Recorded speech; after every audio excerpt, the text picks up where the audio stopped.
Hey guys. This is part 4 of What If Naruto Was Doflamingo's Reincarnation. Hit like and subscribe if you like this one, and also please check the author in the description. Let's start. We are pain, that's all.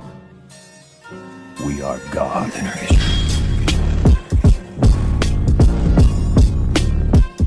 Chapter 16. Kakashi looked at the large boulder guarding the entrance to the Akatsuki's hideout, looking at the seal in contemplation. They had just arrived, Team Guy joining them only moments afterward. They were so close now, the Kazekage lying just behind their newest obstacle. Well, Kakashi? What do you think? He glanced over at Guy, who had a serious expression on his face. He looked back at the seal, quickly identifying it and its properties. They've set a barrier around the area, a 5-seal barrier to be specific. Its purpose is to make anything encompassed by the barrier seemingly indestructible.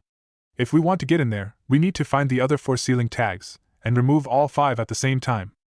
He turned to look at Katsuyu, who was on Sakura's shoulder. Katsuyu, how much longer until Naruto arrives? The slug was still for a moment, trying to judge how long it would take for him to join them. At the rate he's traveling, probably just another half an hour. Kakashi nodded, frowning slightly at the news. They couldn't wait that long, they would have to continue without him for now. It would be dangerous, but they didn't have much of a choice. Guy reached into his backpack for a moment, and pulling out a set of radios. Fortunately, I brought these with us. We can use them to coordinate and pull the tags simultaneously. Niji, can you use your Byakugan to find the rest of the tags? Niji nodded, activating his Byakugan and scanning the surrounding area. He relayed the other tag's location to everyone, Guy giving a curt nod. All right then. Kakashi, my team and I will go to the other tags. You stay here and open up that entrance as soon as you can. Kakashi nodded, watching as Guy and his team set off. He heard Temari walk up, standing next to him. So, Gaara is behind here, right? Kakashi nodded toward the girl, turning the radio on and waiting to hear back from Guy's team. It would seem so. The trail leads here, though, there's something off. Sakura spoke up next, walking beside Temari. Off? Like what, sensei? He narrowed his eye for a moment, looking toward the large boulder, as if trying to see through it. Deidara sent it and one other lead to this destination. However, I can't seem to detect Itachi and Kisame's sense. According to Baki, those 2 had attacked Gaara as well, so why can't we find them? He heard Sasuke next, feeling his chakra begin to stir, the faint smell of ozone in the air as small sparks of lightning arced off his body. Are you saying they may try and ambush us? Kakashi was silent for a moment, straining his senses to ensure no one was around them. I don't know yet, just keep your guard up. Listen, depending on who's in there, we may have to change tactics. Don't try and defeat them for now, wait until Guy's team and Naruto arrives to help us. Fighting 4 S-rank ninja isn't a walk in the park, one of us could die at any moment. His team nodded toward him, determination on their faces. The group was silent as they waited for Guy and his team, Lady Chio taking a rest on one of the nearby trees. It had taken a few minutes, but eventually, Kakashi's radio crackled to life. All right, Kakashi, we're ready when you are. Lady Chio got up, joining them on the water's surface as Katsuyu jumped off Sakura to hide in the forest. Kakashi nodded to himself, jumping up onto the boulder and gripping the seal. He turned on the radio, beginning the countdown. All right, everyone. Pull the tag in 3, 2, 1 now. He ripped the tag off the boulder, quickly jumping off as Sakura rushed forward.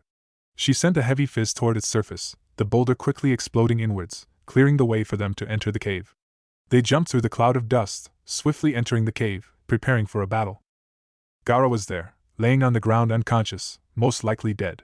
2 of the Akatsuki members were there as well, Deidara using Gaara's corpse as a stool to sit on, with Sasori standing next to him. Well, look at that, Sasori my man, they managed to get through so quickly, and in a decent display of art as well. Sasori scoffed at him, completely ignoring Kakashi and his group. Art? Please! As if you could call blowing up a rock art.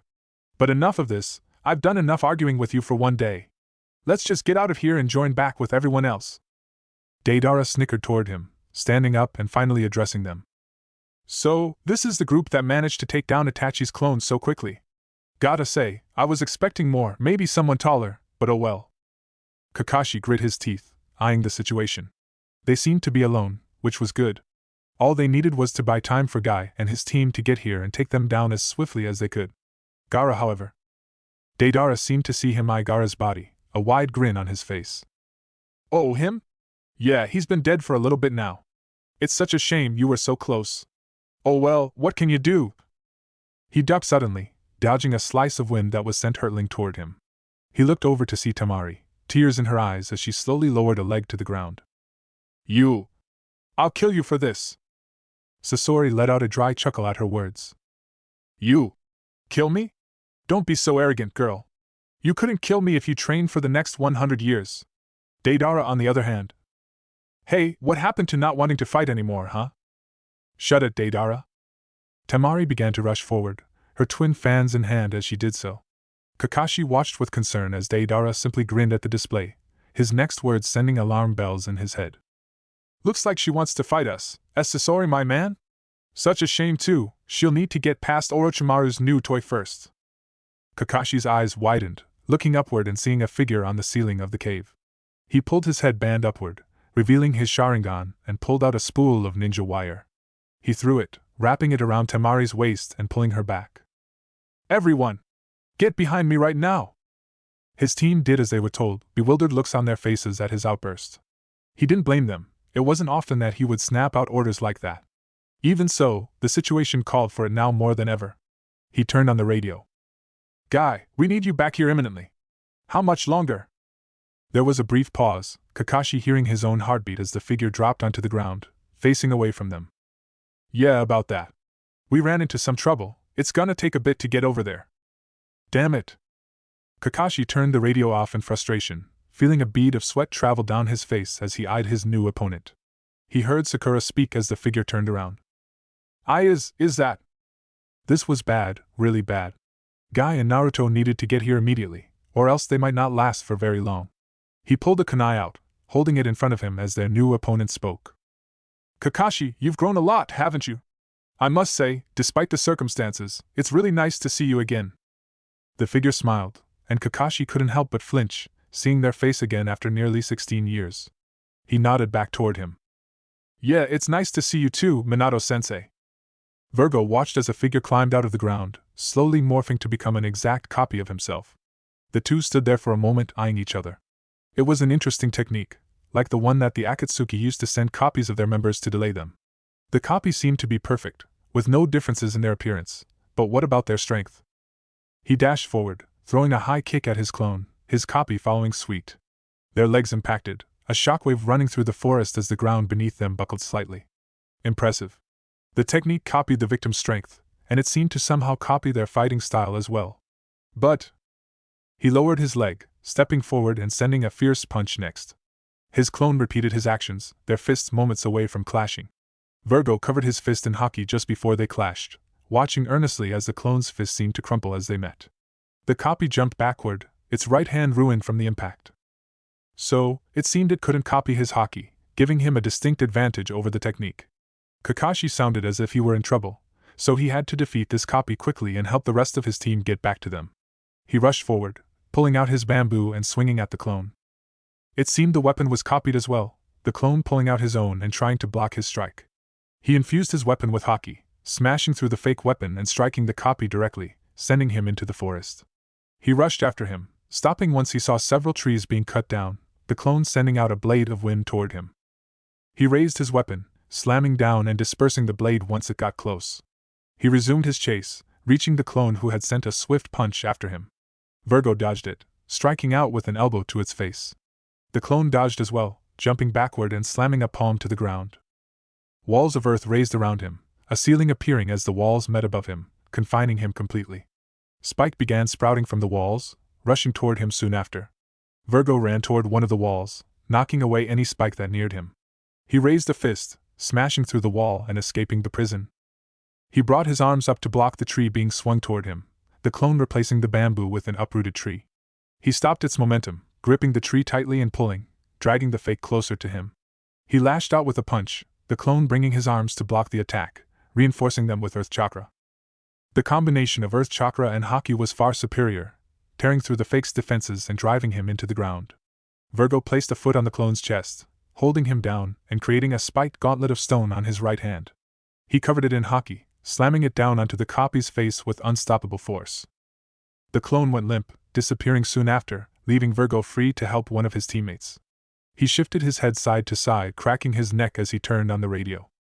Guy-sensei, I've managed to defeat my clone. Who should I help first? There was silence for a moment as he waited for a reply, Guy's voice finally coming back over the radio. Go help Tenten first, she should be closest to you and she needs the most help. He nodded to himself as he turned off the radio. He jumped into the air, kicking off it to gain speed and maintain his altitude. It only took a minute to reach her, Virgo staying in the air to look at the situation. The riverside was littered in weapons, the two Tenten locked in battle, a katana in their hands. He eyed them for a moment, quickly figuring out which was the real Tenten. He shifted his body, kicking off the air and rocketing toward the ground, aiming for the fake. He reached it quickly, an arm striking out and clotheslining the fake, driving them into the ground. The impact he made formed a crater, the fake Tenten no longer moving, its neck and head now facing an odd angle. It disappeared as well, Virgo slowly walking out of the crater, meeting a relieved Tenten. Man, am I glad to see you. I was running out of options there for a second. Thanks for that. He nodded toward her, brushing dust and dirt off his trench coat. It's no problem. Let's hurry and get to Niji next, I believe he is closest to us. Tenten nodded, sealing the katana back into the seals on her wrists. Yeah, he should be. You lead the way, Lee. He set off immediately, Tenten following closely behind him. He had to move more slowly now, Tenten not able to keep up with his faster paces. It took them a few minutes to reach Niji. The grassy field was destroyed, craters and destroyed boulders littered the area. The two were facing each other in the standard gentle fist stance. The two turned as soon as they got close, their Byakugan spotting them instantly. Tenten and Virgo rushed to the real Niji's side, their guards up as they prepared to face Niji's clone. So, Niji, how do you want to handle this? Tenten asked, several shuriken appearing in her hands. The best way would be for Lee and I to distract it, giving you an opening to finish it off. Don't stay close for long, Lee.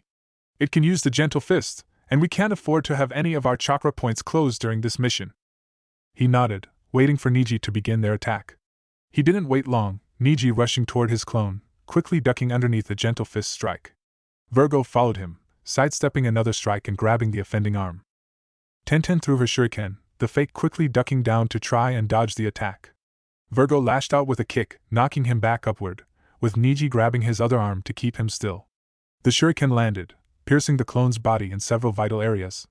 The clone went slack a moment later, Virgo and Niji releasing it. Niji released a breath as the clone disappeared, feeling relieved. Thanks for that, I was afraid I would have to start opening the gates to defeat him. Thankfully it didn't come to that. Yeah, so on to Guy-sensei then? They nodded toward Tenten, taking off to go help their leader. Niji brought up Kakashi's words over the radio. What do you think Kakashi was so worried about earlier? Tenten shook her head. No idea, but whatever it was, it can't be good. Virgo nodded at them, also curious about Kakashi's words. Yes, he seemed quite panicked about something, though that isn't surprising considering who we're up against. We need to return to them as soon as possible. They could be going up against 4 Akatsuki members now. That's true, but I can't shake the feeling that it's something else. The rest of the trip was silent after Niji's words, the group finally reaching a rocky area, spotting Guy and his copy fighting on one of the cliffs. It was an impressive display, 2 masters of martial arts fighting one another. Their attacks were powerful, moving with both skill and grace that many would envy. Virgo looked at the rest of his team, seeing them nod and heading in to join Guy. A plan shouldn't be too necessary in this case. They outnumbered the clone greatly, and it should be easy to take it down. As soon as they arrived, the clone jumped back, the 4 watching as Guy took a moment to catch his breath. Well, it's good to see you all here. They nodded, waiting for someone to make the first move. Niji looked over to Guy, a question on his mind. Guy-sensei, I didn't have the chance to find out with my battle, but are the copies able to? Guy nodded gravely, getting into a stance. Yeah, they can all right. We only went up to the second, but I have a feeling the clone isn't going to hold back anymore, not with you all here. Tenten had a small look of confusion.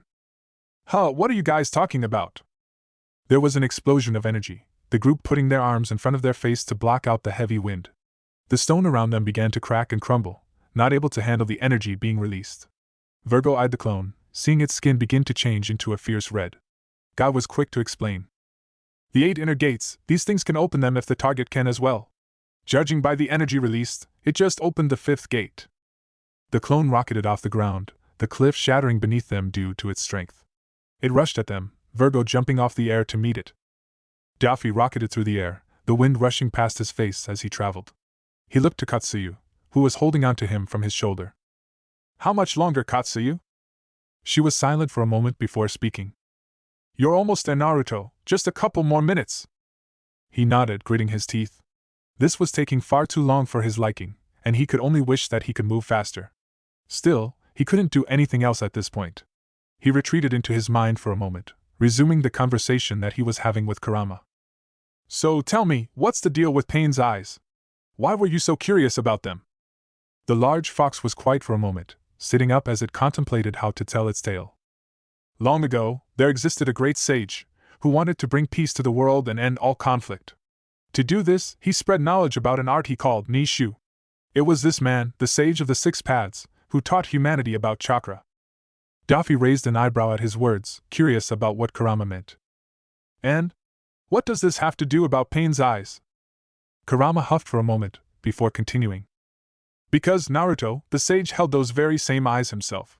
It is known as the Rinnegan, perhaps the most powerful pair of eyes this world will ever know. Daffy shook his head at how strange it all sounded. A pair of eyes having so much power that even Kurama was wary? So, what's so special about them then? Kurama hummed softly for a moment, explaining what he knew about the Rinnegan.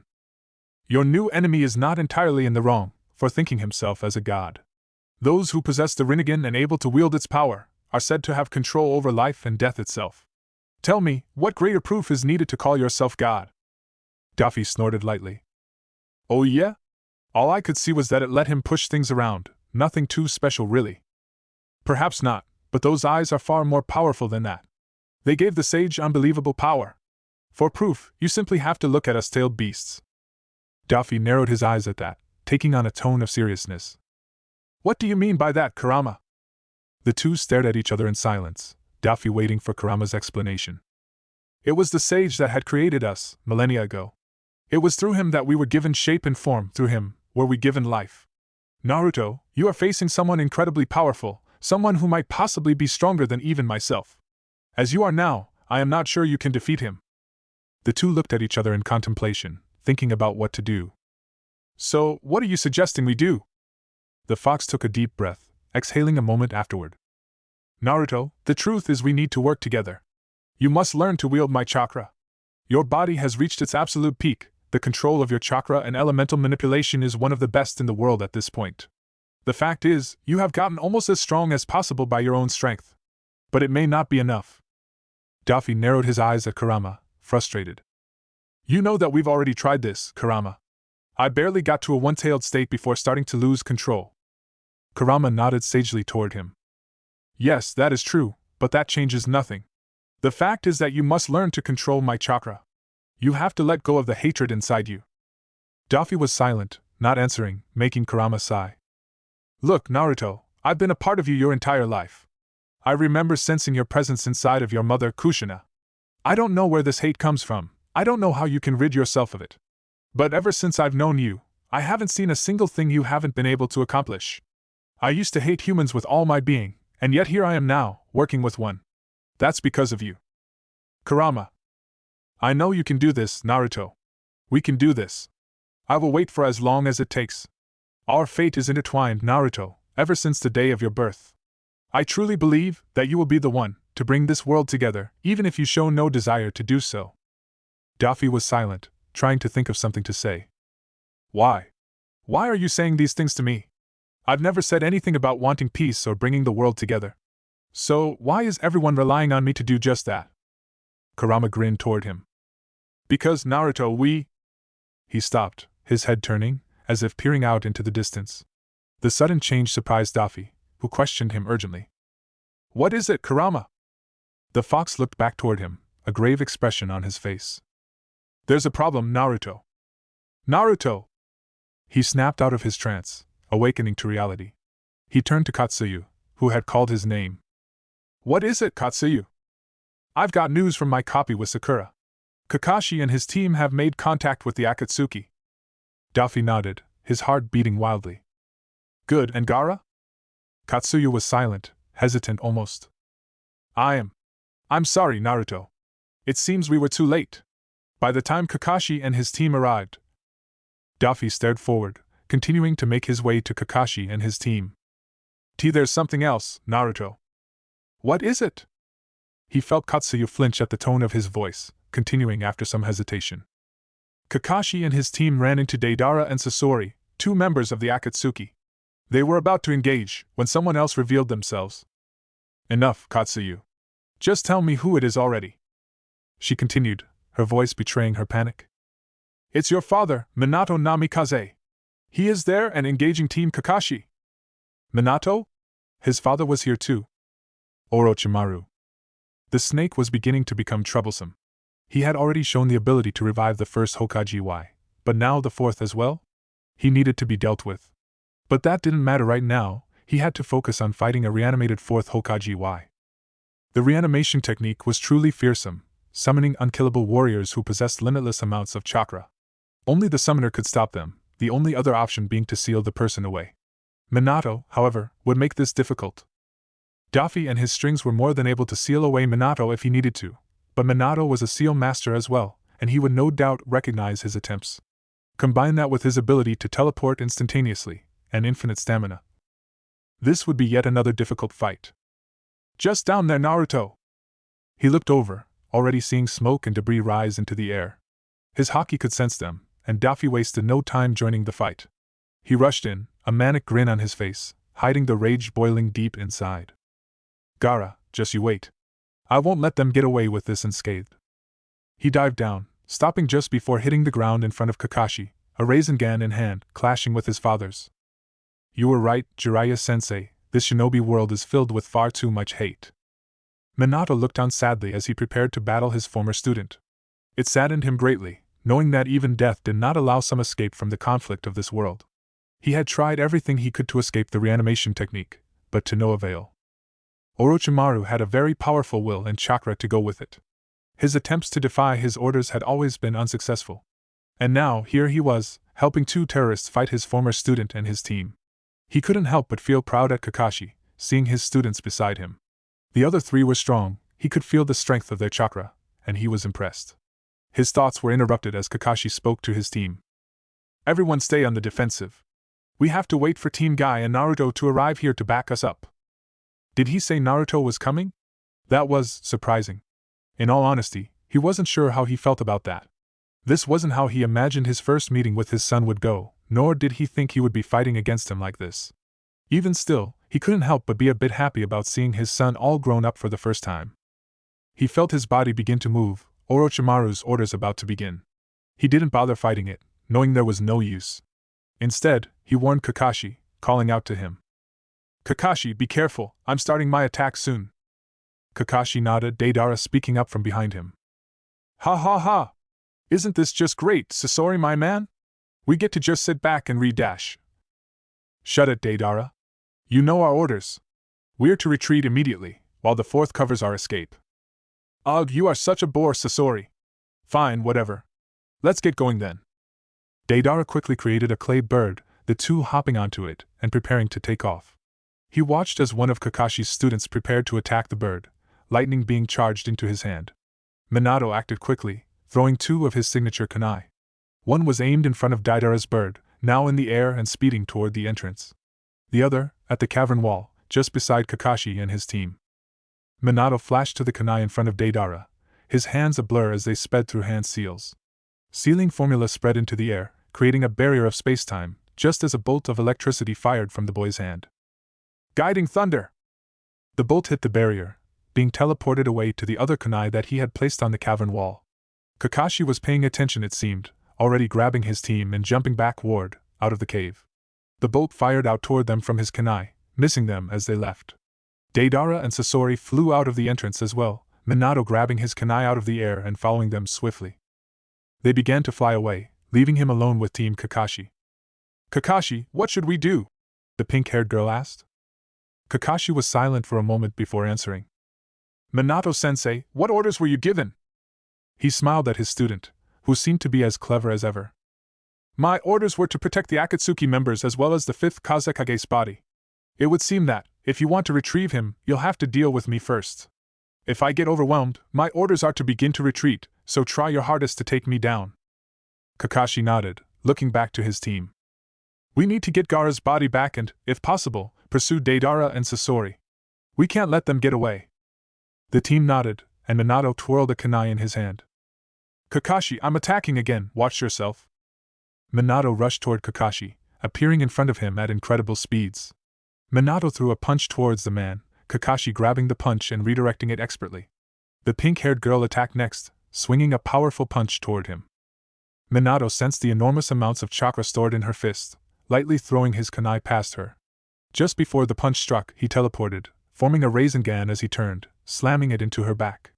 The Rasengan exploded, sending the pink-haired girl down into the water below. He turned, ducking as a kick went over him, the dark blonde girl attacking next.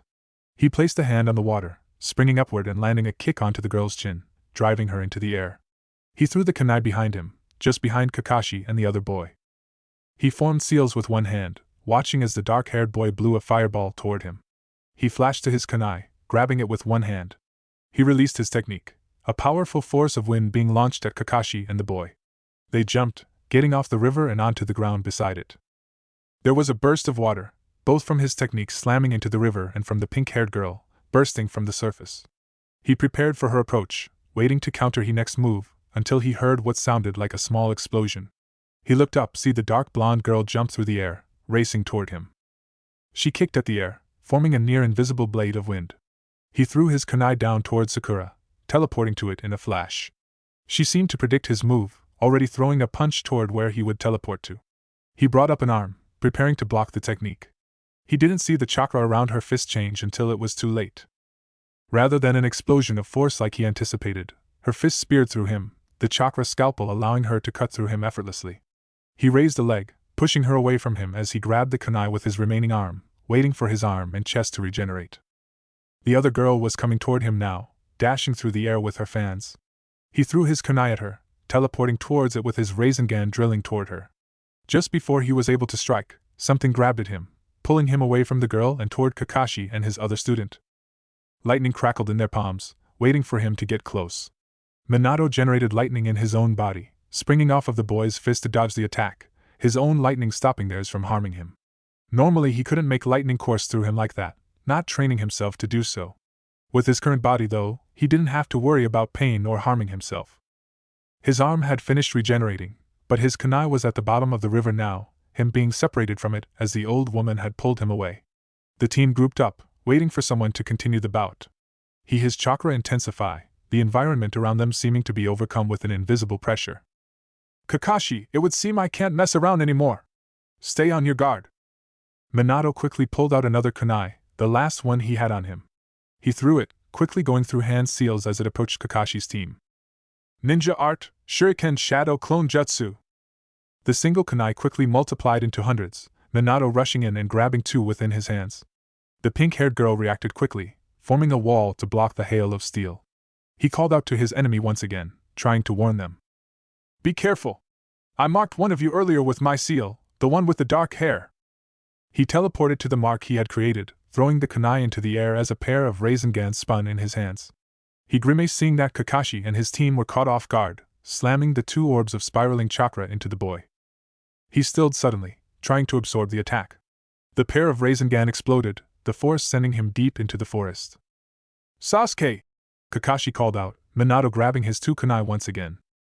He ducked as a blade of chakra, a chakra scalpel, extended from the pink girl's hand cutting into the wall behind him. He threw the kunai at the girl's feet, rising up as Kakashi came up to engage him. The man slashed at him with a kunai, Minato clashing with him with his own. Minato grabbed Kakashi's wrist, pulling and lifting him off the ground to throw him. Minato teleported the both of them to the kunai he had thrown, sending Kakashi slamming into the pink girl's body, and forming a Rasengan to use against the other girl. He saw the girl raise her fans to throw blades of wind at him, Minato quickly breathing out a stream of fire to counter. She abandoned her attack, jumping to the side and giving Minato the opening he needed to close in after her. He shoved the Rasengan into her stomach, sending her back toward the river. He turned around to deal with Kakashi and the pink-haired girl, before hearing what sounded like wood clacking together. He turned to his right, seeing a wooden, red-haired puppet burst from the trees. The hair was tied into neat buns, and it was wearing a white robe, with a sword in either of its hands. Now I see, that old woman must be Lady Chio from the Sand Village. His body ducked under the first sword strike, tapping the puppet gently and placing a seal on it as he hopped away. The other boy, Sasuke, was returning now, so he had to be quick.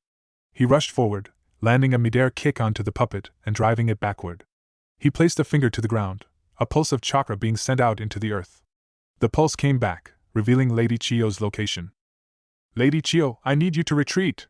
I found your position," he called out into the forest as his body rushed toward her. He found himself in a small clearing, Lady Chiyo surrounded by 9 other white-robed puppets. It was very impressive to say the least, but he knew that he only had to defeat the old woman to defeat the rest of the puppets. The pink one came at him first, throwing a powerful punch toward him. Minato ducked underneath it, placing an explosive tag on its back before rushing forward toward Chiyo. The blue one came next, black cables coming from its head to spear through him. Minato jumped over it, dodging its attack and throwing his kunai directly at Lady Chiyo.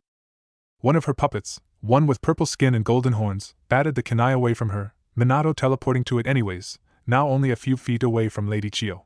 Minato dashed past the purple puppet, placing another explosive tag as he went. He sent a punch towards the woman, who jumped back to dodge his attack. He threw his kunai toward her, teleporting in front of her with a Rasengan in hand. The purple and pink puppets came to rescue her, the pink one's fingers extending to capture him. He triggered the explosive notes, the 2 puppets falling apart. He pushed the Rasengan forward, ignoring her other puppets as they closed in on him. She brought up her right arm, revealing it to be made of wood. It opened up, creating a shield of chakra to block his attack. His Rasengan and her shield clashed, her shield swiftly falling apart as his Rasengan tore through it, destroying her fake arm as well. He kicked her away, her puppets falling to the ground as he did. He looked behind him, seeing Sasuke return to the battle, covered in lightning chakra. Minato cloned his kunai, wrapping one of his more powerful explosive notes to it and throwing it into the air. Sasuke charged at him, approaching him with impressive speed and attacking with a flying kick. Lightning arced off his body, making the surrounding trees and bushes burst into flames. Minato made his hand seals, forming his barrier once again, just before Sasuke impacted. Guiding Thunder! He teleported Sasuke to the kunai he had thrown above him, quickly setting off the explosive note. He watched with a grimace as Sasuke was thrown off into the distance, disappearing over the tree line, his body smoking. They can't take much more of this. I'm not sure they can take me down right now. The rest of Kakashi's team isn't familiar with my techniques, and they seem tired as well, probably having traveled almost non-stop to get here. He moved through the forest, approaching Kakashi and his other pink-haired student. It seemed that the blonde girl had grouped up with them as well. He walked toward them slowly, speaking while he had the time. Kakashi, are you sure that you'll be able to do this? As you are, I'm not sure if you'll be able to defeat me. He couldn't help but smile at the determined look his student had on his face, stopping for a moment to replenish his chakra. Don't worry about us, Minato-sensei. We can take anything you throw at us. Besides, backup is already here. His body moved suddenly, rushing toward Kakashi with a Rasengan in hand. It drove forward, intent on landing on his student's face, but was stopped, as a blonde and pink blur rushed in front of him. His Rasengan clashed with another, the 2 techniques exploding a moment later, the 2 fighters forced to separate. He looked at the figure, shock evident in his eyes. He was tall, seemingly at Jiraiya's height. He was dressed absolutely ridiculously, wearing fashionable pants and a t-shirt, with a bright pink feather jacket around his shoulders. He had a wide grin on his face, but Minato could tell it hid a deep anger, boiling on the inside. He gave his son a sheepish smile, a hand coming up and rubbing the nape of his neck. He laughed nervously. He. Naruto, I see you've grown quite a dash. He was interrupted as his son landed a powerful kick onto his face, sending him flying through the forest. His first meeting with his son was not going as planned. Sasuke dragged himself through the forest, approaching Lady Chiyo's unconscious body. The 4th had left the area already, having thought that he had defeated Sasuke. He shook her lightly, waking her up a moment later. Lady Chiyo, it's me, Sasuke. She nodded toward him, slowly getting to her feet with Sasuke helping her. They began to move at a steady pace, being careful not to alert the 4th Hokage. They made their way into the cave, Sasuke looking back as he saw Naruto dive from the sky. We should hurry, Naruto is here now, and this area probably won't be safe to stay in for long. Lady Chiyo nodded as she approached Gaara's body, kneeling down to him. This Naruto, he's strong, I'm assuming? Sasuke nodded swiftly, looking at the entrance to make sure they weren't interrupted. Yes, he's the strongest person I know. He's the reason I'm as strong as I am today. Lady Chiyo nodded, placing her hands on Gaara's body. Sasuke looked at her in curiosity. What are you doing? She chuckled at him, chakra glowing from her hands as it entered Gaara's body. I truly envy you young folk, so full of live and not yet aware of the horrors of this world. I have lived a long life, Sasuke, and I can say without any doubt that this world needs people like Gaara. He raised an eyebrow at her, wondering what she meant. She met his look with a smile. You do not live in the hidden sand, so I doubt you are aware. Gaara has stirred the hearts of many young ninja ever since he returned to the sand. He has proven himself to be wise and understanding, truly beyond his years. He wishes to make the village view him not as simply Kazekage, but as family. She chuckled lightly. You know, I once asked him where this change in view came from, how he went from being a raging murderer to someone so capable of such compassion. He told me a man named Naruto showed him his new way of life. Sasuke nodded slowly, looking down at Gaara's still face. Yeah, Naruto has a way of changing people. It would seem so. Come here, dear. I'm going to need a bit of your chakra. He knelt on the other side of Gaara's body, offering his hands to Lady Chiyo. She took them in her grasp, the chakra growing brighter. He felt his chakra rush out of him, helping fuel whatever technique she was using. What is this, Lady Chiyo? She smiled at him sadly. This is the beginning of a new age, Sasuke. Having watched just a few moments of the new generation, I can tell that the world is going to go over a drastic change. I can only wish you luck, young shinobi. His eyes widened in surprise, his Sharingan watching the strange swirling of her chakra. Lady Chiyo, what are you dash? One's own life reincarnation.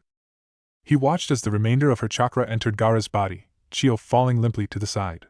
He looked down in shock, seeing Gaara slowly begin to open his eyes. Chapter 17. Daffy watched as his father's body went flying through the forest, crashing through several trees as it traveled. That was easier than he expected. He turned his head toward Kakashi, wanting to hear an explanation on what was going on. Kakashi, what's happening? Where are the Akatsuki? And where is Sasuke? Kakashi was looking toward where Minato was sent, before snapping his head back toward him. He nodded briefly, seeming to almost sag in relief as his enemy left the area. Deidara and Sasori attempted to retreat while the fourth Hokage battled us. Sasuke snuck past him with Lady Chiyo, an elder from the hidden sand, to retrieve Gaara's body. Kakashi stopped his report, Daffy taking in his words. The Akatsuki were retreating, an interesting development. It was not often an S-rank ninja saw fit to run or retreat, let alone two of them. Could it be that his fight with Pain had something to do with that? No matter. And Team Guy? Katsuya said they were supposed to be here as well. Yes, we all separated to remove a barrier the enemy had set up. They had apparently run into issue and trying to meet back up with us. An issue? Virgo was a part of Team Guy. What kind of issue could they possibly have that he couldn't take care of swiftly? Another Akatsuki member, perhaps? Daffy thought of a plan quickly, trying to see how best to resolve the situation. Kakashi, I want you guys to go after Deidara and Sasori. Team Guy can handle whatever is holding them back. I will take care of Minato. Sakura spoke up at that, trying to warn him of Minato's abilities. Be careful, Naruto. Since he's a reanimation, he has. I know, Sakura. I'm well aware of how the technique works, I'll be fine. She nodded, waiting for Kakashi's signal to move on, until Temari spoke up. Naruto, if we leave to pursue the Akatsuki, then what about Gaara's? There was a small silence in the forest at her words, waiting for Daffy to respond. Right now, I want nothing more than for those two to be dead. Gaara's not going anywhere, but they are. Find them, kill them, and then come back. We'll take him home together after that. Temari had small tears in her eyes, before wiping them away quickly, giving him a determined nod. He looked back at Kakashi, who had a fierce look in his eye. Naruto, this is the fourth Hokage we're talking about here, one of the greatest ninja the world has ever known. Are you sure you can take him by yourself? He grinned at his sensei, turning to where Minato was sent flying. He walked a couple of steps forward, waiting for him to return. Of course, Kakashi. It's only natural for the child to surpass the parent. Now go. They were about to jump off, when Sakura suddenly remembered something. Wait. Naruto, during the fight, the fourth marked Sasuke with his Flying Thunder God seal. If he comes with us, then he'll be able to teleport to us in an instant. He frowned slightly, thinking about what he knew about the technique. He and Jiraiya had studied the technique quite a bit during their training but were unable to figure out how it worked. It was very complex, and Minato seemed to be a very paranoid individual, making the seal he put on his kunai riddled with countermeasures to avoid someone figuring it out. He was surprised that Jiraiya didn't actually know the technique already, thinking that his father would have taught it to him. When he asked, Jiraiya explained that it wasn't very cool for the teacher to learn something so powerful from his student. The fool. He already learned the Rasengan, so why not this one as well? They were not able to figure out how to use the technique, but they learned a lot about it, including an assortment of ways to break the damn thing. Daffy made a shadow clone, which quickly joined Kakashi, Sakura, and Temari. Take him with you, he'll be able to get rid of the seal on Sasuke. They nodded, jumping away and heading over to retrieve Sasuke. He turned back, sensing Minato rushing back toward him.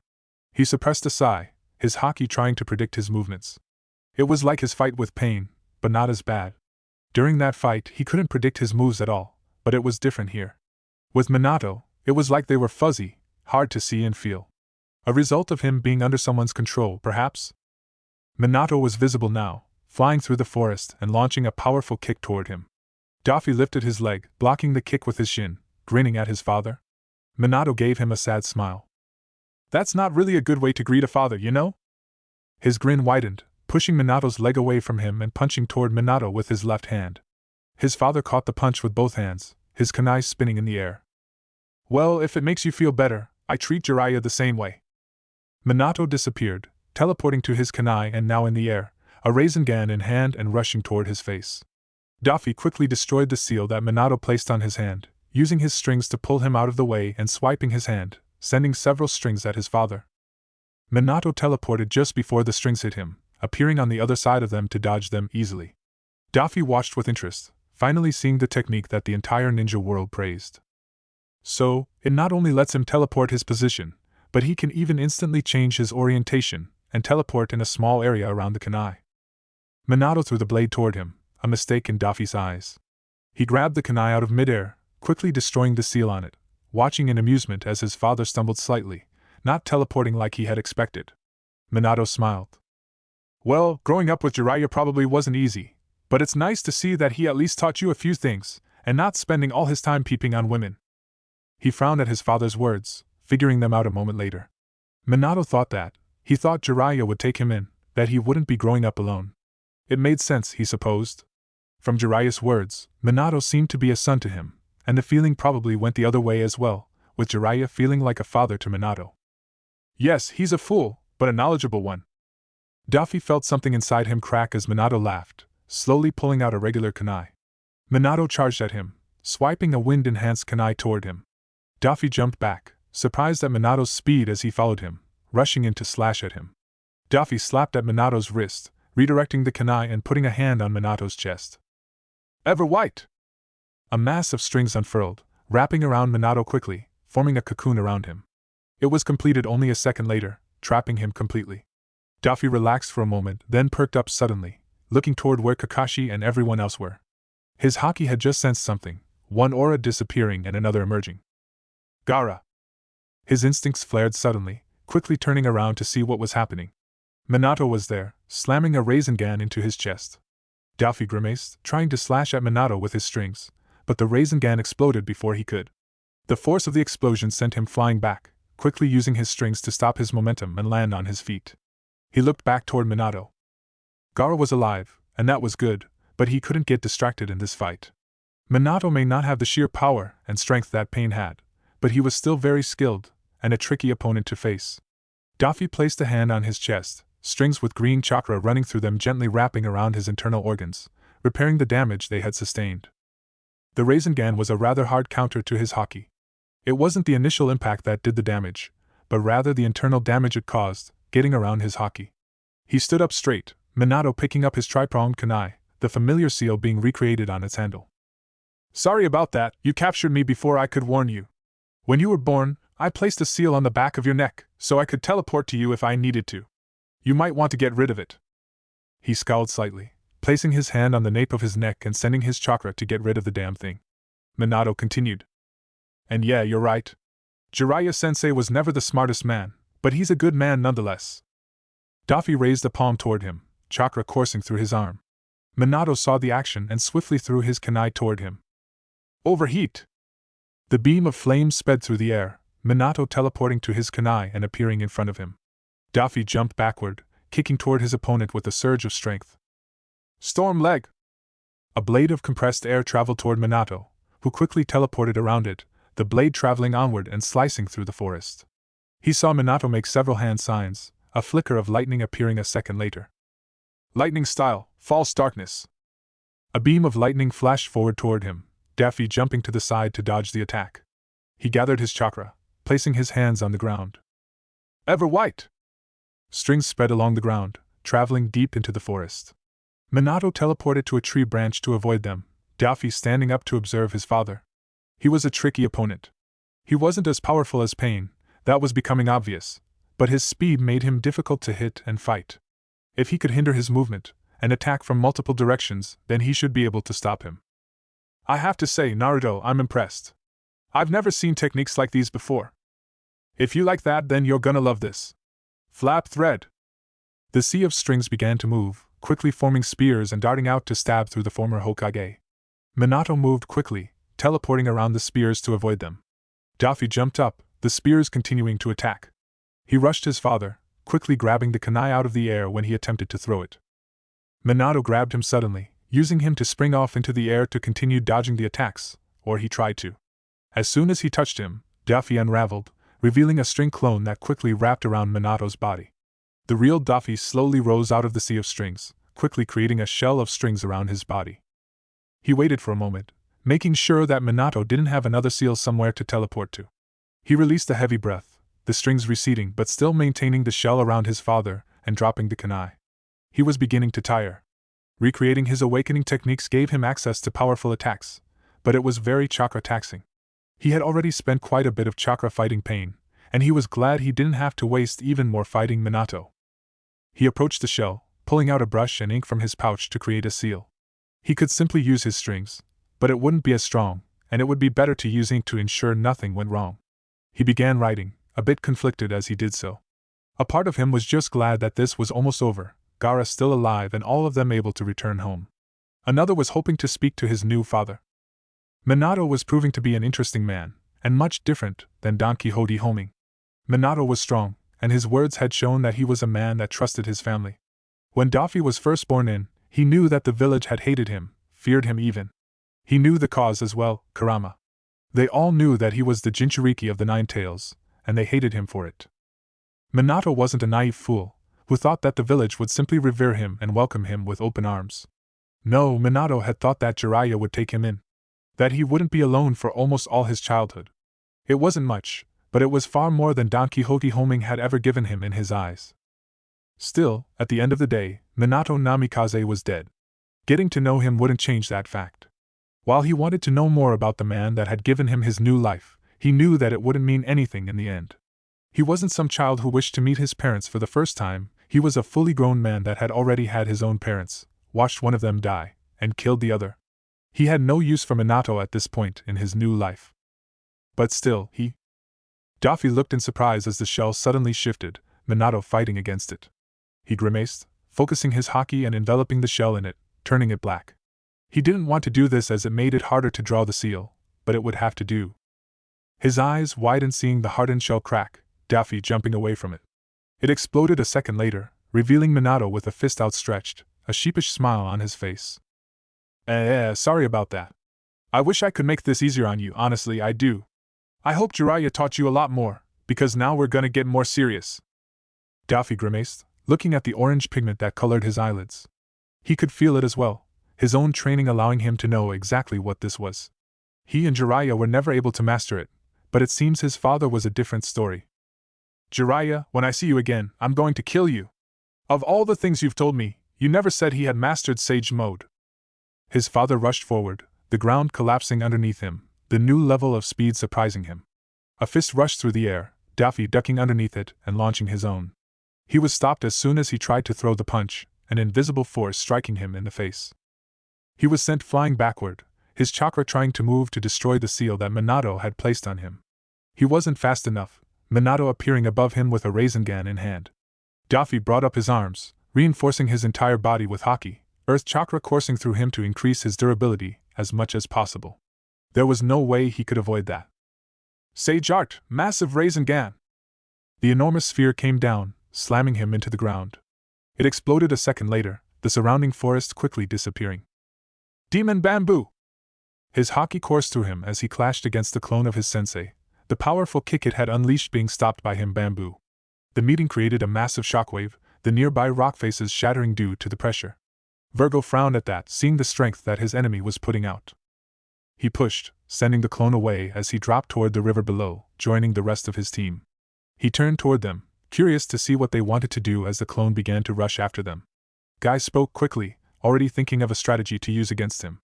Virgo wasn't surprised. It was only natural that someone would know how to defeat themselves. Beat him before he opens the 8th gate.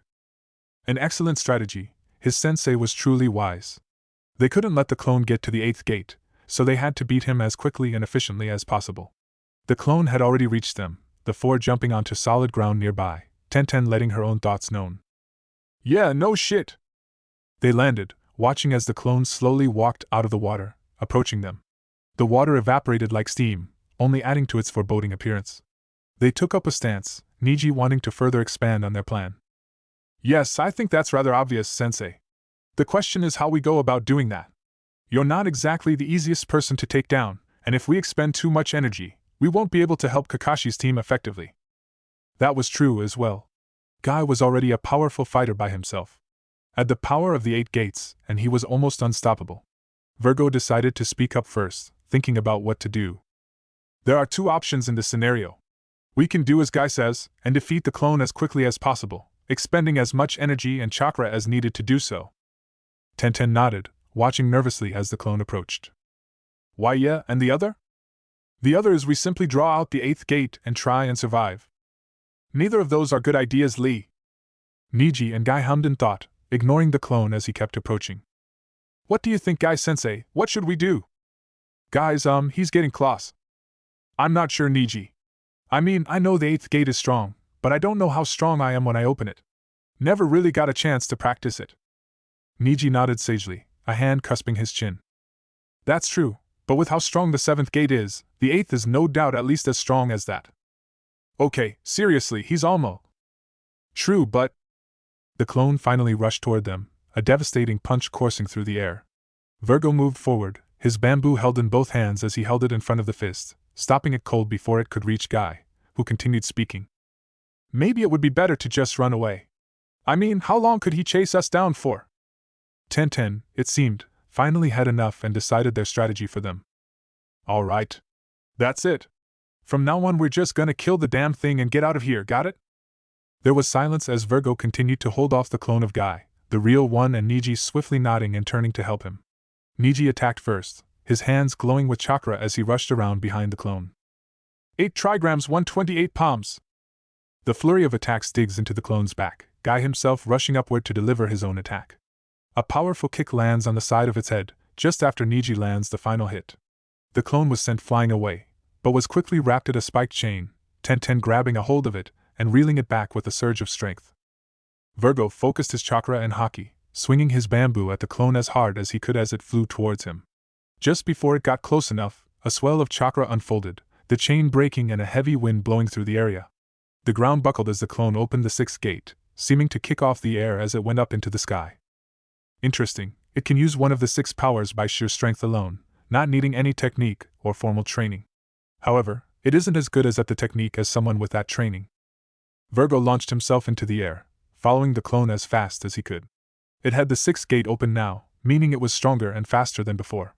But up here, Virgo had the advantage, being better at aerial combat.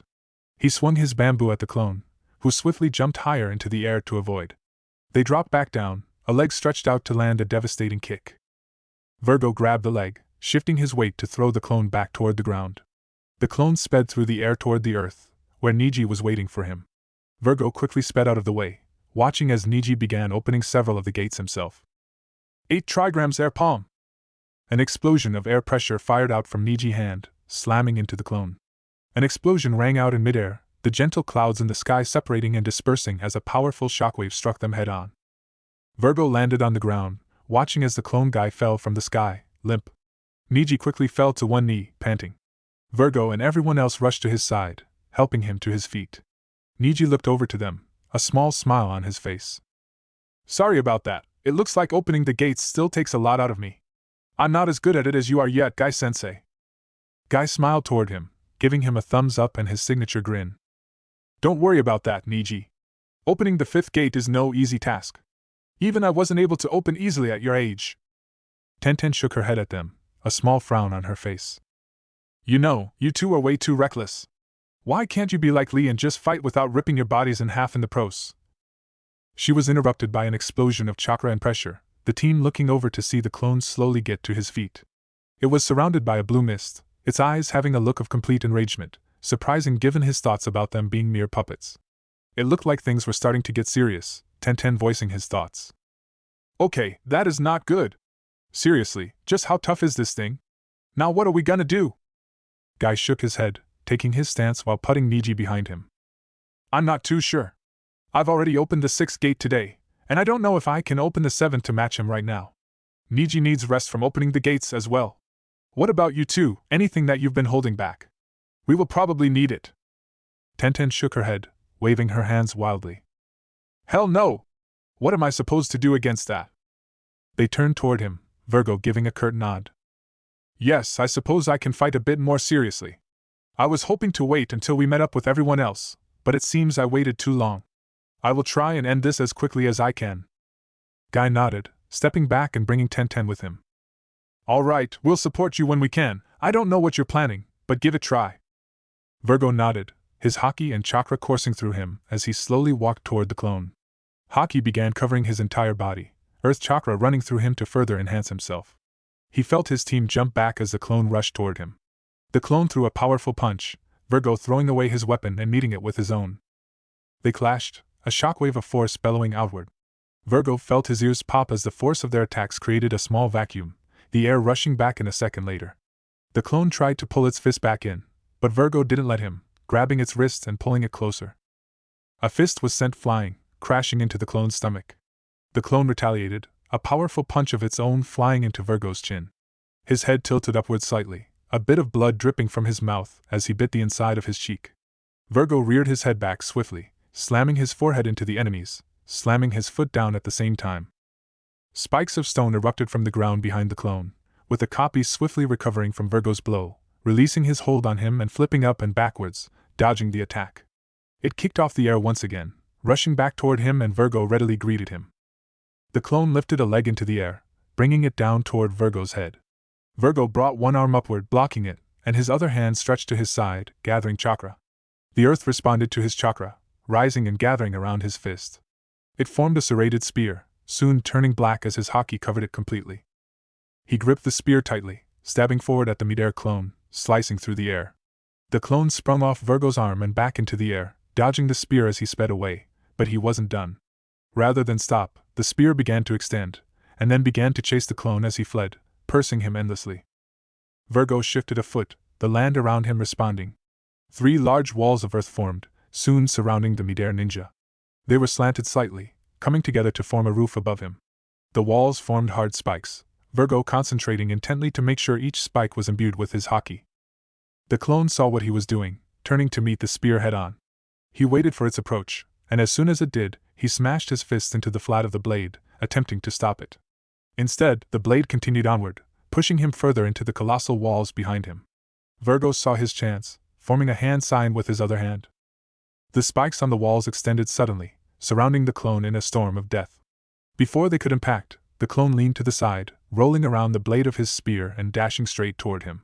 Virgo dropped the spear, the spikes from the walls continuing to chase its prey. He watched as the clone put his palms together in front of him, the real guy seeming to cry out in alarm far behind him. That's... Lee, get out of there! Now! The blue mist surrounding the clone seemed to thicken, Virgo's spears getting closer to his enemy. The clone thrust his hands forward, his momentum stopping quickly and going backwards slightly. A wave of pressure quickly formed, rocketing towards him. It was large, fast, and, if the strong breeze rushing past him was any indication, very powerful. The clone's voice cried out, surprising him, since he hadn't heard it speak before. The name of the technique echoed across the landscape. Daytime Tiger! Gaara slowly began to open his eyes, his body feeling rather sore and difficult to move. He was on the floor, on his back more specifically, and was looking up to the roof of a large cave, a pair of red eyes looking back toward him. He spoke, his voice hoarse and dry, coming out as more of a whisper than anything else. As Sasuke? What's going on? Where are we? The raven-haired boy smiled lightly toward him, placing a hand underneath him to help him sit up. It was a bit painful, his body protesting at the mere thought of moving. It was strange, never had he felt like this before. Even his fight with Naruto didn't leave his body like this. Just what had happened to him? Welcome back to the land of living, Gaara. His eyes widened at Sasuke's words, memories flooding back into him. The village, the Akatsuki, Deidara and Sasori along with Itachi and Kisame as well. It seemed that he was defeated and had been captured by them. If so, what happened next? Had Sasuke managed to rescue him? He looked over to his left, seeing the corpse of one of the elders, Lady Chiyo. Now he understood. He had been dying, and it seemed that Lady Chiyo used the last of her chakra to heal him. Another life lost because of him. He had a realization, a stunning conclusion that made dread well up inside him. The voice, Shikaka's voice, it was gone. It was almost always there, ranting on and on about something or other, though usually about wanting him to start killing everyone around him. For the first time, Shikaka's voice was absent from his mind, no longer invading his thoughts, no longer trying to twist him into becoming a monster. It was strange, to say the least. Shikaka had been the cause of so much grief in his life. The death of so many close to him, and the cause for his insanity before he had met Naruto. Still, a part of him missed the psychotic being, the world seeming a bit too quiet without its ramblings. But he couldn't worry about that right now. Sasuke seemed injured, tired as well, and he knew it would take a lot to injure someone trained by Naruto himself. He slowly began to rise to his feet, Sasuke helping him all the while. He groaned lightly, feeling blood rush through his legs, leaving him slightly dizzy. As he attempted to regain some semblance of coherence, he asked about their situation. Sasuke, what is going on? Where are the Akatsuki? Sasuke gave him a fierce and determined look, snapping Gaara to attention. He felt his heart rate rise as he realized they may still be in danger. He spotted his gourd laying on the cavern ground a bit further away, calling for it and making it slowly float toward him. Your village sent an urgent message to us asking for aid, telling us you had been kidnapped. Sakura, Temari, Kakashi and I were sent out to get more information and track you down. Team Guy was sent out as backup once we discovered your location, and Naruto has just arrived on the battlefield as well. Gaara nodded, affixing the gourd onto his back. He couldn't help but feel relief flood through him, knowing that he had so many strong fighters at his back. It was certainly better than fighting 4 S-rank ninja by himself. And who are we fighting right now? He couldn't assume that there weren't more or less of the Akatsuki members that he had fought.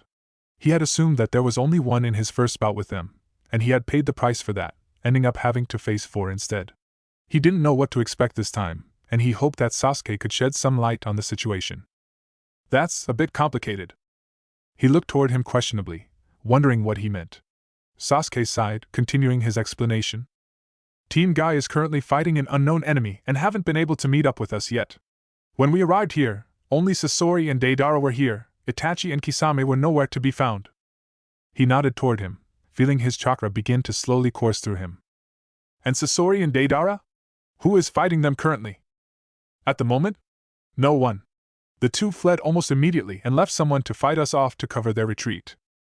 He was starting to get tired of the suspense, suppressing a sigh and urging him to continue. And? Who was it? The 4th Hokage Minato Namikaze. The 4th Hokage.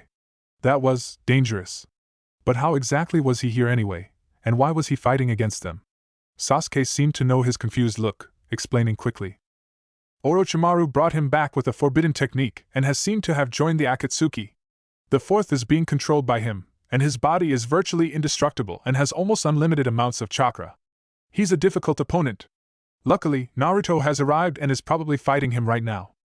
He nodded, turning his head as he heard several people enter the cave. He smiled, seeing familiar faces enter his vision. Temari sprinted over first, quickly enveloping him in a hug that almost knocked him over. He awkwardly and hesitantly patted her on the back, unsure what to do in this situation.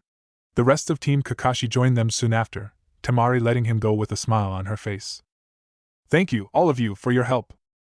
Naruto began to chuckle lightly, walking over to Sasuke as he did. Of course, it's what family does, after all.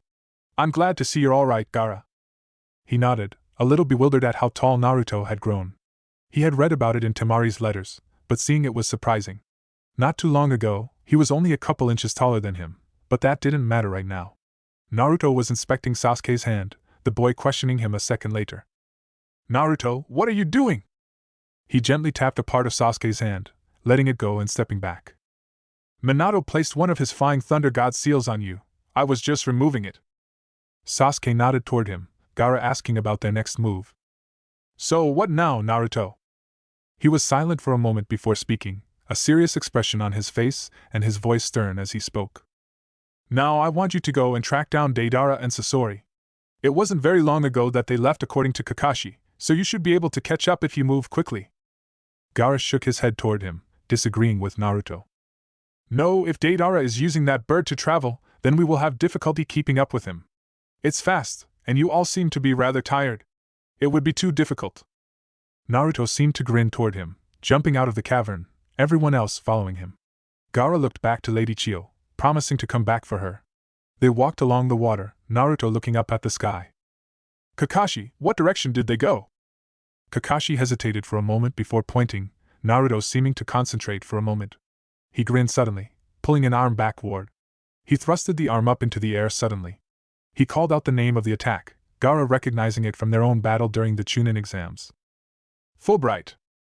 There was silence as Daffy watched the distance intently, seeming to wait for something. A few seconds later he began laughing, turning back towards them. They have good distances, not surprising for S-rank ninja. Still, you should be able to catch up to them now. Go quickly. Make sure they never harm another member of our family. They nodded, Sakura bringing up a question. What about you, Naruto? Are you sending your clone with us? Ah, so this was a clone. It made sense, the real one most likely fighting the fourth Hokage. Why? He was just about to answer, when a large explosion appeared off in the distance, sending hundreds of trees and debris flying into the air. No, the real Naruto is going to need my chakra.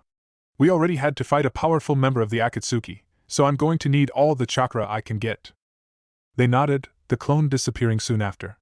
Gaara and the rest of the group began running toward the two Akatsuki members, eager to catch up to them. They took to the trees, Gaara feeling his body slowly recover from his injuries. Well, it wasn't so much injury, more like fatigue or exhaustion. He actually didn't have any injuries, but he couldn't help but feel slightly off. Perhaps it was because Shikaku was no longer sealed inside of him. So Kakashi-sensei, what's the plan? He turned his head at Sakura's words, wondering what the famous ninja had planned. We're gonna have to split up for this fight. The Akatsuki work in pairs, and we can't let them work together or we'll make this more difficult.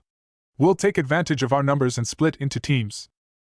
Gaara nodded, putting in his own opinion. I will help take on Deidara. I fought him before, so I have experience fighting him already. Kakashi nodded, continuing his plan. Alright, Gaara and Temari will take on Deidara.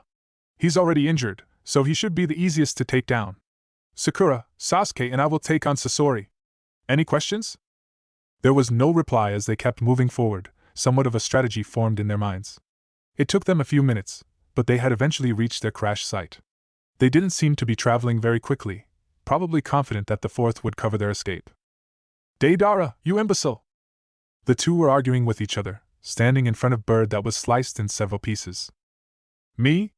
How am I an imbecile? This is your fault. They hid in the treetops, watching the two interact and waiting for an opening. Gaara could hear Sasori growl at his partner, anger in his voice. My fault? You're the one who was controlling that hideous thing you call art. All you had to do was move out of the way of those threads. Wow, you don't say? Well, maybe if someone had, actually warned me about them, then maybe I could have.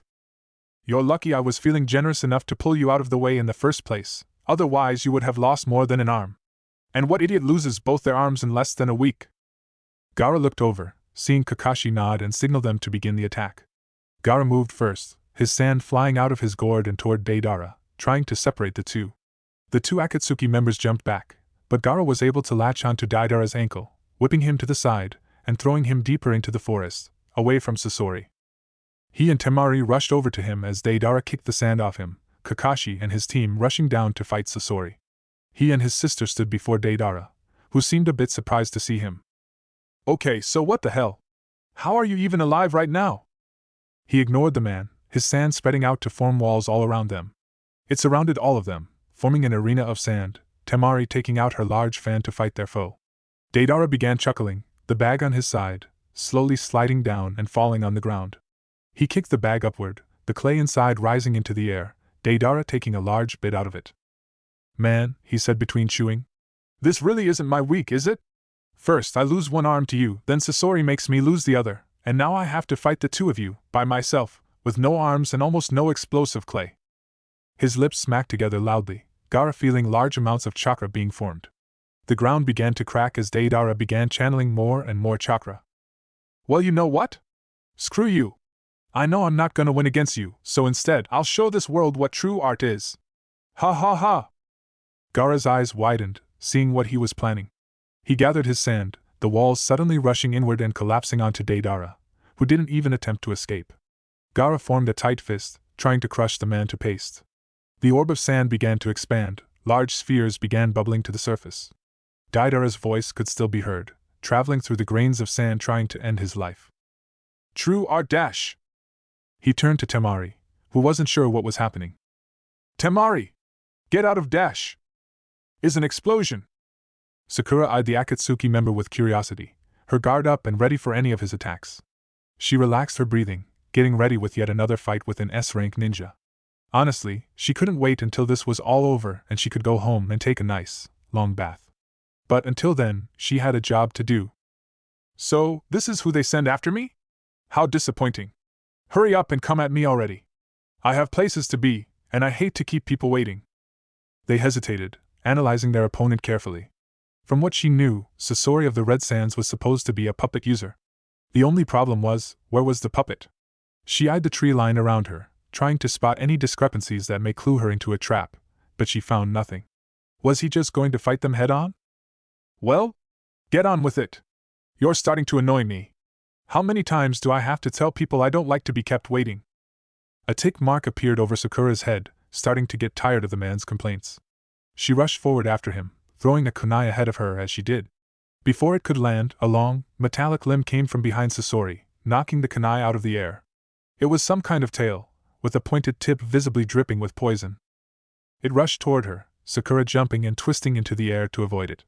She hoped back to join her team, wondering what to do next. Sasuke seemed to speak next. Kakashi, are you seeing it too? Yeah, I see it. She looked over to them curiously, wondering what they meant. Sasuke explained quickly. That isn't Sasori, it's just another puppet. Our Sharingan can see that he isn't a real person. Sakura nodded, facing Sasori once again before Kakashi continued Sasuke's thought. But there's something else. The little we can see of his face, that isn't wood. She tilted her head in confusion. It's dead skin. Her heart skipped a beat, quickly turning to face Sasori, who began laughing ominously. I see why Orochimaru wanted those eyes so badly. There's no hiding anything from you, is there? Yes, this is one of my favorite puppets, Hirako, the corpse of a rather well-known shinobi. Deidara is always so eager to show off his art. But now I have the chance to show my own. Sasori removed his cloak, revealing the puppet underneath. He was on all fours, his metallic tail swinging around wildly, coming out of the mouth of a large mask on its back. Its left arm seemed to be some strange metal contraption, no doubt holding various projectiles to use against his enemies. Sasori began chuckling, the chakra in the air thickening as he prepared to fight. Now, let's see how you handle my art. The tail extended suddenly, rushing toward all of them. The three-man team jumped away to avoid the attack, the tail spearing into the ground, causing the earth to crumble. Sasuke rushed toward him, kicking off the air and covering himself in lightning. He sent a powerful kick to the puppet's back, who took the attack head-on, with no difficulty. Sasori reached up with his right hand, grabbing Sasuke and slamming him onto the ground. He faced the Uchiha, lowering his face mask and opening his mouth, revealing a Senbon launcher. Kakashi was quick to save his student, ninja wire wrapping around Sasori's head and pulling tight, closing his jaw. Sakura rushed in with a fist reared back, Sasuke fighting off the puppet and getting out from underneath him. Sasori's tail rushed toward Sakura, trying to stop her from attacking, but Sasuke jumped up to kick it away from her. Sakura got close, approaching from the front and launching her punch. Sasori acted quickly though, his left arm spinning rapidly and opening, Senbon being launched in all directions. Kakashi quickly made a mud wall to defend himself, Sasuke kicking off the air to jump back behind Sasori, avoiding the needles. Sakura jumped backward, panicking and trying to avoid getting hit, but she was unable to. The needles dug deep into her skin, puncturing her legs and arms as she covered her face and curled up as small as possible. The needles stopped, Sakura opening her eyes and watching Sasori as she began to pull the needles out. Well, that's one down at least. My poison is one of the most powerful in the world, as well as being the hardest to cure. Your only hope of curing it would be to take it to that Hokage of yours as soon as possible. If you leave now, you just might end up living." Kakashi and Sasuke joined back up with her, looking toward her with concern. She simply smirked, pulling the needles out of her. "Sorry, but that isn't going to happen. And you'll have to try harder than using a bit of poison if you want to beat me." Sasori's puppet narrowed its eyes at what it saw, looking at the holes his needles had created in Sakura's body. Rather than blood, a dark, purple liquid was coming out instead, the poison that he had used against her. "How are you doing that, girl?" She ignored him, rushing toward him with intent. She wouldn't let anything stop her this time. Kakashi and Sasuke followed, Sasuke encouraging her. "Sakura, you're our best bet for breaking his puppet. We'll cover you, just keep going." She nodded, watching as the tail came back again to stab toward her. Sasuke jumped up and kicked it toward Kakashi, who wove several hand seals, water appearing from seemingly nowhere. "Water style, water prison jutsu!" The sphere of water locked the tail in place, the puppet opening its mouth and firing a barrage of Saban. Sasuke countered it, lightning crackling in his hand. "Chidori Saban!" The two types of needles clashed, Sasuke pushing Sasori's further back and giving Sakura the time she needed to get in close. She threw a punch, the puppet throwing its own to fight her off. Her other hand formed a chakra scalpel, swiping toward the offending appendage and blocking it, slowly cutting through it. It bought her just enough time to land her attack and shatter Hiriko. "My, how impressive! I didn't expect you to defeat Hiriko, nor that you would find a counter to my poison like that." An explosion rang off from not too far away, the location that Gaara and Temari were fighting Deidara. Sasori looked over at it, Team Kakashi forming up to continue their fight. She didn't look toward the explosion, knowing that Gaara and Temari would be just fine. "And it seems that Deidara has gone off as well. I was hoping we could buy more time, but this should be more than enough. Sakura, Sasuke, we need to go." Sasuke nodded, confusing Sakura once again. She turned around and began running with them, looking back to eye Sasori curiously. She questioned Kakashi's orders, who responded urgently. "That isn't Sasori, and it isn't a puppet either." She kept running, looking back and watching as Sasori's body began to quickly expand. "It's made of clay." There was a bright light, Sakura quickly forming a wall between her and the clone, hoping it was enough to protect her and her team from the explosion. The tiger-shaped attack rushed toward him, Virgo quickly rushing toward the attack himself. It was truly an impressive attack, and would be difficult to defeat, but he was more than up for the challenge. He stopped the attack heading toward the clone's back, needing the energy to fight off this next move. He brought back a leg, kicking forward with all his strength. A large blade of wind rushed forward, crashing into the tiger's maw. He wasn't done yet though, pulling out a spare stick of bamboo, putting it to his lips. He took a breath, blowing into the stick, firing the arrow that lay within. It fired outward, slicing through the air at tremendous speed. An explosion of sound echoed out, the hockey-enhanced projectile breaking the sound barrier. It joined the slice of wind that he had fired earlier, spearing through the clone's attack with almost utter ease. The tiger fell apart immediately, the concentrated air pressure exploding outward as its form took too much damage. It radiated outward, a bright light forming from the power of the attack. The pressure expanded, the earth beneath them forming a large crater as it continued to grow. Virgo ignored it all, kicking off the frantic air and straight through the enormous explosion, eager to continue the fight. The clone had dodged the arrow but wasn't expecting him to approach so quickly. Virgo delivered a harsh knee into its gut, bringing both of his fists up and slamming it down onto the copy's back. It was sent flying downward, Virgo rushing down to follow it. It crashed into the center of the large crater, one that was easily a few dozen meters wide. It embedded into the ground, Virgo swiftly appearing in front of it. It got up on shaky legs, stepping toward him and firing off a rapid, powerful punch. It landed on the side of Virgo's chin, a blast of wind echoing off the side of his face from its strength. Virgo didn't move, letting the punch land, waiting for it to continue. It did, using its other hand to fire off another punch. It landed on his chest, the ground behind him buckling and parting as force of the attack traveled through his body. Virgo merely watched, waiting for another attack. He watched in curiosity as the clone's eyes narrowed at him, another punch being launched at him. He raised a palm, stopping the attack cold, a drop of blood slowly dripping down his face from the earlier attack. He tightened his grip, watching as the hand slowly began to creak, the pseudobones in its hands beginning to shatter. It attacked with the other hand, but Virgo caught it once again, throwing his bamboo staff into the ground. He reared his head back, slamming his forehead into the clone's, driving it to its knees. How disappointing! Here I was, ready for a real fight, and this is all I receive. Are you watching? Can you see just how pointless this puppet of yours truly is? Naruto took longer to get here than I anticipated. I wonder, are you the one that held my king back? It finally spoke, but the voice was not Guy's. King? Is that what he is to you, a king? He looked down at the clone, its wrists buckling and bending backwards. Virgo changed his grip, grabbing its forearms instead. You are in no position to ask questions. Now, who are you? The clone looked onward with a stoic face, its forearms soon being ground to dust. I have already told your king who I am, but I suppose telling you would not change anything. I am Pain. Virgo kicked the clone to the ground, placing a foot onto its chest, pushing downward as the remains of its arms turned to stone. Pain? A foolish name. You do not deserve the name until you face me and live. To think you would be so arrogant to fight Naruto. You're as foolish as your namesake, hiding behind your puppets. He felt the clone's chest buckle as his foot sank in deeper, the possessed clone giving out its final words. It would seem Naruto and his associates are quite strong. But do not forget, Rock Lee, one day I will teach you what pain truly is. He slammed down his foot, the clone crumbling into stone. He looked around, making sure that there were no more threats around him. Seeing nothing, he grabbed the stick of bamboo out of the ground, putting it back into his vest. He hopped out of the crater, walking back to his team through the cloud of dust and debris. Guy rushed over to him, clasping his hands on his shoulders in worry. Lee! Are you okay? There were tears streaming down in his face, Niji and Tenten running up to join them. He peeled Guy's hands off his shoulders, trying to calm his sensei. I am fine, Guy.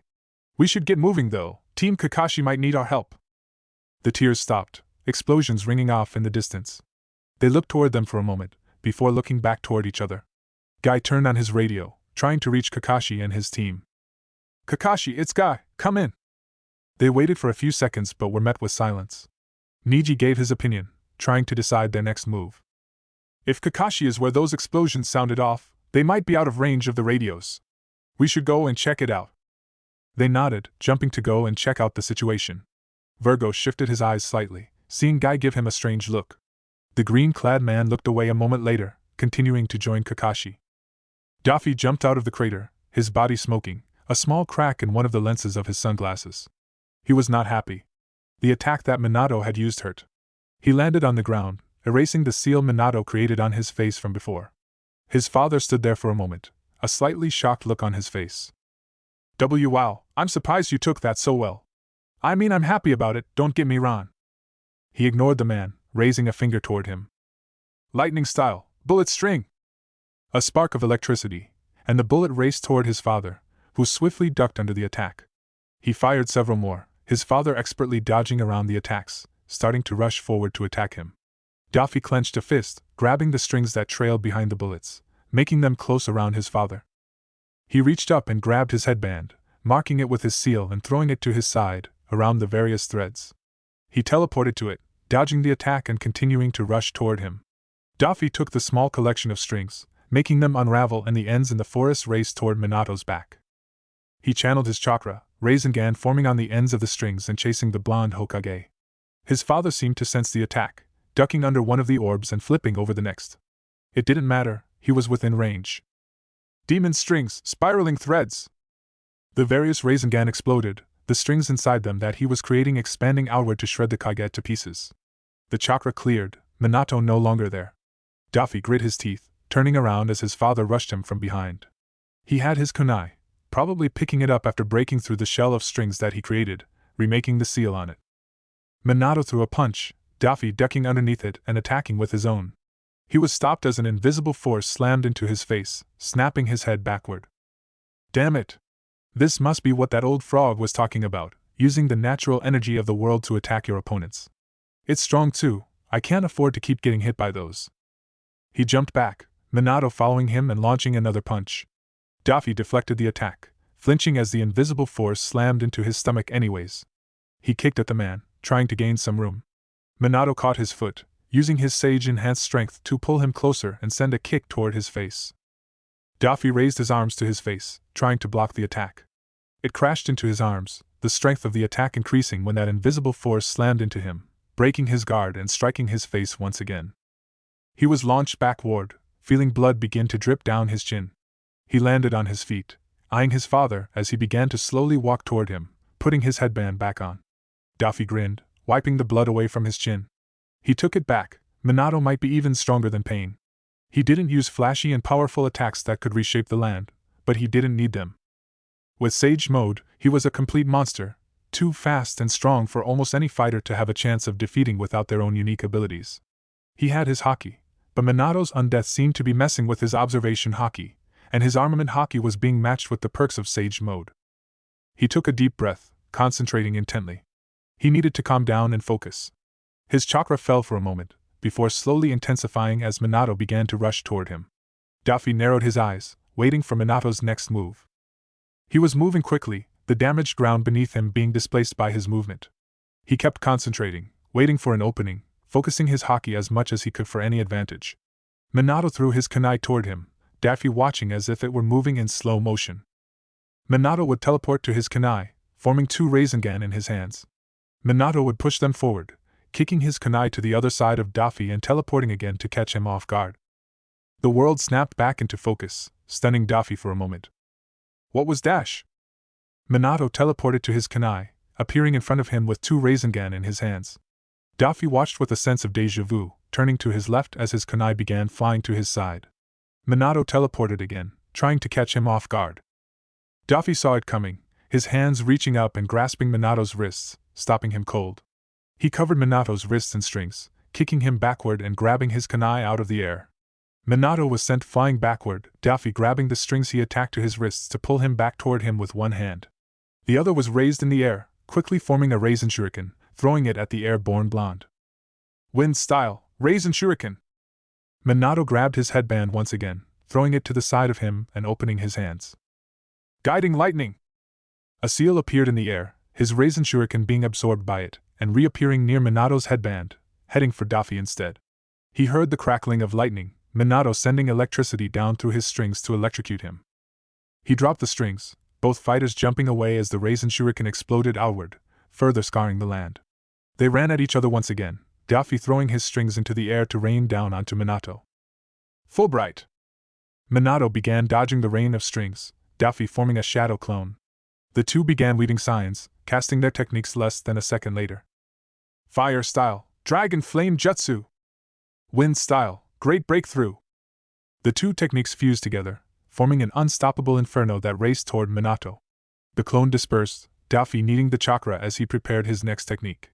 He raised his hand to either side of him, acting quickly as the flames continued to burn. Break White! Two large sheets of white string erupted from the ground, wrapping around the area Minato was, quickly coiling around him and tightening, recreating a much larger shell of strings. He focused wind chakra into the strings, tightening the threads further to rip the undead man to pieces. The strings faded and disappeared soon after, Daffy cutting the chakra to them.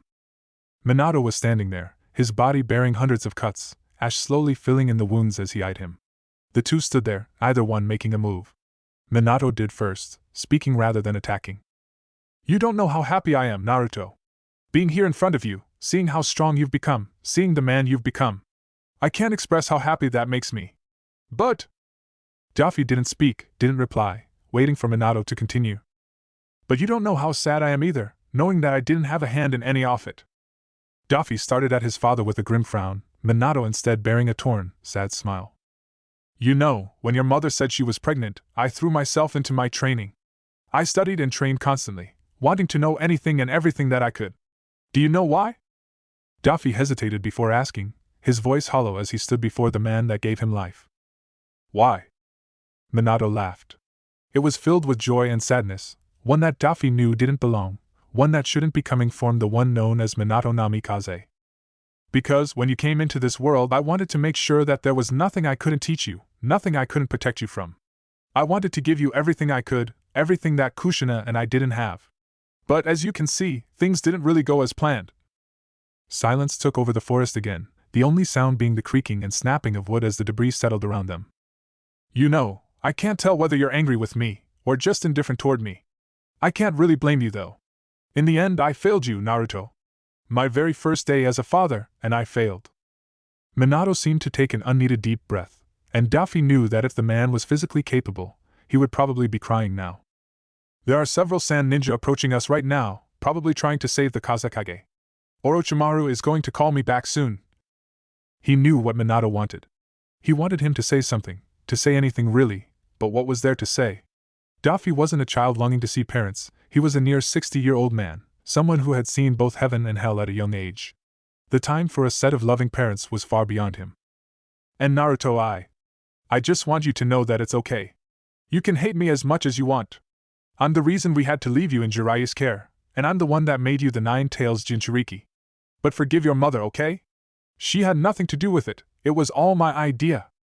He watched sadly as Minato kept going on, Daffy biting his lip, trying to think of something, anything to say. His father hesitated before giving him a defeated smile, turning slightly to leave. Well, I guess this is goodbye for now. Father. Minato stopped, looking behind him with widened eyes. Daffy's opinions hadn't changed. He didn't need a loving and caring father in his life. He didn't need a warm and compassionate mother either. The two had interested him, but that was all it was to him, interest in the two people that had given him life.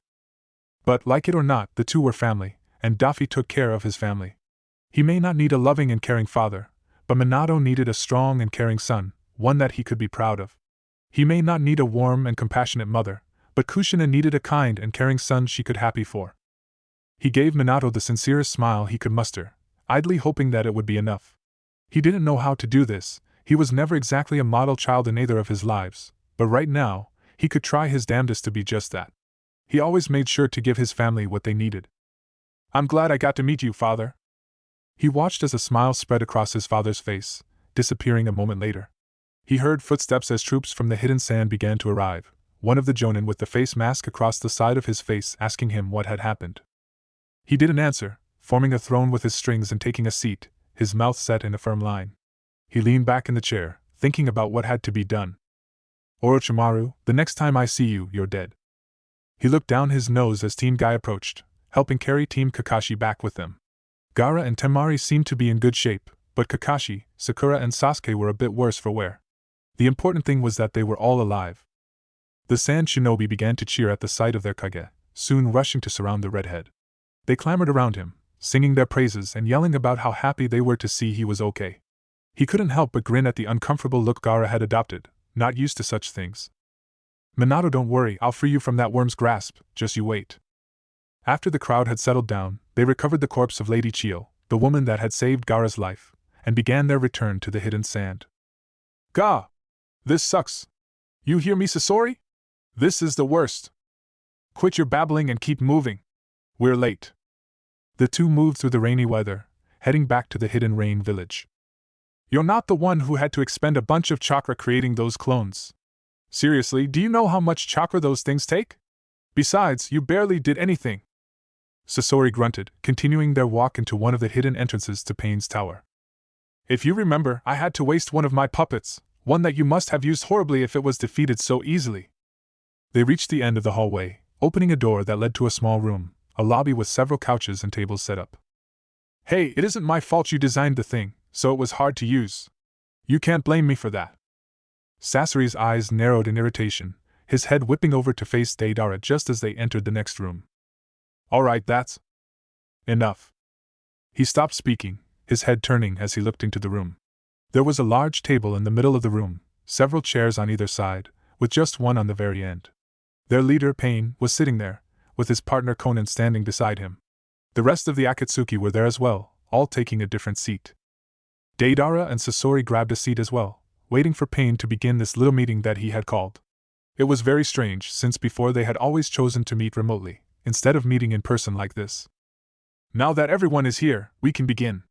We will start with a threat assessment of Naruto Uzumaki, the Nine Tails Jinchuriki. Hyden snorted loudly, kicking his feet up onto the table. Please, like some little twerp is any real threat to us. Just send me and Kakuzu and we'll get the job done in no time at all. Kisame laughed at the Jashinist, slamming a palm onto the table. Do you hear that, Itachi? The human voodoo doll thinks he can play in the big leagues. Maybe I should teach him his place. You're underestimating the Nine Tails kid. He's gotten quite strong, stronger than most of you in fact. Zetsu's words quieted everyone, Pain ending the silence a moment later. Naruto is becoming a problem. He has trained a few others during his trip with the Toad Sage, and they have grown powerful in their own right. From this moment onward, you are to avoid Naruto Uzumaki and Rock Lee at all costs. Do not engage them alone. Deidara leaned back in his chair, his dismembered arm laying in front of him. So what? Are we just going to keep running away from him all the time? We have to face the brat eventually. Pain glanced over with his purple eyes, which started to glow ominously. Naruto is not a priority right now.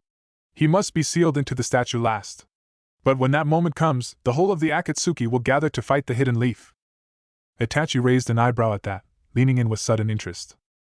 The Hidden Leaf? Pain nodded toward him. Yes, the Leaf has proven to have several powerful warriors as part of their ranks. If left alone, they will be a problem for years to come. To achieve our goal, the Leaf will have to be taken care of. Hyden gave their leader a wide grin, chakra leaking out from him slightly. Now that's what I'm taking about. Some good, old-fashioned killing. I love it. Ha! Pain merely nodded toward them, continuing the meeting. Also, we have a new member joining the Akatsuki today. Come in, Toby. A masked head suddenly popped out from behind Pain, a hand showing up a moment later, waving enthusiastically. Hiya! I'm Toby. Pleased to meet ya. Chapter 18. Zabuza Momochi considered himself as someone with nerves of steel. Little could shake or disturb him, and there was never a time where he would fear his own death. He was the type of man that refused to falter, who would never break under any circumstance. Nevertheless, the one known Naruto Uzumaki was seriously testing that belief. He still remembered the day he had first met him, when the boy was much shorter and seemingly a simple genin on a mission way above his league. He remembered when his first impression of him had changed in an instant, after the boy had almost killed him. Meeting Naruto Uzumaki again was an experience he hadn't been looking forward to, much to his own surprise. There was something about him that was never quite right. He was too strong, too powerful, and seemed to have far too much experience. Seeing him again only reinforced that fact. The Naruto he had met on the center of that lake was far different. No, different wasn't the right word. He seemed like he was whole again. The way he walked and moved, gestures and mannerisms that seemed so odd as his younger self, suddenly came together. Naruto had become a true predator, a monster in every definition of the word. For the first time, Zabuza found himself shaken at the thought of a fight. He remembered eyeing the boy's work, seeing how brutally and effectively he would take down the rebels that fought against Mei and her people. The ninja had been utterly butchered, and Naruto had gone through it all without a scratch. There was no doubt in his mind that Zabuza had now been looking at one of the strongest ninja on the world, one worthy of the name Kage. When the boy had suddenly left, shattering the very earth beneath him with his strength, Zabuza had released a breath he hadn't realized he was holding. The presence that he held now was both awe-inspiring and dangerous. Who never wanted to meet someone who could go face-to-face with such a man? If he did, he was sure that a swift death would follow. He relayed all of this to the Mizukage standing in front of him, waiting to hear her thoughts. He had waited for Naruto to return, but he never did, even after a couple hours. After that, Zabuza decided to return to Mei and deliver his report. He wasn't sure why Naruto had left in such a hurry, but there wasn't really a reason for him to stay there. He accomplished his mission after all, but he wasn't expecting the extravagant blonde to leave without a word like that. Well, Lady Mizukage? It's obvious that this Naruto is a powerful ninja, a clear threat to the Hidden Mist. What are we going to do about it? Ao spoke from Mei's side, his ever-stern look upon his face. Zabuza had never really liked Ao very much, finding the man rather pretentious and, to be blunt, a know-it-all. Still, the man was very skilled. He wouldn't be Mei's right hand if he wasn't. Mei chuckled sweetly a moment later, interrupting Zabuza's thoughts. Oh yes, he seems to be quite strong. Great husband material, don't you think? Ho ho ho! Mei laughed haughtily, making Zabuza sigh a bit at her antics. Mei was a powerful kunoichi, easily deserving the title of Mizukage. Her quirks, however, often got on his nerves, not always taking the situation completely seriously or too confident for her own good at times. Still, she was his Kage, and he had her to thank for reinstating him as a Miss Ninja. Mei resumed a moment later, a sly smile on her face. Still, what do you think of him, Zabuza? Do you think he's the one causing such a ruckus among the various nations? Zabuza gave it a brief thought before shaking his head. No. Naruto doesn't seem like the type to go around killing ninja for no apparent reason, or if he is the one, there's someone behind him pulling the strings, though I doubt that is the case as well. Ao raised an eyebrow at that, folding his arms in front of his chest. Oh? And why is that, Zabuza? He glared at the man's raised eyebrow, not quite liking that the man was questioning him as if he were a superior. Mei apparently saw the look, repeating Ao's question. He answered a moment later. Because you haven't met him. Naruto isn't that type that is manipulated easily. If someone were strong enough to manipulate him, then there wouldn't really be a reason for them to slinking around like this. Mei nodded, humming thoughtfully with her chin cusped in one hand. I see, this is most unlike you, Zabuza. His eyes widened slightly at the unexpected observation, leaning forward in curiosity. Mei merely chuckled toward him, folding her hands in front of her as she sat behind her desk. What I mean is that you aren't really one to be singing another ninja's praises, especially a leaf ninja. It's very unlike you, though I suppose that goes to show just how special this Naruto character really is. She smiled sweetly, turning toward Ao while clapping her hands together. What do you think, Ao? Should I send a marriage proposal to the leaf? Zabuza stared at the man, silently begging the man to humor the Kage for once.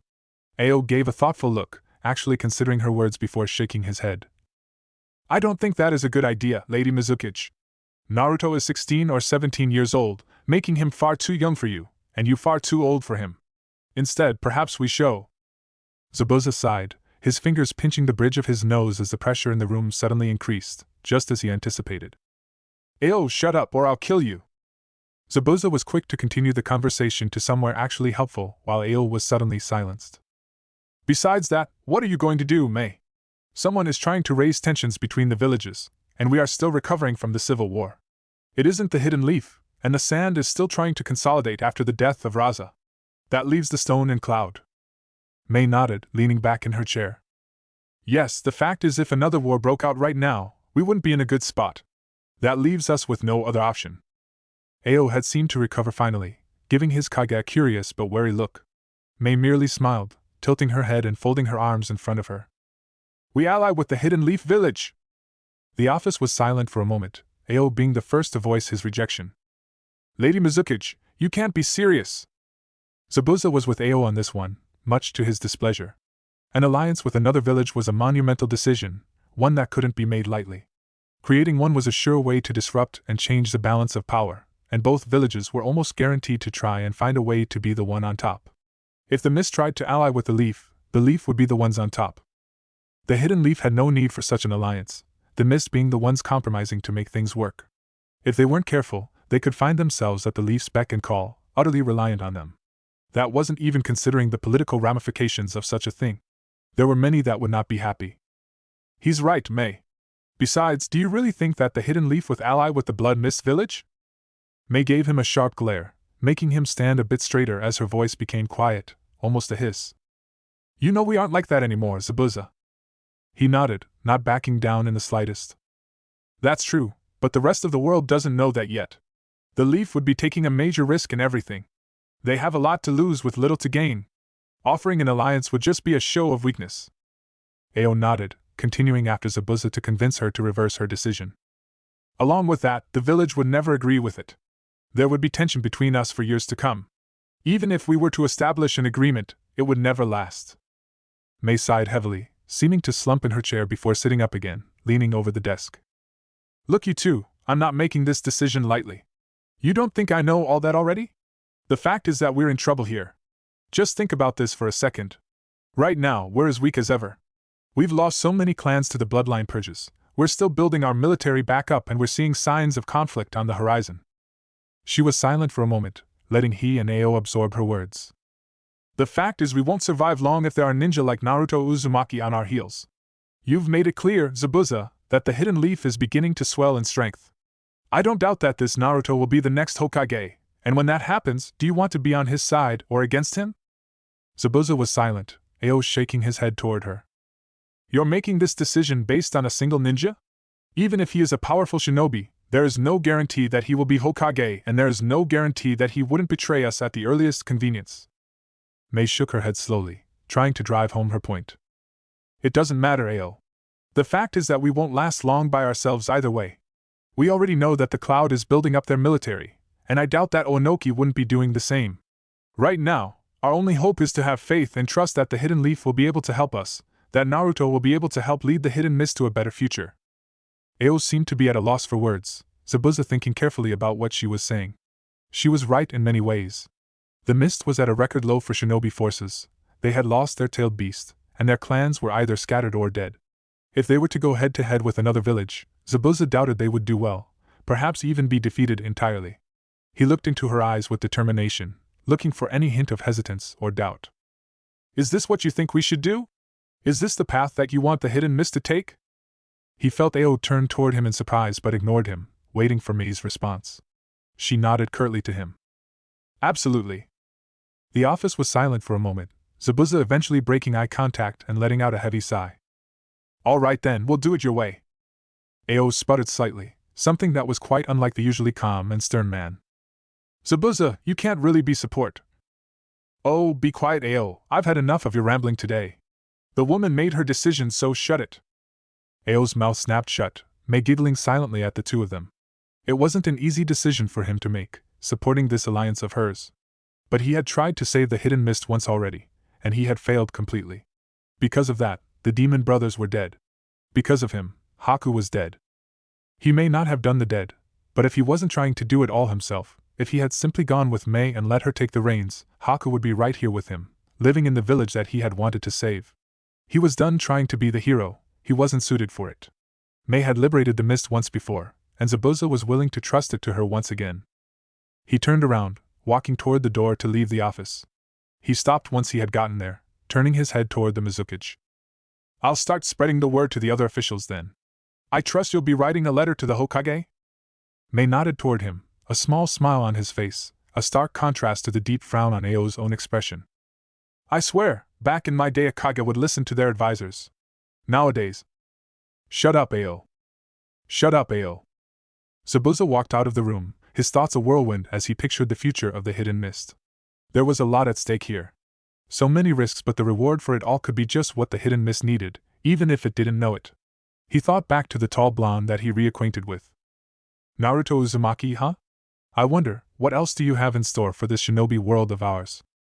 Daffy walked behind Gaara and his rather large entourage, looking down at Kakashi as he lay on a bed of floating sand. They were all making their way back to the village, the various sand ninja rather happy to see their Kage alive and well. Sasuke and Sakura were walking beside Kakashi and his floating platform, Virgo walking beside him. The rest of Team Guy were walking far ahead of them, leading the entire group, and Daffy took a moment to question just what had happened to take down a man like Kakashi. So, age catching up to you, huh? He gave the Jonin a wide grin as he groaned, rubbing his temples in slow, circular motions. Why does everyone think I'm so old? I'm not even 30 yet. Sakura slapped Kakashi's hands away, placing her own hands at the sides of his head. There was a green glow, healing chakra flooding through Kakashi's skull. Stop that, Kakashi-sensei, you're just gonna make it worse. Just lie down like a good Jonin and relax. Daffy looked down to him expectantly, waiting for an explanation. Sasuke spoke up as well, apparently eager for one as well. Kakashi, just what was it that you did back there anyway? Kakashi gave a light sigh, before waving a hand toward him, brushing him off. I'll explain it later to you guys. To be brief, it's a unique ability for the Sharingan. I haven't quite mastered it yet though. Daffy shrugged, dropping the subject for now and looking forward. Gaara was walking slightly ahead of him, with Temari at her side. He couldn't see Gaara's face, but Temari was looking toward him, clearly talking to him about something with a small smile on her face. Most likely, they were simply catching up, not having seen each other for nearly 3 years. Daffy turned slightly to the right, seeing the missing sibling trying to blend in with the crowd. Daffy slowed his walking, separating from the group to be more alone with Virgo. His haki had told him that Virgo was slowing down on purpose, and he was curious to see why. Virgo had spoken first though. Interesting development, isn't it? He gave Virgo a questioning look, wondering what he meant. He nodded in Kankaro's direction. The Sand siblings. If I were to be honest, it reminds me of something. Daffy stopped, the pressure around him increasing, the cracks in his sunglasses spreading rapidly. Virgo's own glasses began to chip as well, the man stopping at the same time. Lee, you may be a close friend of mine, but you should also know to watch your tongue. We do not speak of him ever again, you know this. Virgo nodded coolly, Daffy continuing to walk forward with Virgo trailing close behind him. Forgive me, I was just curious about something. Daffy turned slightly, giving him an unhappy look. About what? He snapped, ready to hear an explanation. Had I said something like that 20 years ago, I would probably be halfway across this desert right now. To be frank, you've changed, Naruto. He stopped, his eyes widening at Virgo's words. He thought about it, wondering about what had just transpired. He quickly realized that Virgo was right. Had they been in Dressrosa, and Virgo had said those words, he would have sent a man across the city. He wouldn't have killed him, but he wouldn't take such disrespect either, not when it came to that. So, what was different, what had changed? He thought about it for a moment, walking forward again and looking ahead at Sakura and Sasuke. Sakura was prodding at Kakashi, green chakra flaring now and again as she tried to ease the Jonin's pain. Sasuke had walked ahead to join Gaara and Temari, joining in on their conversation. He doubted it was just them. They were family to him, yes, but he had family before as well, and never had it caused such a change in him. Perhaps it was this place, this new environment, free from all mentions of his previous life. Before, he was constantly reminded of his past. The world government, the celestial dragons, all of it. There was never a single day where he wasn't reminded of the heaven he had been born in, and the hell that had been delivered upon him. But here, things were different. For over a decade, his only reminder of all of it had been a single fishman. No world government, no celestial dragons, no warlords, marines, pirates, devil fruits, or One Piece. No, here there was only his family and everyone trying to get between them. It was a stark realization, one that had left him slightly reeling. Just how much had he changed? He thought about it further, looking up at the approaching village gates. Doflamingo would never sympathize with an old, washed-up drunkard like Jiraiya. Doflamingo would never force himself to make a dead man like Minato happy. Doflamingo wouldn't bother making a woman like Tsunade's life easier by not killing a thorn named Danzo. No, Donquixote Doflamingo would have never done these things, so then why? It's because of you that we are who we are today, so none of us will hesitate to help you become who you want to be either, okay?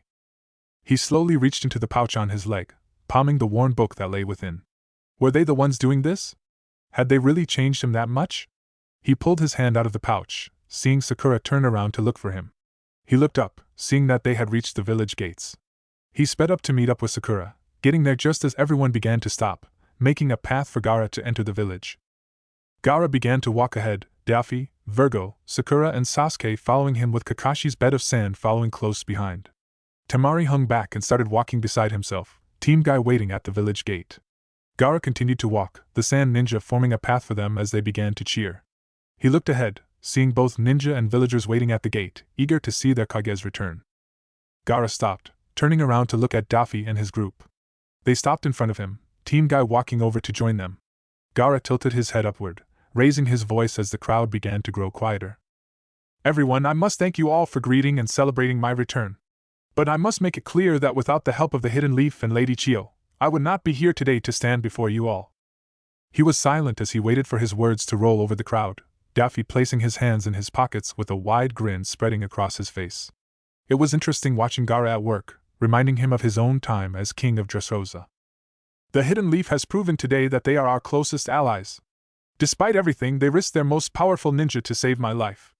They were under no obligation to do so, and after our betrayal of them 3 years ago were in the right to ignore our plea. Even so, they helped us in our most dire need, and for that, the leaf will always be a dear friend to the sand. The crowd began cheering at that, several smiles lighting up among the villagers in the crowd. Daffy looked around, seeing Gaara's village for the first time, even if he was still outside it. It wasn't the most extravagant place he had ever seen. It was hot, windy and dry and didn't seem very hospitable. He was snapped out of his thoughts as Gaara continued. Most of all, I must thank this man for everything he has done for us. Without him, I wouldn't be the person I am today. Without him, the sand would not be recovering as well as it has. I invite you all to join me in thanking. Gaara walked forward, a hand extended to offer a handshake. Daffy chuckled lightly at the theatrics, extending his own and giving Gaara a firm handshake. Naruto Uzumaki! The crowd cheered even louder, Daffy shaking his head lightly. Several ninja, this village's Umbu most likely, appeared to create a path through the crowd, giving them all a way into the village. Gaara began walking, turning his head to talk to them before they left. You can all stay here for today and leave tomorrow. It seems like Kakashi needs some rest anyways. Daffy looked behind him, seeing Sakura give a brief shrug and Sasuke giving a nod. Kakashi just seemed to groan lightly, Guy trying to get the man to show some youth. He turned back toward Gaara, giving him a nod. All right then, lead the way. They walked through the village, Daffy taking a close look around. It was a sharp contrast compared to the Hidden Leaf, and now he saw why Temari was so enamored with the Hidden Leaf 3 years ago. This place seemed mellow, or maybe just boring. It was so dull, almost lifeless. If it weren't for the various villagers celebrating Gaara's return, he would be inclined to compare it to a ghost town. If this is what it was like now, he couldn't help but wonder what it was like before Gaara was Kazekage. From everyone's reactions, the people seemed to adore him, even overlooking his bloody past. It was quite impressive to say the least. The group began walking up a small flight of stairs, coming up to a rather large home, similar to Sasuke's in fact. Gaara opened the door, inviting them all in. Kankuro and I live here, but there is more than enough room for all of you.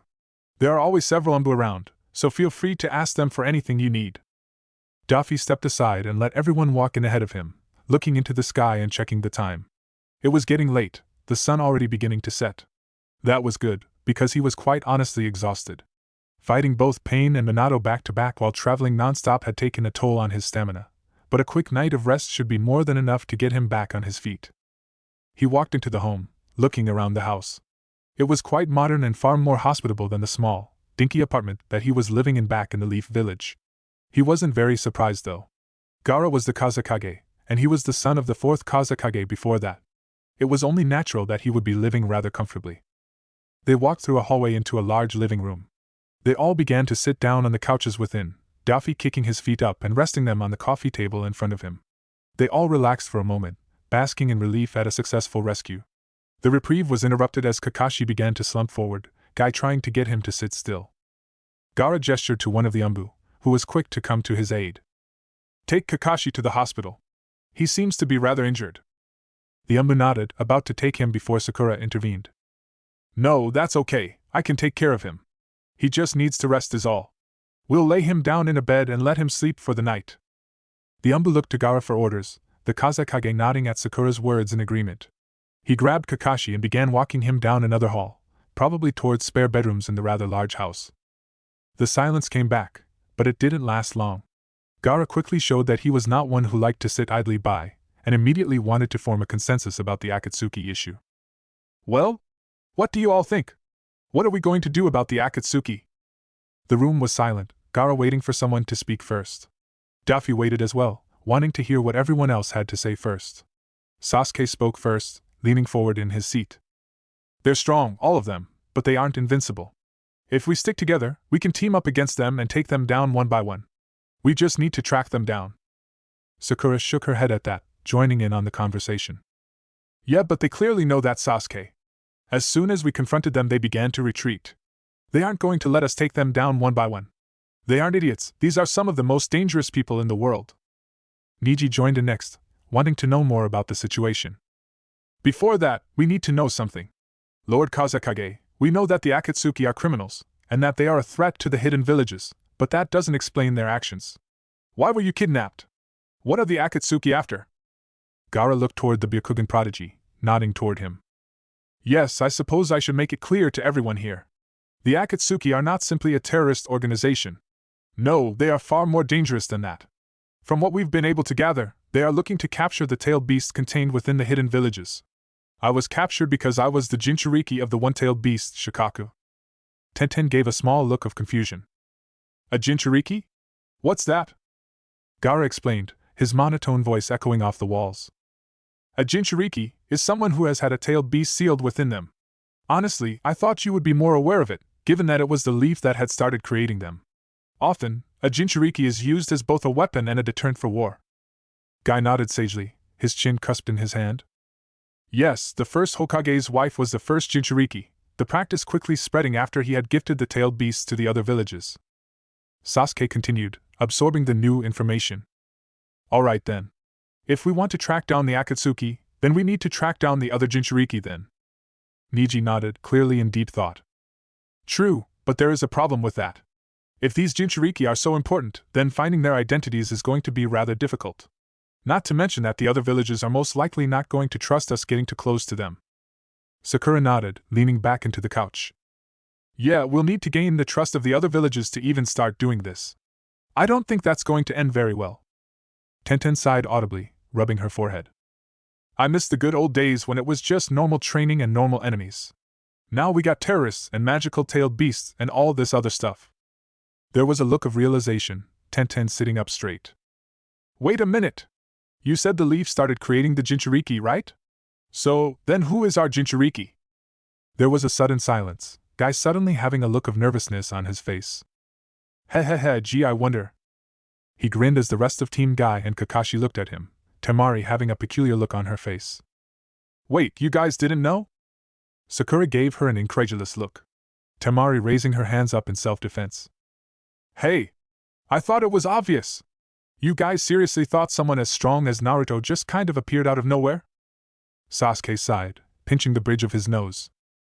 Well, we know they aren't going to be getting the Nine Tails then. That leaves 7 more tailed beasts to track down. Gaara nodded, explaining further. From what we in the Leaf know, the Mist no longer has their Jinchuriki either, one of them on the run and the other having already passed. That leaves the only ones in the Hidden Stone, Cloud, and Waterfall, as well as a free-tailed beast somewhere out there. Virgo nodded sharply, trying to contribute a plan. Very well, we should begin by tracking down either the Jinchuriki from the Mist or the one that has no Jinchuriki. They will be the easiest to find. Daffy chuckled, leaning back into the chair. Yes, but don't forget, Lee, that the Akatsuki probably know that as well. They have an impressive network of spies able to find out about my arrival to the Hidden Mist and already set a trap for me. They will most likely already be after them. I say we start with the hardest ones first, the ones that will give the Akatsuki the hardest time and the most unlikely for them to capture. Sasuke nodded, seeming to agree with him. Yeah, he's probably right. So that leaves either the Hidden Stone or Cloud.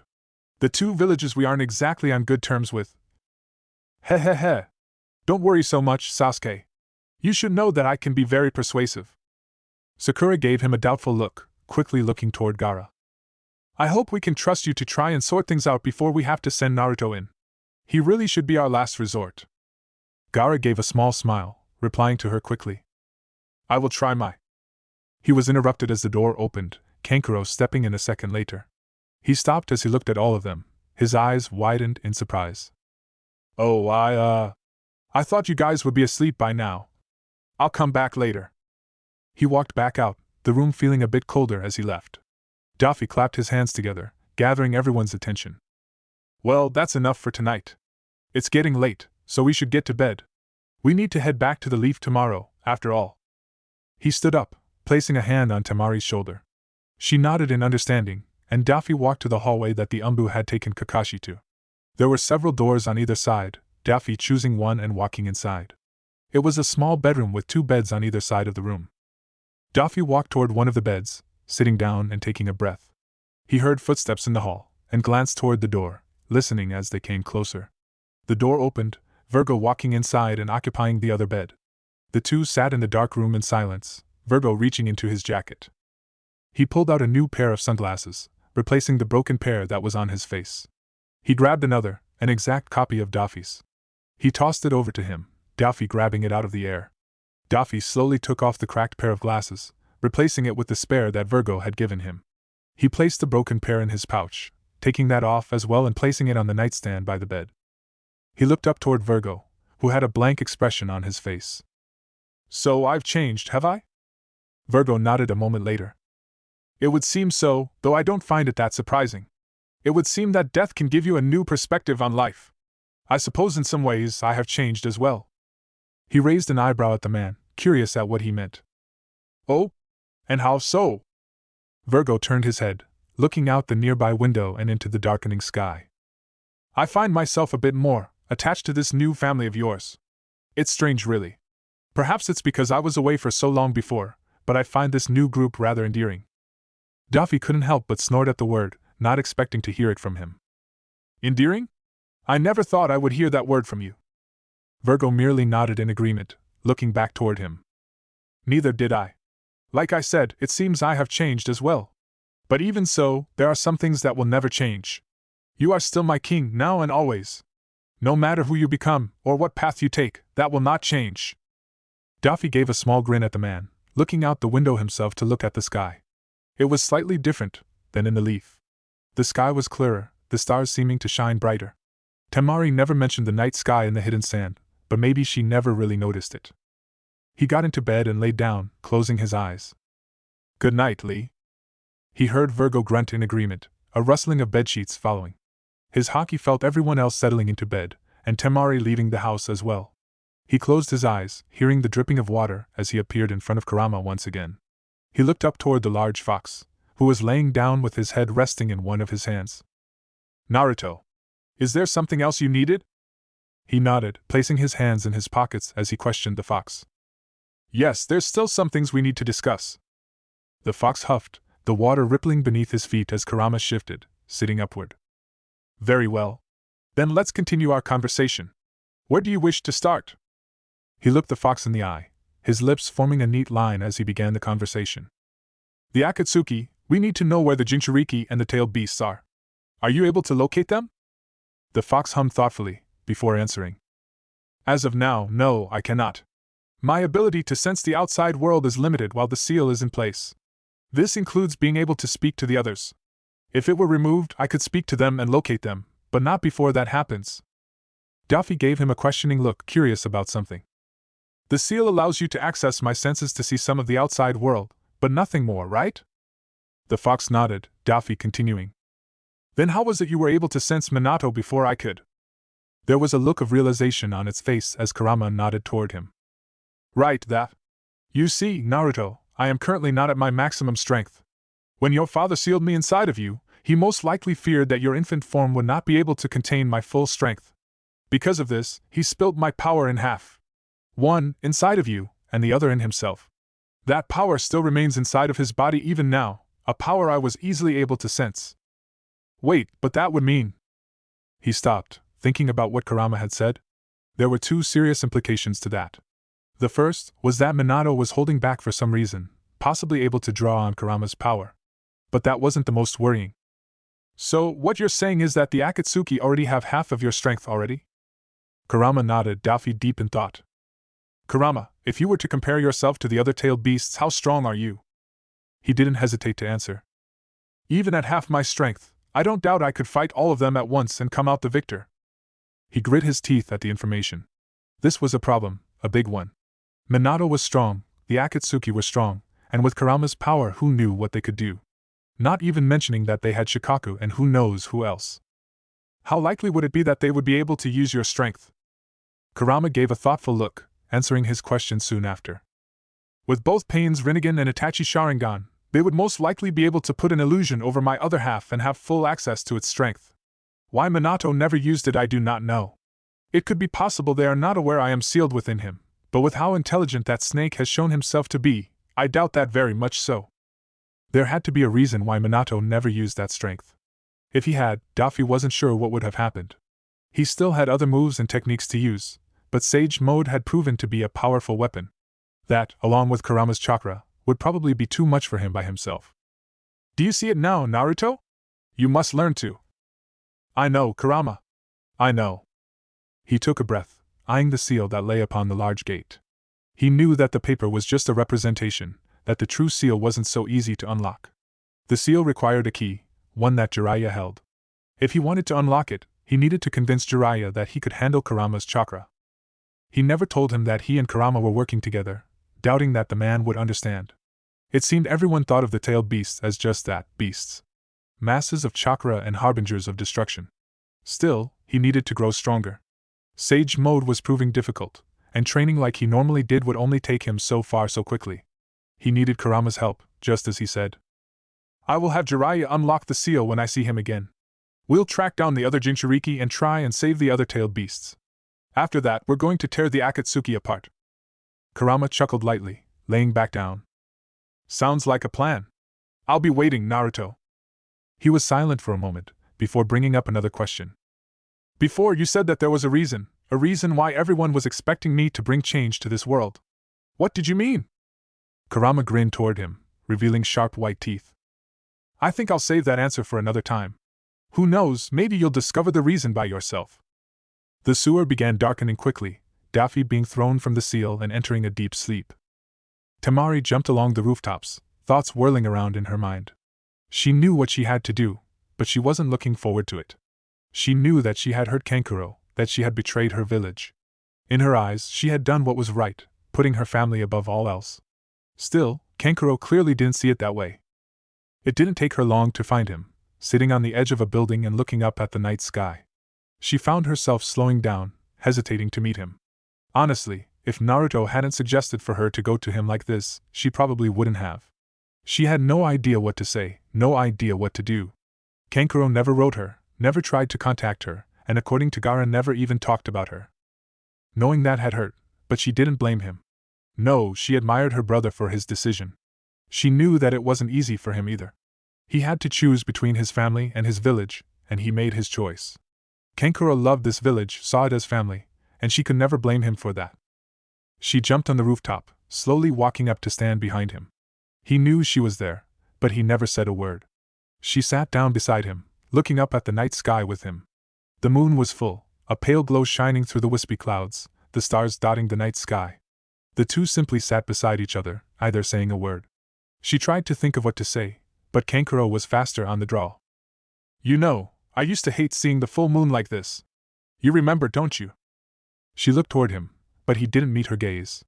He continued to look upward with hardened eyes. She replied sadly, not knowing what else to say. Yeah. I remember. She knew what he spoke of. The full moon was something that used to haunt her, often being accompanied by screams and death. Other villages probably saw the moon as a symbol of peace or serenity, but it only reminded her of the scent of blood. The full moon was when Shikaka would run wild, when Gaara would run wild. I never hated Gaara. No matter what he did or who he killed. Through everything, he was still my brother, he was still our brother. I would fight through the fear, knowing that one day he may snap and kill me, but I still couldn't let him go through everything alone. She bit her lip at his words, no longer content with staying silent. Then why, Kankuro? Why couldn't you just trust me? The leaf could help Gaara. Naruto could help him. So why didn't you just? Because Temari dash. He quickly faced her, his eyes having softened as he looked upon her. He softened his voice, continuing. If I had done that, if I let you abandon everything, the sand would die.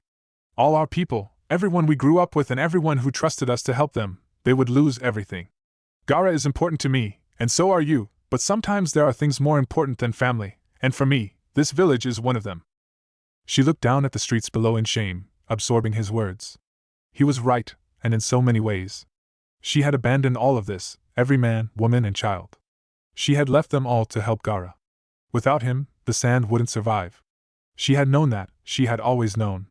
Even still, she didn't waver, didn't want to accept that bitter reality. Clearly, that truth was just as obvious to Kankuro. I can't forgive you for abandoning this village, Temari. This has nothing to do with how you hurt me or anything like that. The people here needed you, and you left them to rot. She stood up, nodding in acceptance. It was better this way, at least that's what she wanted to believe. Kankuro had every right to hate her. She was in the wrong, she was the cause for all of this. The looks that every sand shinobi had given her had cemented that fact. This wasn't her village anymore, and she wasn't a sister to Kankuro anymore, not in his eyes. She turned around, beginning to walk back to the house. It was late, and she was thoroughly over this mission already.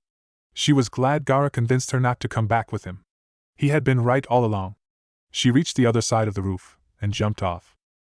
At least, that's what I should say to you. She stopped, slowly turning her head. Kankuro was standing now, facing toward her. My mind keeps telling me the same thing. That you're a traitor, that I should never forgive you for what you've done. It keeps telling me that the Temari I know abandoned her people for her own selfishness. It's been telling me that for the past 3 years. She walked forward hesitantly, silently pleading for him to continue. But? She asked, waiting to hear more. She didn't wait long, Kankuro gulping visibly. But standing in front of you now, seeing you face to face, I can't believe it. If I could care about Gaara after all the shit he's done, then I don't see why I can't do the same for you as well. I don't agree with what you did, Temari, but I don't want to keep going like this either. Baki-sensei seems to have forgiven you, so I guess I can too. She couldn't stop the wide smile on her face even if she wanted to, quickly wiping away some tears that began to fall down her face. She rushed toward him, quickly enveloping him in a hug. He instantly showed signs of disapproval. Hey, come on. Get off me, EW. You're getting me all wet, Temari. She released him, laughing at his words and drying her face and eyes. She looked back to him, not quite believing what had just happened. So, you're finally going to stop ignoring my letters? Kankuro sighed heavily, rolling his eyes. Yes. And you're actually gonna write back to me, right? I guess. And you're going to send me gifts from time to time too? Well, if it's your birthday maybe, but... And don't forget to convince Gaara to visit every now and then. Now, hold on. Oh, and make sure you tell me if you meet any lady friends. Okay, now seriously. Wait, you haven't met any already, have you? What? No, that's... Yeah, didn't think so. Anyway, I'm exhausted, so I'm heading back. Night, Kankuro. Huh? Oh, good night, hey. What do you mean I didn't think so, huh? She laughed as she raced back to the house, a feeling of relief and joy flooding through her. Tonight had gone far better than she had expected.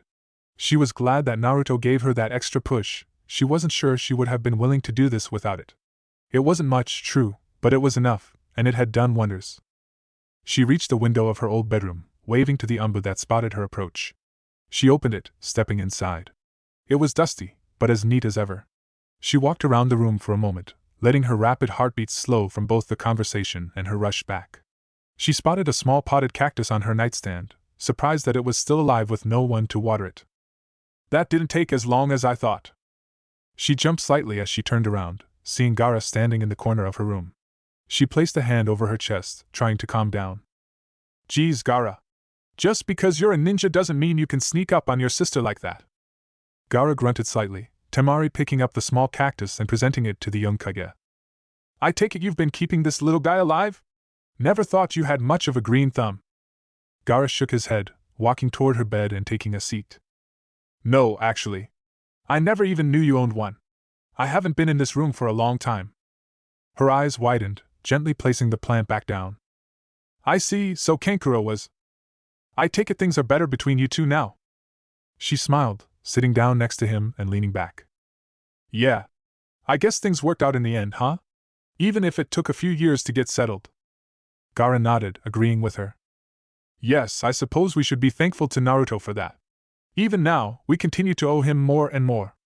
She smirked at his words, thinking about her two brothers. Yeah, I just hope that Kankuro doesn't try and mess with him while he's here. I think we both know that Kankuro's pride would be taken down a few notches. Humph, I hope Kankuro is a bit more cheerful now. I'm supposed to be the stoic one in this family. She gave her brother a bewildered look as he sat up, beginning to walk out of the room. Gaara of the desert, did you just make a joke? He opened the door, picking up his pace. Good night, Temari. He closed the door, Temari laying down fully in the bed. It felt so much smaller now, her having grown since she was last here. Still, it was a nice feeling, looking up to a familiar ceiling. The glow of the moonlight drifted into her room, but for once, she welcomed it with open arms, drifting into a heavy sleep. Maybe the full moon isn't so bad after all. And how has this plan been working for you so far, Madara? Pain looked at the masked man's eye, waiting for a response. He, Madara, Konan and Zetsu were having a meeting, trying to decide what their next move would be after kidnapping the Kazekage and capturing Shikaku. Pain resumed his critique, curious to see what the powerful man had to say. Your plan to cause conflict between the villages seems to have backfired. Zetsu says that the mist now wishes to ally with the leaf, and the hidden stone and cloud have shown no signs of being bothered by your assassinations. The masked man nodded, leaning against the wall in the small office. Yes, perhaps. It was a long shot at best, disguising myself as the Nine Tails and trying to foster a bit of hatred toward the leaf. It seems that it wasn't enough, but that hardly matters. No matter what happens, the Akatsuki will not be stopped, and Naruto Uzumaki will be taken care of. Konan had a doubtful look on her face, looking toward Yahiko's body. What do you think, Pain? You fought Naruto. Do you think it will be that easy? He closed his eyes and thought, thinking back to his fight with the powerful blonde. He was truly impressive, a prodigy of the highest degree. He was strong, fast, smart, and used every advantage he had expertly. From a perspective of pure skill, they were almost equal, but Naruto's abilities were unique and dangerous, his Rinnegan being the only thing that let him survive effectively. All of that, combined with the fact that he wasn't using the Nine Tails chakra.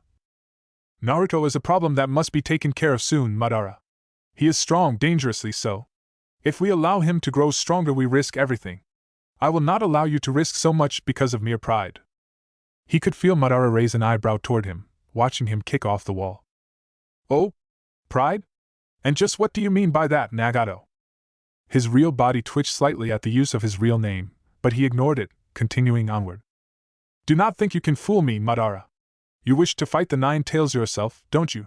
From what history tells, you were a man who prided himself with his fighting prowess. A man like Naruto must seem like a prize to you. Madara chuckled, his voice echoing off the walls in the room. Perhaps, but not this time. Our plan is much more important than one simple fight. No, in the grand scheme of things, the Nine Tails Jinchuriki is someone to be captured. However, you have made it clear that he is strong. If we were to go after him now, we would have to contain him here until we gathered the rest of the tailed beasts. Remember, the 9 tails must be sealed last. Are you so confident that you could keep him locked up until the time is right? Conan stepped forward slightly, speaking before he could. Couldn't you simply use your Sharingan to keep him sedated? Setsu chuckled darkly, answering her question. Naruto was able to break through the Tsukuyomi, one of the strongest genjutsu in existence. He did it years ago, too. Who knows what it would take to keep him down now? Pain grabbed a hold of the conversation again, wanting to get back on track. Madara, are you prepared for what is going to happen? At this rate, a new shinobi world war will erupt. Does that fit in so well with your plans? Yes, actually it does. Madara walked past him, stepping outside and into the ever-present rainfall around the hidden rain. With the amount of ninja we have gathered, along with the enhancements given to them by Orochimaru, we are more than prepared for just that. He followed the masked man, not done with the conversation. I did not agree to start a war, Madara. Orochimaru and the ninja we gathered were to be a last resort. Something to defend ourselves if necessary or use to gather Naruto when it was all said and done. War was never a part of the agreement.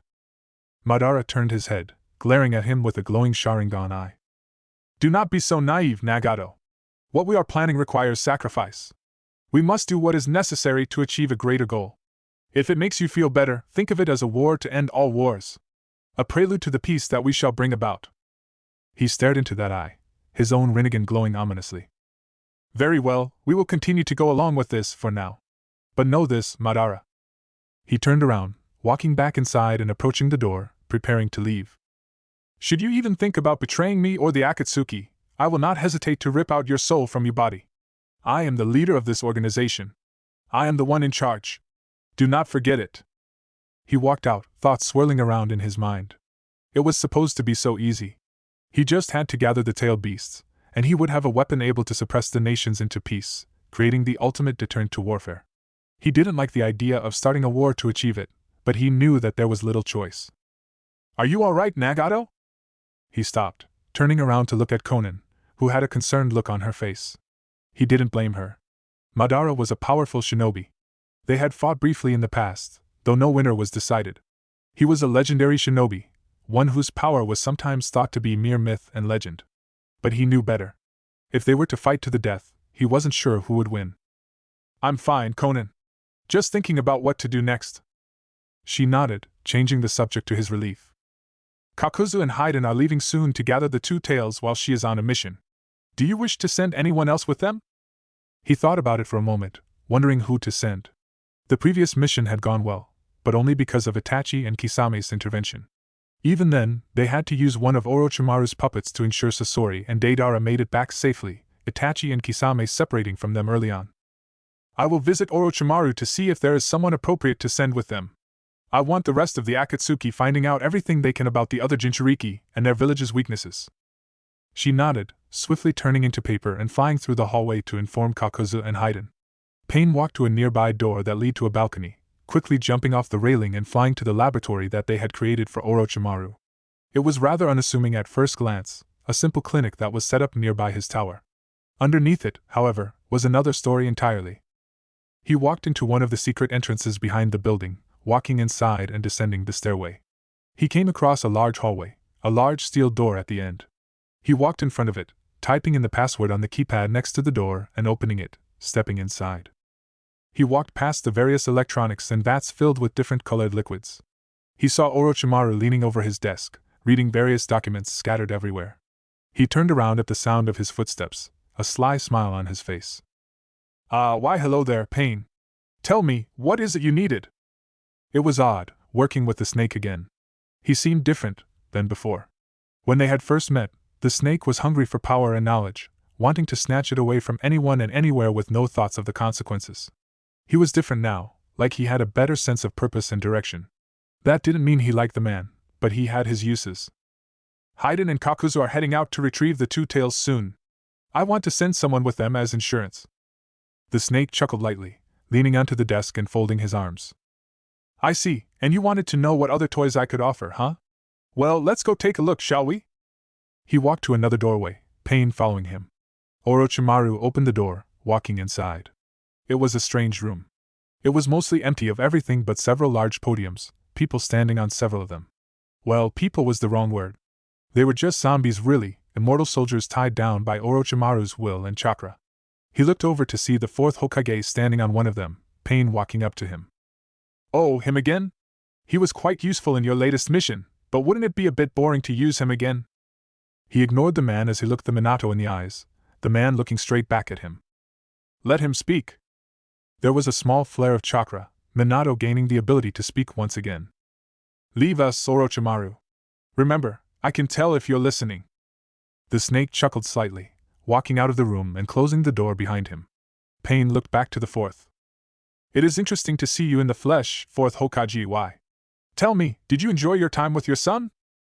Minato glared at him, but he never moved, unable to because of Orochimaru. What do you want? Pain grunted slightly, continuing. I was curious about something. I wanted to know your thoughts, what you think about a subject very important to me, and important to you as well. What common interest could I possibly have with a criminal? Pain didn't falter at the words, expecting them from the angry man. As sibling students, I think we both share a common dream. Tell me, Minato, how would you achieve world peace? There was a look of surprise on Minato's face. Sibling students? What are you? I mean just that. Long ago, I too was taught by Jiraiya of the Sannin. He would often tell me about the cycle of hatred that this world had, and I don't doubt that he told you as well. I created the Akatsuki for that purpose, to break the cycle and establish peace and order. Minato narrowed his eyes toward him. Is that what all this is for? You've formed an organization of terrorists and murders for the sake of peace? He tilted his head toward the man. Is it really so strange? So many people say that the path to peace is through love and friendship, yet where does that lead them? Nowhere. Therefore, if that is not the proper path, then there can only be one more. To establish peace, one must become the greatest violence, the strongest hatred. I will take that hate of this world and use it as a weapon. Minato gained a sad look, surprising him slightly. If you are so confident in this plan of yours, if you believe your own words so full-heartedly, then why are you asking me this now? To me, it sounds like your mind is made up. Because, Minato, I want you to see the truth. I want you to see that everything I am doing is for the greater good. I want you to tell Naruto that my path is the only one. His eyes widened at the mentioning of his son. What does Naruto have to do with this? What would make you possibly think that he would ever join you? Pain looked him in the eye, thinking about the Jinchuriki that he had fought. Naruto is a powerful man, Minato. The Akatsuki want to gather the tailed beasts to create a weapon powerful enough to subjugate the rest of the nations. Minato nodded in understanding.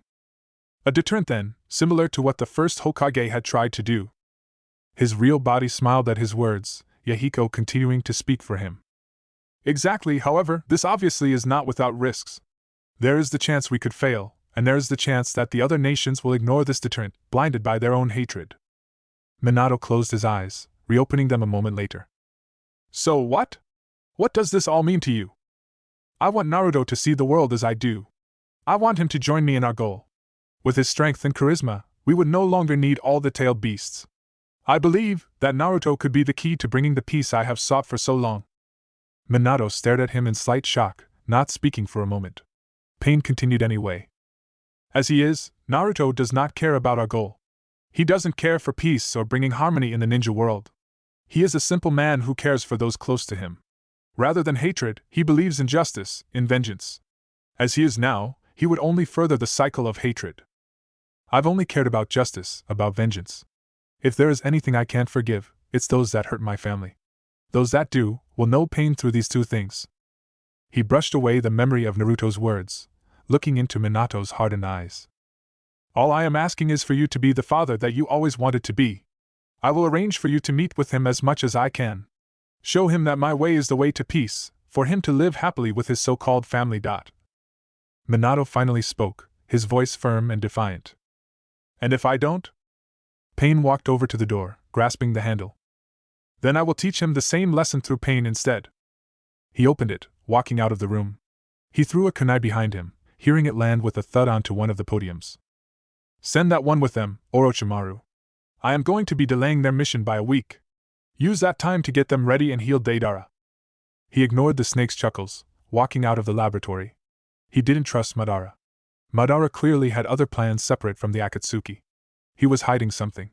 If he wanted to succeed, he would need a backup plan, and he saw that plan in Naruto. He knew that, if he could convince him, Naruto could do it.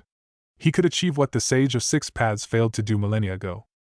Whether it be through Minato or through pain, Naruto would end up being the one that decided this world's fate, even if he had to rip the 9 tails out of him by force.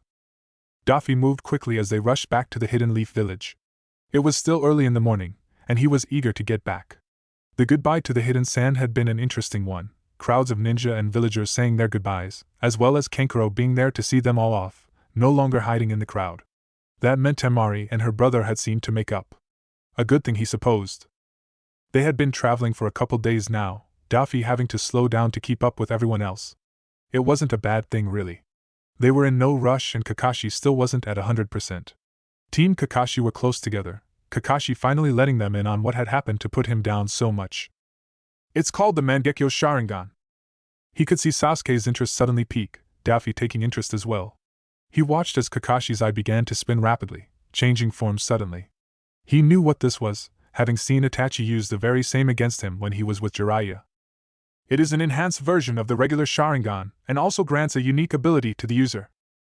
So, it was that illusion the unique ability for Itachi then, or was there something else? So, what's yours, Kakashi-sensei? Sakura asked curiously. He rubbed the back of his head, adopting a look of thought.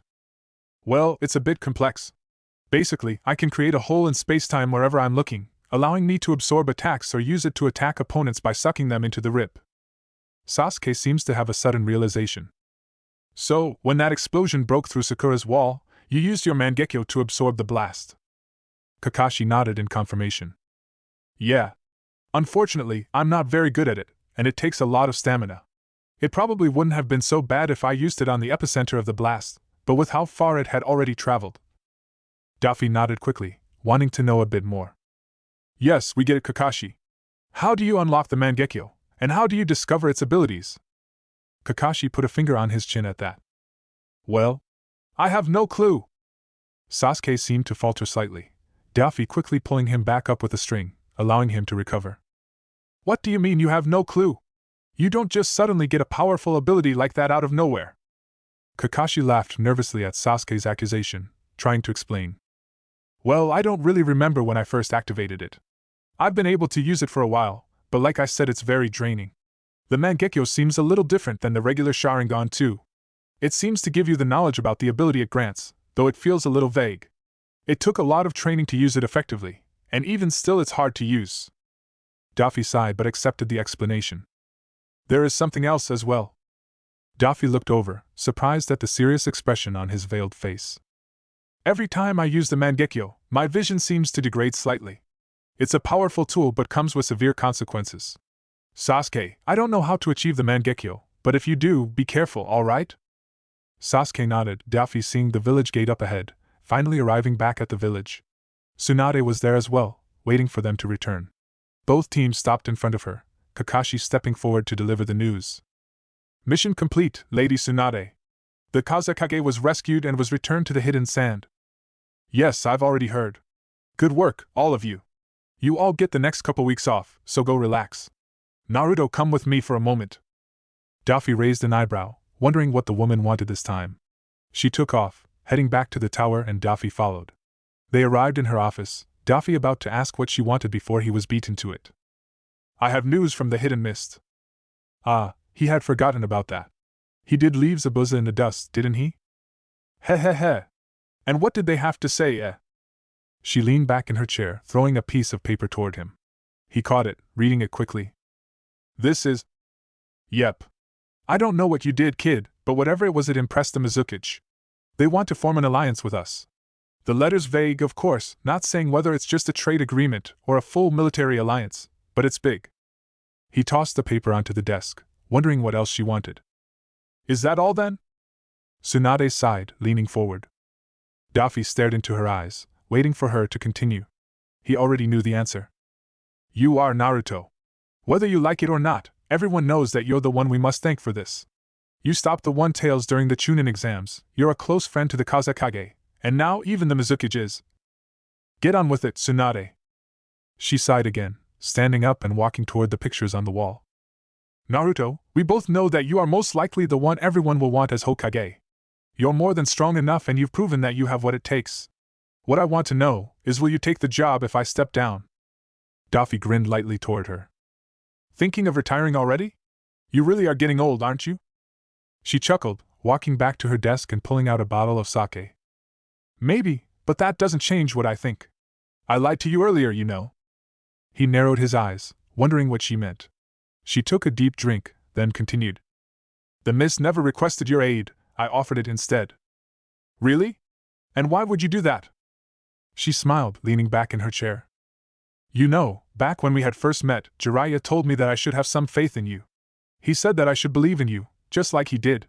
So I took a gamble and for once it paid off. This was another one. This proved that the faith that Jiraiya had in you wasn't for nothing. I sent you to the mist because I truly believed that they would see the same thing that Jiraiya and I did. It seems like I wasn't wrong, was I? He grunted slightly, taking a seat in the chair opposite of Tsunade. I suppose not. You really aren't going to drop this Hokage thing, are you? She laughed, putting her drink down. You shouldn't worry so much about it. I'm not retiring anytime soon, not with this Akatsuki thing going on still. He nodded, looking over at the pictures on the wall. It was somewhat hard to imagine his face among the other Hokage. The job of Hokage was far different than being king was. Everyone there had sacrificed a lot during their time, something that he couldn't imagine himself doing. He looked into the eyes of the old man, wondering what he would say to him at a time like this. Fine, do what you want. Tell me, where is Jiraiya? I need to speak with him. She took another drink, replying to him shortly after. He left to the land of iron not long after you returned to the village. He wants to establish a Kage summit to speak about the Akatsuki, but so far, the Cloud and Stone seem unwilling. He went to visit Mifune, the leader of the land of iron, to have him help convince them, but there was no luck. He should be back in a couple days. Daffy nodded, getting up to leave the office. I'll tell him you're looking for him when he gets back. For now, enjoy your vacation. Goodbye, Tsunade. He opened the window, jumping down into the street below. He placed his hands in his pockets, walking down the streets as he thought about what to do next. He supposed he could go see how the new house was doing, knowing that Tsunade should have started with its construction when he left for the mist. He didn't get the chance to ponder the thought further, hearing someone call his name, footsteps striking the ground. He looked ahead, seeing a familiar face race down the street, bumping into various villagers and clamping down on his leg. Daffy looked down, seeing the bright face look back up at him. Whoa! You've sure gotten tall, boss. He grinned down at the boy, lifting his leg up and Konohamaru along with it. The boy let go of him, rubbing the back of his head sheepishly. He had grown quite a bit, no longer having the strange metal cap on his head anymore either. He was also still wearing that orange jumpsuit, though it seems to have finally grown on him. Hey! Check it out, boss! I'm finally a ninja, just like you. He pointed to his forehead, showing the ninja headband wrapped securely around it. I see. Does that mean you want to spar then? I'm curious to see how strong you are now. The boy placed a fist on his hip, giving him a thumbs up. Ha! Don't worry about it, boss. I wouldn't want to embarrass you with how much stronger I am now. He grinned at the confidence, but it quickly fell at seeing Konohamaru's face fall slightly. I can anyways. I was going to go visit the old man's grave. Did you want to come with me? I don't remember you visiting before you left. I don't think you were able to come to the funeral either.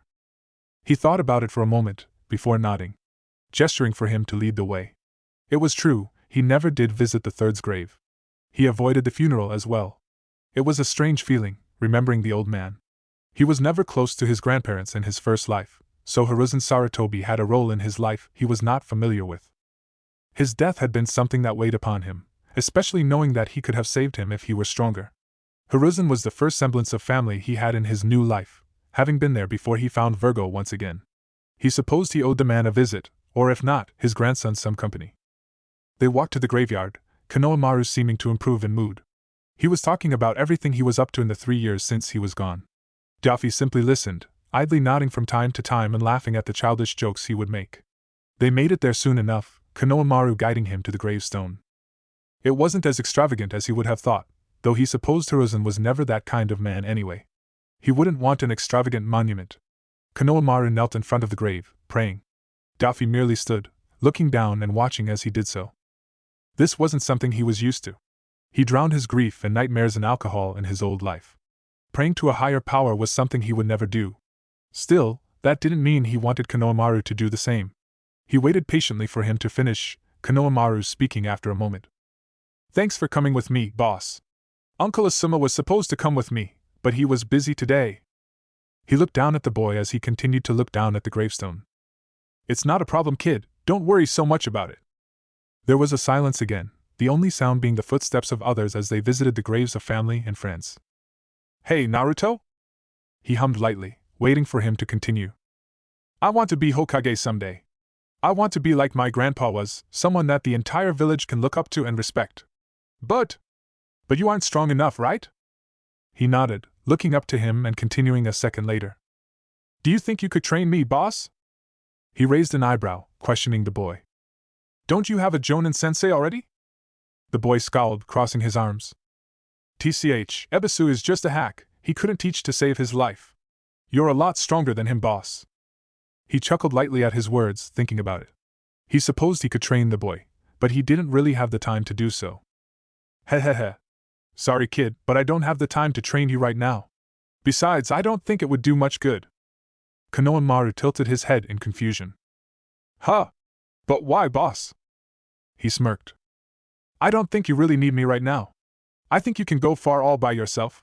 Instead, I'll train you later down the road, and mold you into the perfect Hokage. Sound good? Konohamaru pouted slightly, getting up and looking up toward him. I guess, isn't there something you can give me though? It would be a huge help. He raised a hand, gathering his chakra. Alright then, pay close attention. Konohamaru brightened, nodding and staring at his palm carefully. His chakra swirled slowly, Daffy slowing the process to give Konohamaru time to see it form. It created a perfect Rasengan a minute later, Konohamaru admiring it. Whoa! What is that? He threw the orb up and down, Konohamaru's eyes following it. It's called the Rasengan, and I want you to recreate it.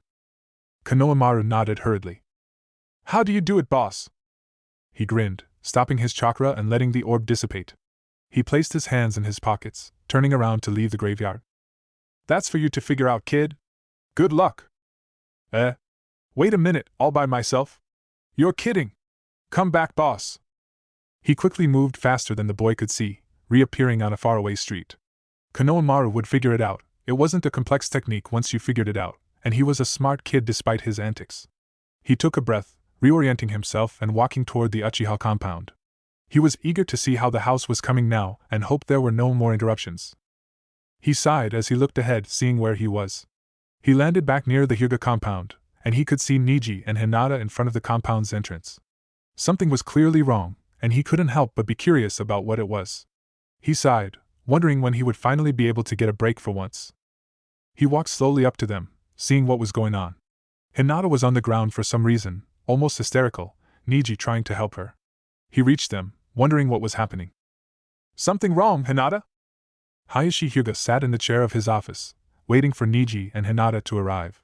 Niji had finally gotten back from his mission, and he could finally have the meeting with him and his daughter that he had been dreading. Unlike what others thought, Hayashi did not hate his daughter. He did not think of her as a disappointment, nor did he regret having her. No, he loved his daughter very much, but he cared for his clan more so. All those years ago, Hayashi put Hinata up against Niji to try and prove that she had the strength necessary to be a part of the main branch. All she needed to do was use the curse seal against him. If she just did that, she would have won, and proved that she had what it took. In his years among the Hyuga, he quickly learned that his family was a cruel one. The branch family had been subjugated for centuries, and there was a lot of bad blood between the two sides of the family. Hayashi did not agree with his ancestors. He did not think that separating the family was necessary, but it was far too late for that now. Maybe he was simply a coward, but he couldn't imagine joining the two families as one, not anymore. That was why he cast Hinata out. She would never survive as a member of the main branch. Her taking up the role as clan head would spell the beginning of the end for the Hyuga, and he couldn't allow that. He could have simply made Hanabi the heir instead, but he knew that she would be happier as a part of the branch family, even if she never knew it. As long as she remained a part of the main branch, she would never be accepted. The elders would simply look down on her, and the branch family would never see her as someone to look up to. No, banishing her to the branch family was in her best interest, and he felt he was proven right over the years. Niji now saw her as a leader, the entire branch family did now. She had truly flourished, becoming skilled and powerful under Niji's training. The two now stood as equals, the both pillars in the branch family. It was also his current predicament. They had gotten bolder, more confident now. He was worried that they were planning an internal coup within the family. He feared that the branch family would try and rebel against them. He saw the signs of it already. The defiant look in the eyes of the various servants. He heard the whispering in the halls when they thought he wasn't there. He had a choice to make now.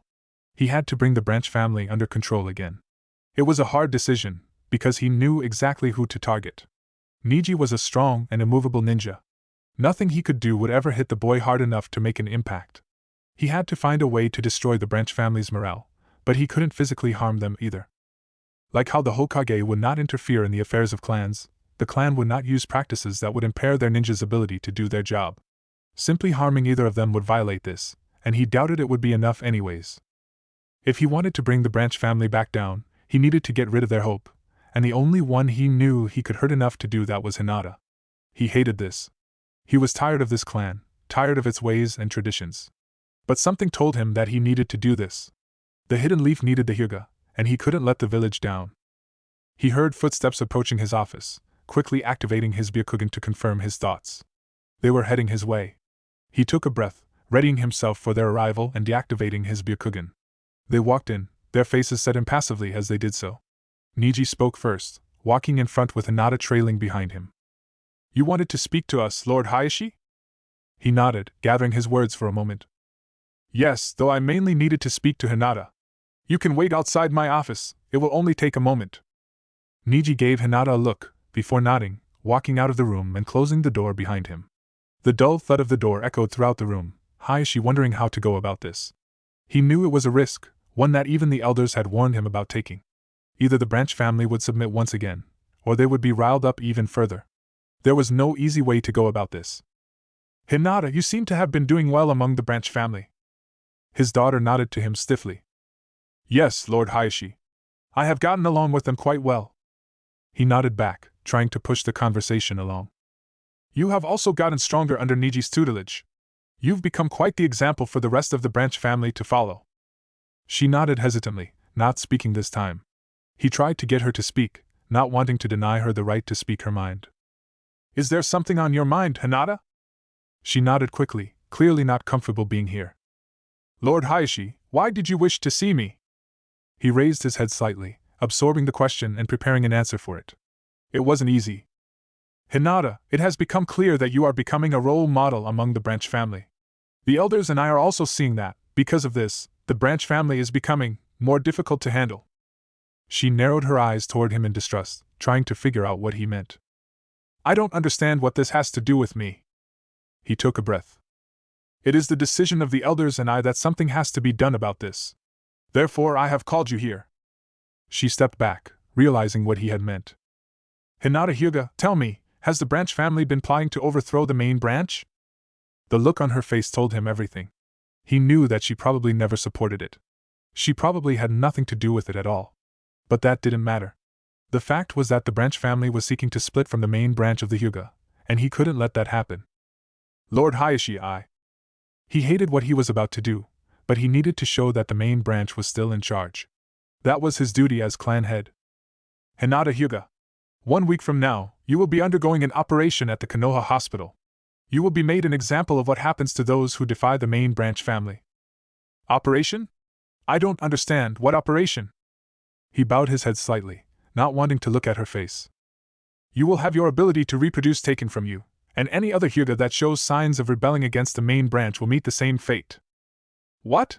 But that's... You are to be made an example of, Hinata. The Hyuga clan must live on. If the branch family refuses to grow with the main branch, then they will be snipped away." "I'm sorry, Hinata." She snarled toward him, her hands clenching and unclenching as her Byakugan flared to life. He could tell she was thinking about attacking him, and a part of him wished that she would. He deserved every hit that she wanted to deliver, every act of violence that she wished upon him. But he knew she wouldn't. Once again, she proved exactly why he had banished her from the main branch in the first place. She turned around, slamming open the door and running out of the compound. He saw Niji peek in, rage apparent on his face. His mouth opened, about to say something, but he stopped, instead running after Hinata. After he was alone, Hayashi placed his head in his hands. Hinata, I can't tell you how sorry I am, but this is how it must be. I can only pray your mother would forgive me, but I know she never would.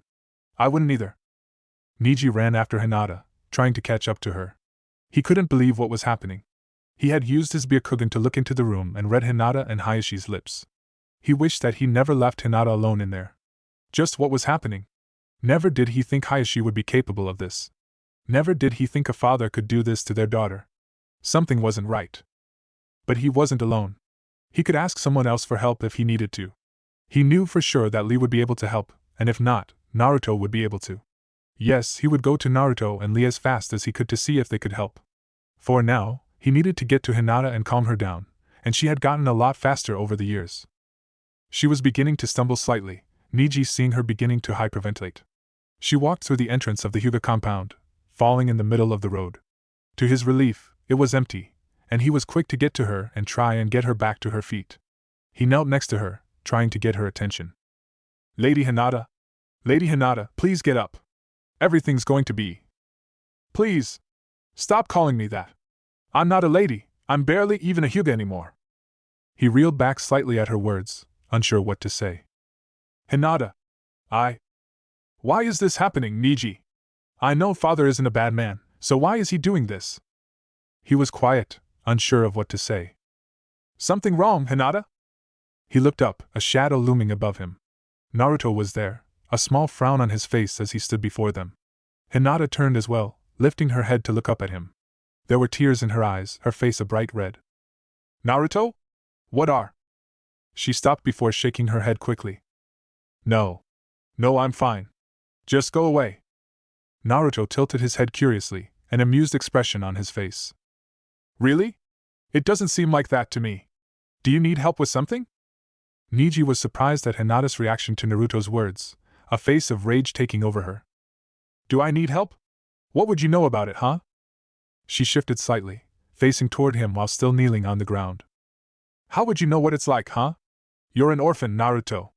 You don't know anything about it. You don't know what it's like to watch your father tear your life apart. She was breathing heavily, Niji placing a hand on her shoulder. She shrugged his hand off her, her anger pouring out of her. What could you possibly do to help me? Huh? I'm tired of being the one that needs help all the time. I'm tired of being the one that is never good enough. So tell me, what could you possibly understand about me? Naruto was silent, Niji watching to see his reaction. His face was passive, unyielding as he took Hinata's verbal assault. Finally, he spoke, his voice quieter than he expected. I didn't ask you to explain anything to me. I don't need to understand your situation. It doesn't matter. Now I'll ask again, and I expect an answer. Do you need help with something? Hinata stared at him, her eyes wide as her face softened. She looked down for a moment, before nodding softly. Naruto grinned, taking off the large pink coat around his shoulders, and draping it around Hinata. He started walking toward the entrance of the compound, Niji questioning him. Wait, Naruto! What are you going to do? He laughed. It was a harsh and terrifying thing, the air surrounding him seeming to get thicker with every step he took. Oh, don't worry, Niji, I'm just gonna have a quick chat with Hinata's father. I already told you, I can be very convincing. He slowly walked into the compound, Niji staring at his back dumbfounded. He stood up, bringing Hinata up with him as she clutched the sides of Naruto's jacket. He heard the breaking of wood and yelling erupt in the compound, but he ignored it, more worried about Hinata. It was about 2 minutes later, when he realized that he never told Naruto what Hayashi looked like. The tapping of a cane could be heard as he made his way down the hallway, Danzo slowly approaching the hospital room. It seems that it had worked, though he didn't expect such a violent reaction. Still, it was something that he could take advantage of. He reached the door, opening it and stepping inside. He walked in slowly, taking a seat in the chair beside the hospital bed. He looked into the other man's eyes. Over a quarter of the Hyuga clan, now confined to a hospital bed. It is as I told you, Hayashi, Naruto Uzumaki has no qualms making his own rules. You should have heeded my warning. The man didn't reply, not that it surprised him very much. He must be in rather serious pain, his body covered in bandages. The doctors had said that he would be bedridden for at least a few weeks. It had surprised him. He never expected such ferocity from the blonde, though now he knew better. Still, he was proving a far greater threat than he had realized. The Akatsuki were very wary of him already, so he would be as well. He needed to be careful. One wrong move could spell his demise, but then again, one could say that about anything he did. You realize what this means, do you not? If he were to become Hokage, the Hyuga clan would be in some trouble. I predict that he will only get a slap on the wrist for this incident. Just imagine what he could do if he... What do you want, Danzo? He narrowed his eyes at the interruption, before continuing. The same thing I wanted a year ago. Naruto is a threat to both of us. It is clear he is a common enemy. So, I will ask once again for our benefit. Will you support me, when the time is right? Hiashi glared at it, and Danzo looked right back, never wavering. What are you seeking, Danzo? What could you possibly want that requires the help of so many people and groups? He took a breath, frustrated at the response. I am looking to create a new world order. The shinobi world in its current state has gone on for far too long. I want to improve upon it, fix it. For that, I need support, and most importantly, I need the Hyuga clan. Hiashi sat up with some difficulty, readjusting himself. You're just a war hawk, Danzo. All you care about is progressing your own agenda. Don't lie to me and say that you want to fix the world like some noble man. Humph, it doesn't matter what my plans or goals are. All you need to know is that I can ensure the Hyuga survive for generations to come. As you are now, you'll simply destroy yourselves. So, what will it be? Hiashi glared, but he was clearly in deep thought. A minute later, Hiashi gave his answer, Danzo getting up and walking out of the room. The Konohamaru was truly a powerful tool, enabling him to manipulate Hiashi into betraying his own daughter a year in advance. Still, he would need it again. He had 1 year, then he would be able to use it once again. Within that time, there was much to be done. The Akatsuki thought they controlled him, but they would learn that he was the one in control here. He walked out of the hospital, never seeing the small string attached to his shoulder disappearing. Chapter 19. Sasuke looked onward, quite surprised at what he saw. When Naruto had told him that he was planning to build some mansion, he severely underestimated just how large it would be. Already there were construction crews tearing down several of his clan's former homes, making way for the building. Based on how much they were tearing down, it would be more than enough room to fit all of them, probably a dozen more people as well. Well, he certainly doesn't hold back on these things, does he? Sasuke looked over, Sakura having a small smirk on her face as she looked at the construction. He nodded toward her, looking around the compound. Yeah, it's quite the change around here. He looked around, not sure what to think. This was where he grew up, where his clan had lived for a century. He knew that he had agreed for all of this to happen, but standing here, seeing it happen before his eyes? That made him think twice about his decision. He thought back to that moment, thinking about when Naruto asked him to make such a major decision. He remembered how painful it was walking through the empty compound every day. But when everyone stayed with him, spent time in the normally silent compound, he completely forgot about the pain that Itachi had caused. Deep down, he knew this was the right decision. Naruto had been right. Naruto told him that he would help, and he knew that he wasn't lying. He was stronger now, much stronger. He had friends to help him, to guide him and help him heal from the scars that Itachi had left. Yes, he was glad that Naruto included him in this little family of theirs. Hey, are they going to take your house down too, Sasuke? Temari's voice snapped him out of thoughts, making him look around for a moment. It seemed the construction was slowly wrapping around his own home, meaning that too would soon be gone, remade into the home that Naruto envisioned for them. He nodded toward her, walking toward the front door. It seems so. We'll have to take one of the other houses soon. They probably won't take it down tonight though, so we can stay here one last time. He was glad for that, in all honesty. There were still things that he had to say to this old house, memories that he finally had to let go of. He walked in, Sakura, Temari and Lee following behind him. He didn't have a particularly large house by any means. Sakura and Temari shared one room, Lee and Sasuke shared another. Naruto decided that he deserved his own room, and conveniently decided that Sasuke's was his favorite, and kicked him out of it. It didn't really bother him. He wasn't that attached to his own room, and he and Lee took the guest room, not wanting to stay in Itachi's or his parents' rooms.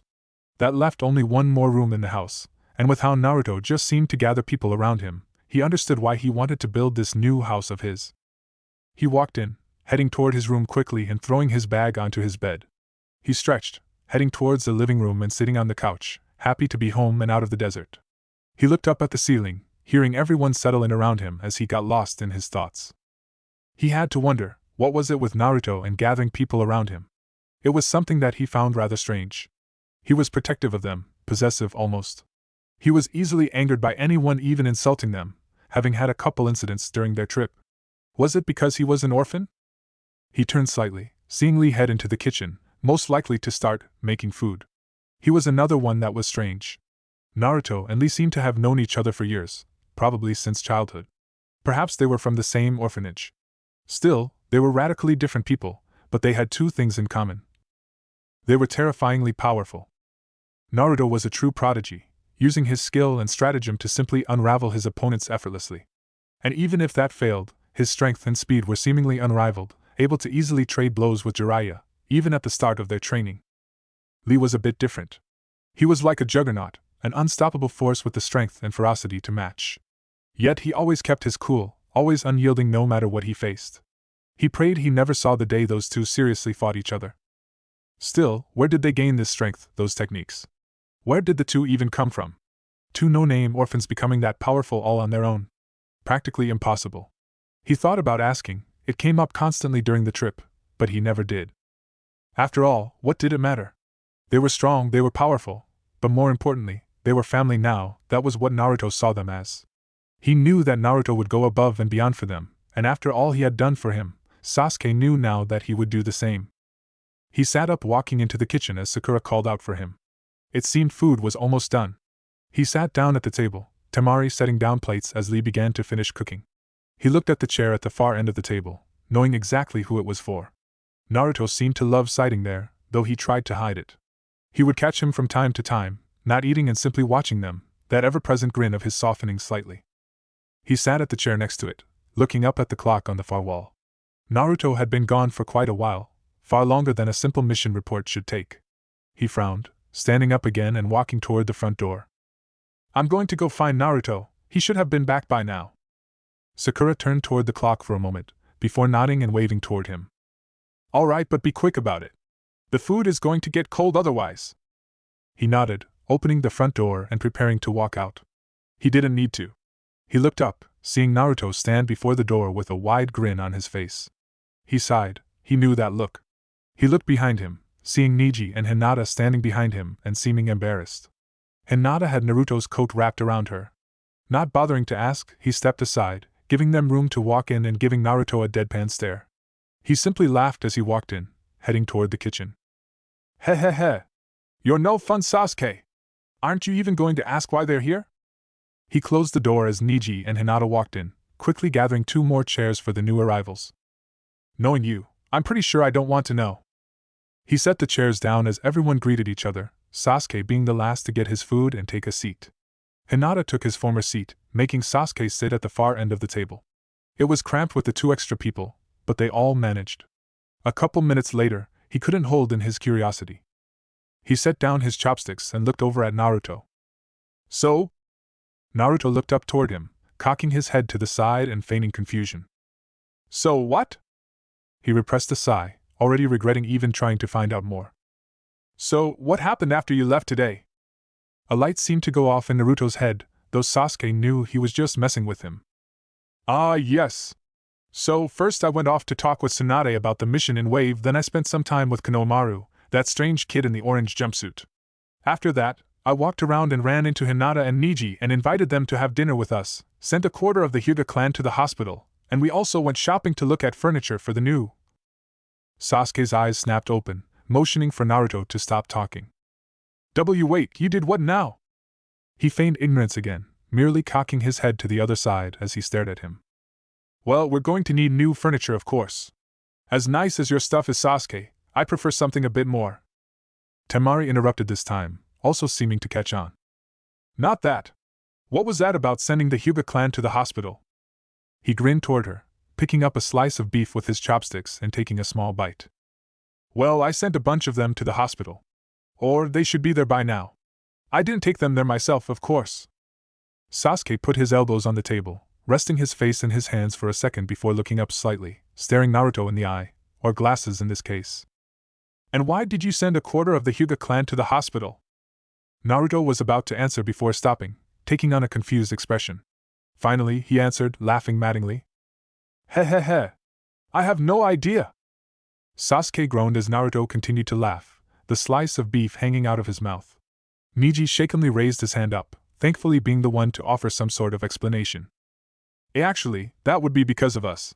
Lady Hinata and I were in a bit of trouble in the clan. Naruto found us and decided to take us in. Though we didn't ask him to fight the clan head. Sakura spoke up this time, sounding shocked at what had happened while they were at home. You fought the clan head too? Naruto placed his head in his palm, thinking for a minute. I think so. Honestly, they went down so fast I barely even noticed. Hehehe. Sasuke shook his head, getting up sighing heavily. He looked over at Neji, nodding briefly toward him. Well, we have another room for you too, as long as you don't mind sharing a room. There's 2 beds in there too, so you don't have to worry about that. I'll go get it ready for you too. Hinata finally was able to speak, looking very uncomfortable. Thank you, Sasuke. He sighed again, before smiling slightly toward her. He nodded, turning around and heading toward the other room. It had happened again, it would seem. Someone was in trouble, and needed help, needed guidance, and Naruto was there to save them. It was a bizarre thing, watching everything just seemed to work itself out. Naruto was just that kind of person. When you were around him, it felt like you were untouchable, because he was right there with you. He just felt invincible. He walked into the room, coughing slightly as dust started to spring up. Their own rooms were surprisingly well kept over their trip, most likely because of Sakura coming to clean every now and then, but this room was unused, and very dusty. It was his parents' room, one that he hadn't been in many years. He opened the window, trying to vent the room out and get rid of the dust. He started cleaning the surfaces of the room as well, grabbing the old sheets of the beds, his parents' sheets. He shook his head, driving the thoughts from his head. These weren't their sheets anymore. Now, they belonged to Neji and Hinata, if they decided to stay, that is. He took the dirty sheets and placed them in the washing machine in another room, heading back to the kitchen as he waited for the machine to do its work. Everyone was done eating by the time he got back, Sasuke quickly finishing his own food. He looked upward, not quite done with the previous conversation. I trust that you have a plan for the aftermath? Tsunade won't be happy about this, you know? Naruto smiled toward him, leaning back in his chair. You worry too much, Sasuke. Don't worry about Tsunade, I can handle her. For now, we have a bigger problem to take care of. He tilted his head in confusion, wondering what he meant. Naruto gestured to Hinata and Neji, explaining shortly after. If I remember right, you two have a curse seal placed on you by the main branch, right? Neji nodded, leaning forward with hope on his face. Yes. Do you think you can get rid of it? Naruto motioned for him to remove his headband, Neji doing so swiftly. Naruto placed a finger on his forehead, the X-shaped mark beginning to glow slightly before symbols began to flow outward, stretching down Neji's neck and toward his back. Naruto seemed to be in thought, holding his finger on Neji's forehead. Let's head to this new room of yours. I'll need a closer look at the symbols on your back. Neji nodded, standing up and following Naruto as he made his way to their new room. Hinata got up to follow before stopping abruptly and bowing to them. Thank you for the food. She rushed back to follow them, Sasuke shaking his head at the revelation of recent events. His first day back from a tiresome mission, and he does this? Why am I not surprised? He couldn't help but chuckle, looking over to Sakura who was washing some of the dishes. She looked back toward him. What is it, Sasuke? He smiled, tilting his head in Naruto's direction. You were right, he really doesn't hold back, does he? Daffy sat on the floor, looking at the symbols played across Neji's back. He could undo this. It would be difficult, it would take a long time, but he could undo it. Honestly, he was rather impressed with how intricate the seal was. It was designed to be easy to apply, but extremely difficult to remove. The one who had the seal could not remove it themselves, requiring someone else to remove it for them. Even then, it would take hours to do so, at least as far as he could tell. If he messed up even once, there was a good chance Neji would die, but he was confident that he would succeed. He wasn't surprised at how strong the seal was, though. The thing was supposedly built for generations by the main branch to what it is now. Still, it seems that they grew complacent. As far as he knew, no one in the main branch had the skill necessary to remove something like this. They were just copycats in a way, simply following a set of instructions to create the seal. They had no real idea how it worked, and that meant if he could remove one, he could remove them all. He grinned, taking one final look at the seal before standing up. He walked around Neji, looking down and staring him in the eye. Well, the good news is I can remove the thing if you want. Neji looked like he wanted to celebrate but held off, keeping up with his wording. And the bad news? He sat down, hunching over to be completely level with him. No bad news really, just something I have to know. There's no point in removing that seal if it ends up there later. So, I want to know what you're planning. What's going on in the Hyuga clan right now? Why should I remove that seal of yours? Niji looked down for a moment, looking up at Hinata who sat on one of the beds. He sighed, before looking back toward him, straightening his back. About a year ago, I and a few other members of the branch family decided to begin organizing a rebellion against the main family. Daffy frowned, gesturing for him to continue. We were tired of being the main family's servants, of having to carry this seal with us for all our lives. The threat of pain and death is constant under the main branch. If you can't be useful to the village as a ninja, then you are nothing more than a slave to the main family. Daffy nodded slightly, wanting to know more. So, what was the plan then? With the way that seal is designed, they could kill you almost instantly if they wanted. You would have stood no chance against them. Niji nodded grimly. Yes, you're right. The seal would have prevented us from making any significant resistance. Instead, we wanted to trap the main branch in an unwinnable situation. The branch family in its entirety would make a stand, telling the main branch that we would no longer tolerate the use of the caged bird seal. As a part of the agreement between the Hokage and the various clans in the village, the main branch couldn't kill any Hyuga who were active duty ninja. They could cause us pain, yes, but they couldn't kill us. Daffy began to see the problem immediately. But the ones who weren't ninja were expendable. They were the ones you needed to convince. Niji nodded. Yes. It was a risky plan, and almost doomed to failure, but it was all we had. We had showed that if things continued the way they were, then the branch family would simply cease to exist. Without the branch family, the Hyuga clan's population would drop to unacceptable levels. Excluding Hinata, there are only 11 main branch family members, compared to around 100 branch members. I see then. Without the branch ninja, they would receive less funding from missions and drop in wealth. Essentially, they would stop being the noble clan they are now. You wanted to threaten their wallets, instead of their lives. Niji nodded gravely, avoiding looking at Hinata. Daffy filled the silence. Still, not the greatest plan by any means. In fact, I don't really see how you could have accomplished anything. What did you think would happen afterwards? Did you think that the two branches would just live together peacefully? After all of that? Niji didn't answer, looking toward the floor. No, the main branch would have been far better off just killing you all off save for the ninja. Then, they would just wait for you to have children and give them the seal just like before. They never would have let you go. You're a fool for thinking otherwise. Niji refused to respond, waiting for him to continue. Still, it was a pretty bold plan if nothing else, even if it was stupid. Why, Niji? Daffy stopped, turning slightly, and looking at Hinata. She had a fierce glare on her face, uncharacteristic of the normally quiet girl. Why did you organize all of this? What made you think any of this would be worth all this trouble? Niji was silent for a moment before looking upward. Because I can't stand it anymore, Lady Hinata. Hinata looked even angrier at his words, standing up quickly and glaring down at him. You think you're the only one suffering at the hands of the seal? Everyone feels the same pain you do. That is no excuse to simply. No, that's not it. Hinata stopped, Niji continuing a second later. All those years ago, I made a horrible decision. During our duel, I attacked you with everything I had. I hated you.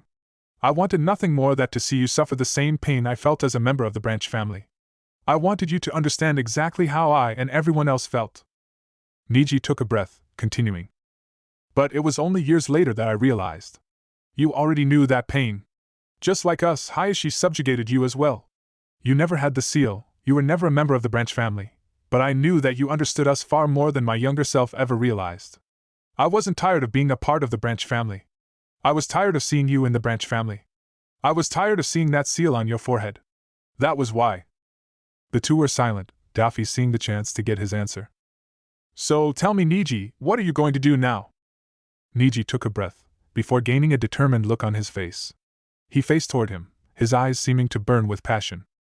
Naruto, I know I have no right to ask this of you. Already, you've done more than I could ever ask. Still, I must, for the sake of Lady Hinata and everyone in the branch family. Niji bowed his head, his forehead touching the cold wooden floor. Please help us save our family. Daffy grinned, standing up and maneuvering behind Niji. He pulled the boy back up, ready to get to work on the seal. All right, sounds like fun. Heh heh heh. He got to work, beginning to undo the caged bird seal and being sure memorize every bit of it. He felt his shadow clone dispel near the hospital, letting him know everything that it had heard. Originally, he had Danzo follow to see how Pain knew he would be in the mist, already suspecting Danzo. Now he knew something far more important. Danzo had fucked up. He could never prove that he was involved in the old man's death, but Danzo also being involved in this incident as well? There was no such thing as coincidences, not in his mind. Danzo had messed with his family. He had threatened Hinata and Niji, and he was going to pay. Death would be far too forgiving. His chakra flowed through the caged bird's seal, Daffy carving the shape of it into his mind. He knew exactly what to do with it. Tsunade sighed as she watched Naruto sit down in the chair in front of her desk. His grin was as wide as ever, leaning back in the cushioned chair as he rested his feet on top of the edge of her desk. She scowled slightly at the look he gave her. He knew why he was here. Yesterday, she was shocked to hear that the blonde had sent a good majority to the ER. No one had died, but it wasn't looking good. She was too tired to deal with it that night, and according to the staff they were all stable for the most part. Still, a ninja putting a clan head in the hospital unprovoked was something she couldn't ignore. So here she was, ready to give Naruto the obligatory slap on the wrist. That was the infuriating part about this. They both knew she couldn't really do anything. Naruto was stronger than her already, that she didn't doubt. Sure, she was Hokage, but Naruto was too important to the village to do anything more. So what's up, Tsunade? His words shook her from her thoughts, making her stare at his red-tinted glasses. She leaned onto her desk, folding her hands together professionally, ready to get this over with. Cut the crap, Naruto. What the hell happened yesterday? He laughed. He simply leaned his head back and laughed. It was an eerie thing, really. Something that she hadn't quite expected from him. Still, she knew that he was often like this. Reckless, too strong and too powerful to care about the consequences of his actions. This was just a line that he had never crossed, at least to her knowledge. Naruto was smart though, not a mindless sadist. He wouldn't do something like this without a reason. His head stayed backward, but she could tell his eyes were staring directly at her. Yesterday was a busy day, you'll have to be more specific than that. Heh. He was enjoying this, dragging things out for his own amusement. She resisted the urge to place her head in her hands and pushed onward, wanting to hurry things along. I'm talking about you assaulting the Hyuga clan yesterday. Now, what happened? You aren't someone that would do something like this without a reason, so tell me what's going on. His head leaned forward again, tilting his head slightly, then began speaking a moment later. Well, let's see. I was walking in front of their compound and I found Niji helping a crying Hinata in the middle of the road. So I asked her what was going on, and she said her father threatened her with something or other, wasn't sure at the time. So I walked in there to teach him some manners. Of course, I didn't know what he looked like, so I just started guessing. Pretty sure I got him though. She nodded slowly, finally understanding what had happened. She had spoken to Hayashi this morning to get his side of the story. He had told her the conversation he had with his daughter. It wasn't something she agreed with, but it wasn't something she could interfere with either. The Hyuga could simply state that it was a clan affair that didn't affect her ability in the field, and there would be nothing she could do. It wasn't exactly a law, more of an unwritten rule. When the village was first established, this was the agreement her grandfather made with the various clans to convince them to join the Hidden Leaf. To violate that would jeopardize the trust the other clans had in her and the village. Still, this was rather surprising. She always knew that Naruto was rather protective of his friends through Jiraiya's observations during their trip, but she had no idea it was like this. He said he didn't even know how severe the situation was. For all he knew, it was just a rather heated disagreement between the two, yet he didn't hesitate to take whatever action he deemed necessary. That was dangerous. That was exploitable. But she trusted Naruto. She believed that, with his strength and intelligence, he would be more than capable of protecting those around him. She had to. She was always a gambler, and she was betting everything on Naruto. Even if he made decisions that she didn't exactly agree with, she had to support him. She took a breath and gave Naruto the news that Hayashi had told her. Well, you must have the luck of the devil then, Naruto. For whatever reason, the clan head of the Hyuga clan, Hinata's father, wants to brush this issue aside. I assume they want to save face and show that this incident isn't enough to bother the Hyuga clan, but honestly I'm not sure. Naruto raised an eyebrow, apparently also surprised to hear that. She continued, wanting to move on from this. Now I'm going to assume that Hinata and Niji are going to be staying with you from now on. As Hokage, I'm not supposed to interfere with clan affairs. This means I cannot make any decisions on where the two live, whether it's with you or the Hyuga. He chuckled lightly, lowering his raised brow. My, aren't you rather crafty? I trust you didn't bring me here just to tell me that, did you? She watched as his head leaned to her side, where Jiraiya was waiting on the roof outside her office. She shook her head. No, Jiraiya is back a day earlier than expected, and you said you wanted to speak with him. The window opened swiftly, Jiraiya stepping inside with his usual smile on his face. The window closed behind him, Jiraiya speaking to his protege. Well, I've heard you've been busy, kid. What's going on that's so important anyways? Tsunade nodded, also curious what Naruto wanted. He wasn't one that asked for help for assistance, often simply not needing it in the first place. For him to ask Jiraiya of all people for something was rather strange, to put it lightly. Naruto took on a serious expression, his feet removing themselves from her desk and placed on the floor. He leaned forward, giving Jiraiya his full attention.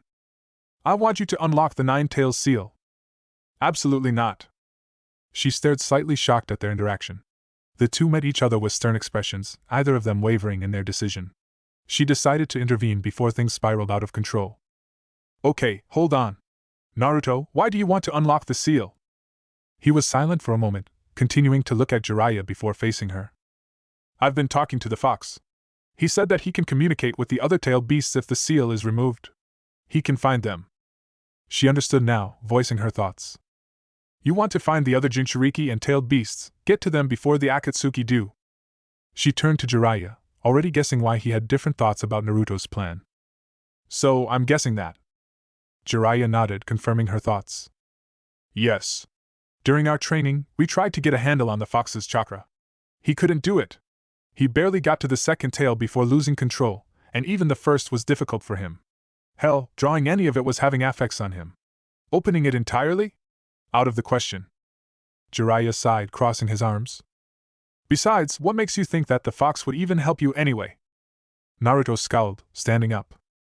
Is it really so surprising? The Akatsuki are after him as well. It only makes sense that he would want to help defeat them. Whatever they want, it's obvious that the tailed beasts are important to their plan. The more we help stop that, the better off we'll be.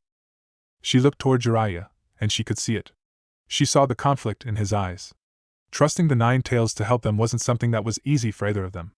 As far as she knew, the fox was a natural disaster. A monster in every sense of the word. To Jiraiya, it was worse than that. The fox was the reason behind Minato's death. He simply didn't want its help. But she knew Jiraiya. She knew that Jiraiya trusted and believed in Naruto more than anything. He wanted to trust him with this, but he just couldn't. She knew how to help. How about this then, Dash? They turned toward her, wondering what she meant. In Umbu, we have someone that should be able to help you gain control of the fox's chakra. I wanted to send him with you on your trip, but he was on a long-term mission and couldn't be called back. I can get him back in 3 days, and he can help you gain control of the fox's chakra. Naruto, if you can gain control of 5 tails of chakra, then Jiraiya will open the seal for you, got it? They both grimaced, either fully accepting of the agreement, but it was better than nothing. She sighed, ready for a drink. Now, is there anything else? Naruto shook his head, walking out of the office. Jiraiya did the same, waiting for him to leave. She called out to him before he left, catching him just as he opened the door. Head to your team's training ground in 3 days, he'll meet you there. She saw him nod and closed the door behind him. With that done, she turned back to Jiraiya, ready for his report. So, how did it go? Jiraiya sighed heavily, taking a seat. Not good. Mifune agreed to hosting a Kaige meeting, but the Stone and Cloud don't find it serious enough to warrant something like that. She nodded, grabbing a bottle of sake from her drawer and 2 small cups. She began pouring, talking all the while. Didn't think it would work. Still, we have to do something about this. If the other nations don't take this seriously, it could spell disaster down the road. She took a drink at the same time as Jiraiya, the man pouring the next set for them. Well, at least the mist seems to be with us along with the sand. The only thing we can do is wait for the Akatsuki to make a move and prove how dangerous they really are. She growled as she downed the next cup, not liking the idea. You know that's not ideal, Jiraiya. We can't just wait around and let the Akatsuki do what they want. Naruto is right, we have to stop them and track them down first. The best way to do that is by tracking down the Jinchuriki. Any luck in that at least?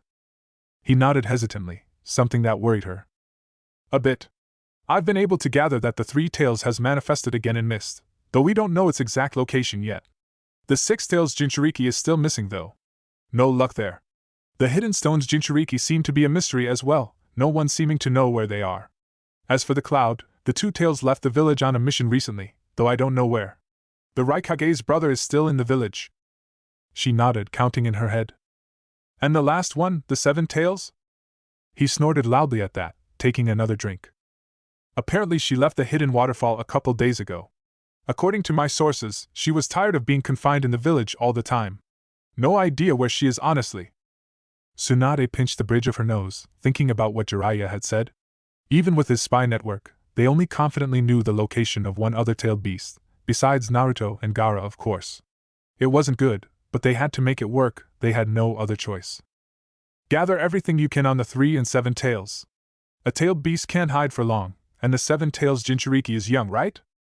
Jiraiya nodded toward her. Good, she'll be less experienced than the hidden stone and Miss Jinchuriki and easier to find. Track them down, Jiraiya. He nodded toward her, getting out of the chair. I'll stay in the village until Tenzo comes back and give Naruto the same intel before I leave. He began walking out, before she stopped him. One more thing, Jiraiya. He stopped, turning around. She continued.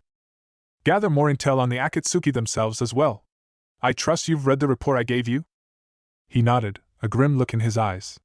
She ignored it, continuing. Minato is back. This leader, Pain, is dangerous. Orochimaru is also a member of them and is not holding back. More worrisome is Pain's eyes. Katsuyu mentioned them in passing, but I think we both know what they are. The Rinnegan. His voice was quiet, whisper-like. She kept going, not questioning him. Naruto never mentioned it, but he probably doesn't know the significance of it. It isn't something mentioned in the academy. Find out who Pain is, Jiraiya. He nodded, placing a foot on the windowsill. Trust me, Tsunade. He looked toward her, his face set in stone, a furious look engraved upon it. I'm already on it. He jumped out, Tsunade leaning back in her chair. She took one more swig before placing the bottle back in its drawer. She looked outside, realizing that it was barely noon, and she was already drinking. That look Jiraiya had. She didn't know what made him so angry, but she trusted he knew what he was doing. She had her own job to do. She looked over to the stack of papers to her right, grabbing the top sheet and placing it in front of her. She got back to work, thinking about the future of the village, and the threat the Akatsuki were making themselves. She couldn't help but laugh as she ran through the forest, looking around the new landscape around her. She had never been so far away from the village before, and the thrill of traveling through unfamiliar lands had never died over the past few days. She had honestly lost track of how long she had been gone. She didn't hate her village, not by any means, but she was tired of being confined to the village for so long. She wanted to explore the world, be free to meet others who didn't know of her burden and make friends in new lands. She cringed slightly as she thought of home. Shibuki would be mad, like, really mad. But he would understand eventually. Besides, she wouldn't be gone for long anyways. Maybe one more day, then she would head back. Plus, it was his fault anyway. She wanted to go to the Chunin exams, but the guy said no. He said it would be too dangerous, and that she shouldn't reveal herself as a Jinchuriki. Whatever. She was super strong and staying in the village all the time was very boring. No one there talked to her very much, and there was nothing to do but train. Quite frankly, she needed a change of scenery, a vacation of sorts. She smiled as she dove off the branch she was on, bug-like wings sprouting from her lower back as she began to fly around the trees.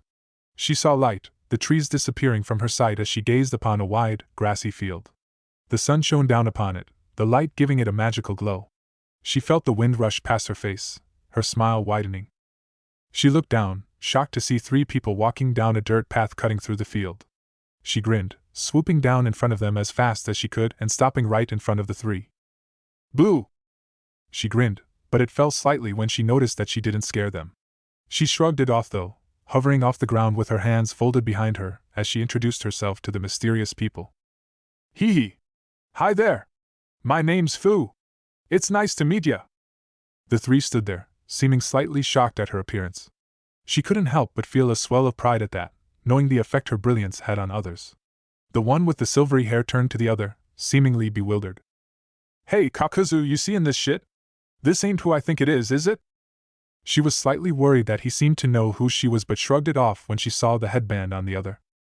Hey! You're from the hidden waterfall too? That's awesome! She was smiling but stopped when she looked behind the 2 in front of her. The 3rd man was behind them. He was large, heavily muscled and rather intimidating. The thing that caught her attention, was the thing he was hauling on his shoulder. It was wrapped in a large sheet, a mass of blonde hair coming out of the end she could see. A body. There was something else about him. His skin seemed to have cracks running along it, and the sclera of his eyes were pitch black. She chuckled nervously, backing away slightly. The waterfall ninja spoke up as she began to back away. It would seem so, Haiden. It is quite fortunate that we would run into 2 Jinchuriki in one day. I told you skipping your stupid ritual would. She ignored his next words, jumping backward as fast as she could. The large man dropped the body, rushing toward her quickly. He was fast, unbelievably so. She gathered Komiai's chakra, creating hundreds of strings and wrapping them around her, quickly forming a cocoon. It was smaller than she liked, but she didn't have time to make it any larger. She made a hand sign, taking a breath and ready to drop her cocoon and release her scale powder. She didn't know who these guys were, but she wanted nothing to do with them.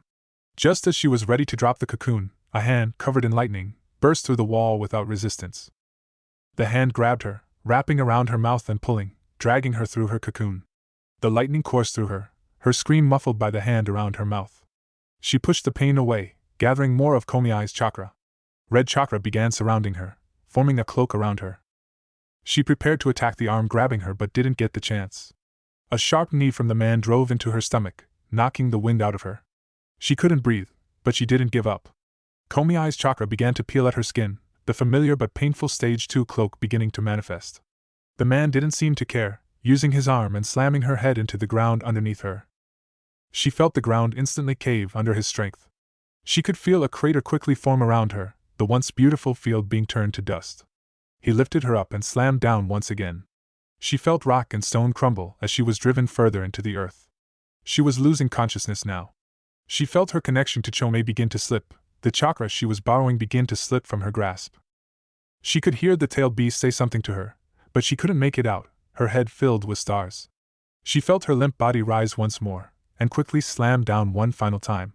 She heard and felt something crack, and she had the feeling it wasn't the bedrock this time. The hand let go, and she tried to focus her eyes. She looked upward, seeing the dark-skinned man stand above her, the other 2 higher up at the edge of the deep crater. Man, kinda glad we brought him along. He makes things easier, doesn't he, Kakuzu? The words felt far away, slowly beginning to drift even further. Enough, we'll take her with us. The statue has been placed in the hidden sound this time. We'll be meeting with Orochimaru's subordinates soon, so let's get going. Leader's delay has already wasted enough time. She blinked rapidly, but her vision darkened rather than cleared. She felt herself being lifted, darkness soon overcoming her. Daffy watched as the Jonin walked onto the training ground, Jiraiya beside him. He was rather upset that Jiraiya didn't open the seal right away, but he knew that convincing him would take more than intimidation. If he wanted his way, he would have to prove he could handle Kurama's chakra, but that was no issue. He was planning to achieve that anyway. The Jonin looked up toward him, seeming surprised that he had to look upward at someone much younger than him. Ah, hello there. I assume that you're Naruto then? My name is Yamato, and I'm going to be the one helping you in your training. To say he wasn't impressed would be an understatement. The Jonin known as Yamato was the definition of ordinary. Nothing about him stood out, though he supposed that was a good thing if you were in Umbu. Something else was bothering him though. His aura seemed familiar for some reason. He knew that he never sensed this man before, but he couldn't shake that he had already sensed him before somewhere. Perhaps this was one of the Umbu that guarded him during his new youth that he couldn't remember. Either way, it didn't matter right now, he was more interested in something else. All right, Yamato. Tell me, just how can you help me control the fox's chakra? You don't seem that special to me. The man chuckled nervously, rubbing the back of his head. Jiraiya decided to help the man. Yamato here is quite special actually. You see, there is a reason he's been in the Umbu for so long. We've been keeping him hidden. Right now, he is the only known user of the wood style. Daffy raised an eyebrow at that. I see, and how exactly is that supposed to help anything? Yamato spoke next, eager to explain. Well, you see Naruto, the wood style can actually be used to suppress a tailed beast's chakra. So I can help in your training by suppressing the fox's chakra when it begins to overwhelm you. He tilted a head at that, slightly curious. Is that so? And why is wood style able to suppress his chakra? Jiraiya let out a breath at that, getting his attention. To be honest, no one really knows. The first Hokage was able to pacify the 9 tails by himself using his wood style. But unfortunately, I'm not as powerful as the first Hokage. Why? Duffy let out a sigh, already getting a headache as he thought about things. Okay, so how are you going to help me if you're not able to suppress the 9 tails, and how do you even have wood style in the first place? I thought Tsunade was the last of the Senju clan now.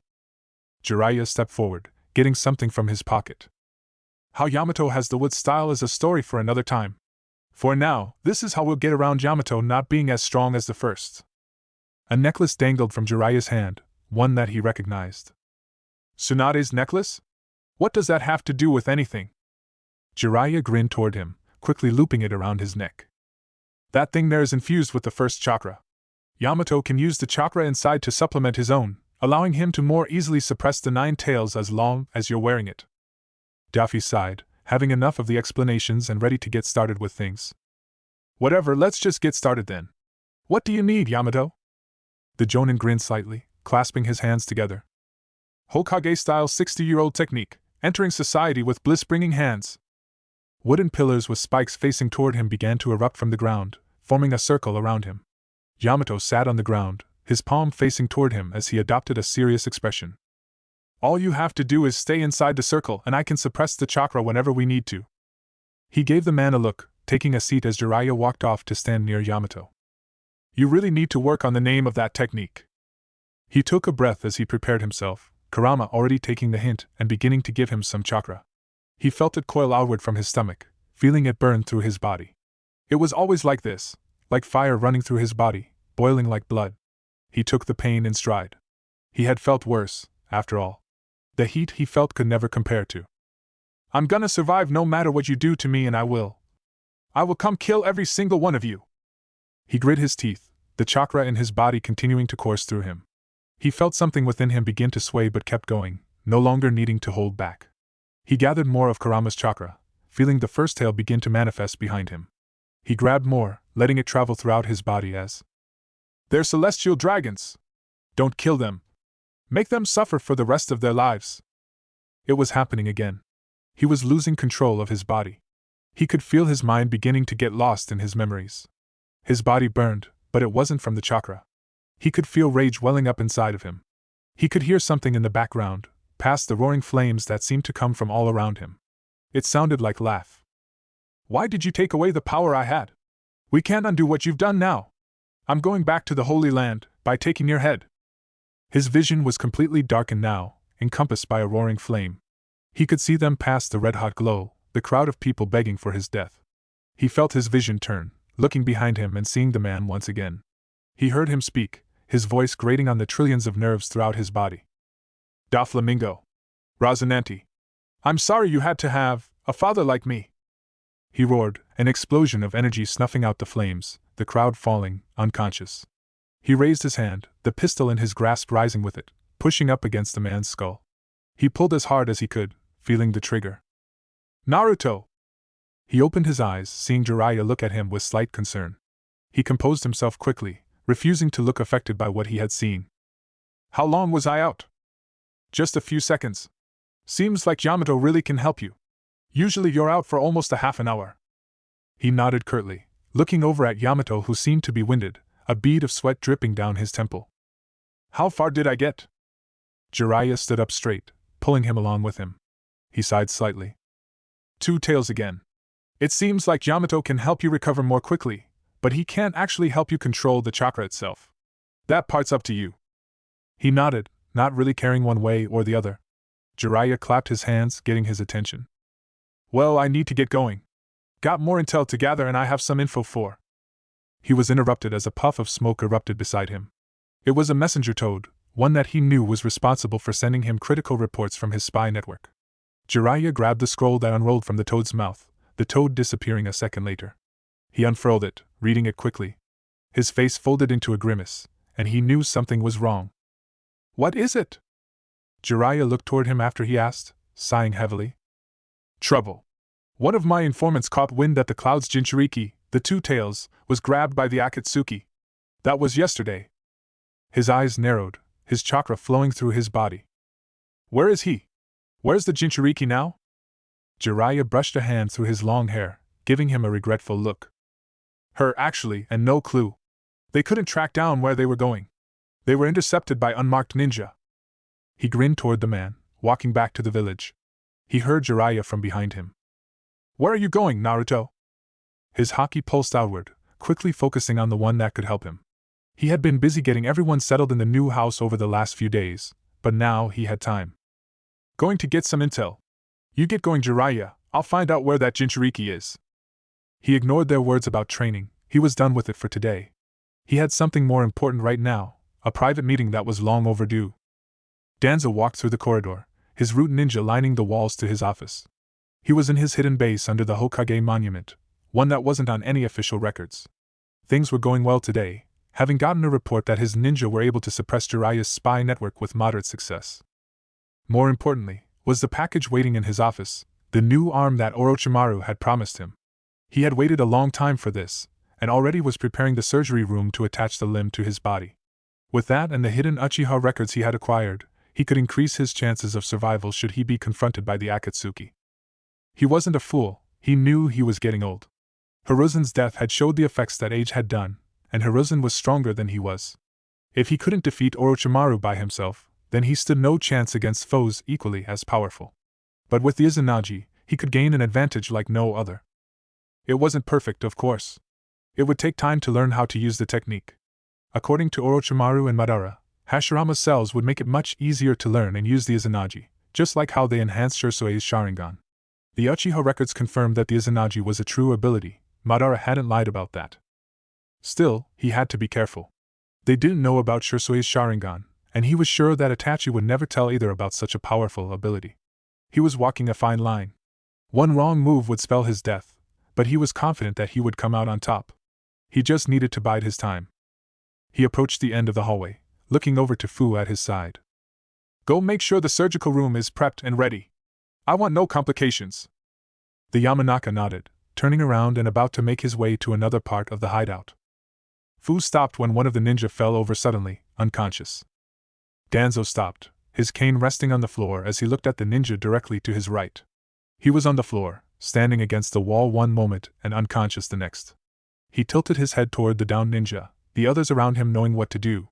The ninja to his left, Torian, walked in front of him, making his way to inspect the ninja. He fell right before his feet, also unconscious. Danzo narrowed his only visible eye, looking around calmly. His eye widened when he saw what was happening. It was happening again. Not once, not twice, but over and over again. One by one, the ninja lining the walls began to fall. He looked around, wondering what was happening. Fu fell eventually, signaling him that it was time to start moving. He began shuffling quickly through the hallway, watching with shock as all his ninja fell like stones. He had never seen anything like it. How was this happening? If it were something airborne, he would be affected as well. Just what was going on? It was then that he heard it. It answered his question only partly. One piece of a puzzle that was far larger than he had ever thought. Danzo thought himself as a hardened man, one that had lived through war and had seen hell. Even so, the laughter that echoed through the hallways foretold a demon that he could never comprehend. He he he! He moved more quickly, rushing through the hallway toward his office. He could make a stand there. He had more ninja there, and they were hopefully not affected by whatever was going on. He could hear footsteps, slow and steady, echoing off the walls. How did he find him? Why was he here? What did he know? He reached the door, opening it swiftly and stepping inside. He slammed the door behind him, grimacing at what he saw inside. The four ninja were on the floor, unconscious. He grimaced, stepping forward and turning toward the door, his chakra beginning to rumble through his body. He found himself looking at someone's chest, pink feathers lining his peripheral vision. How did Dash? A sudden pressure slammed into him, causing him to buckle slightly. He felt something grab his wrists and ankles, pulling him upward and holding him slightly above the air. He looked up slightly, seeing the face of the man holding him captive, refusing to flinch at the view he had. His face was split in a wide grin, his brows furrowed almost violently. He could see veins rippling in his forehead, threatening to burst forth and strangle him. He caught a glimpse of his hands, his fingers moving wildly and violently, wanting to know, needing to be used to rip him apart. He could feel chakra beginning to leak from his body, the pressure around him increasing more and more. The walls began to crack and split. Stones fell from the ceiling as it buckled slightly from the strength of his chakra. He calmed himself, his mind racing and trying to figure out what to do. I need to stay calm here.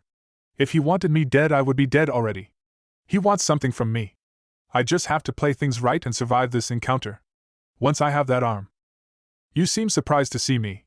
Did you really think I would let you do whatever you wanted? He stayed calm, readying a response, deciding to feign innocence for now. He didn't know what Naruto knew, and he didn't want to reveal anything he didn't have to.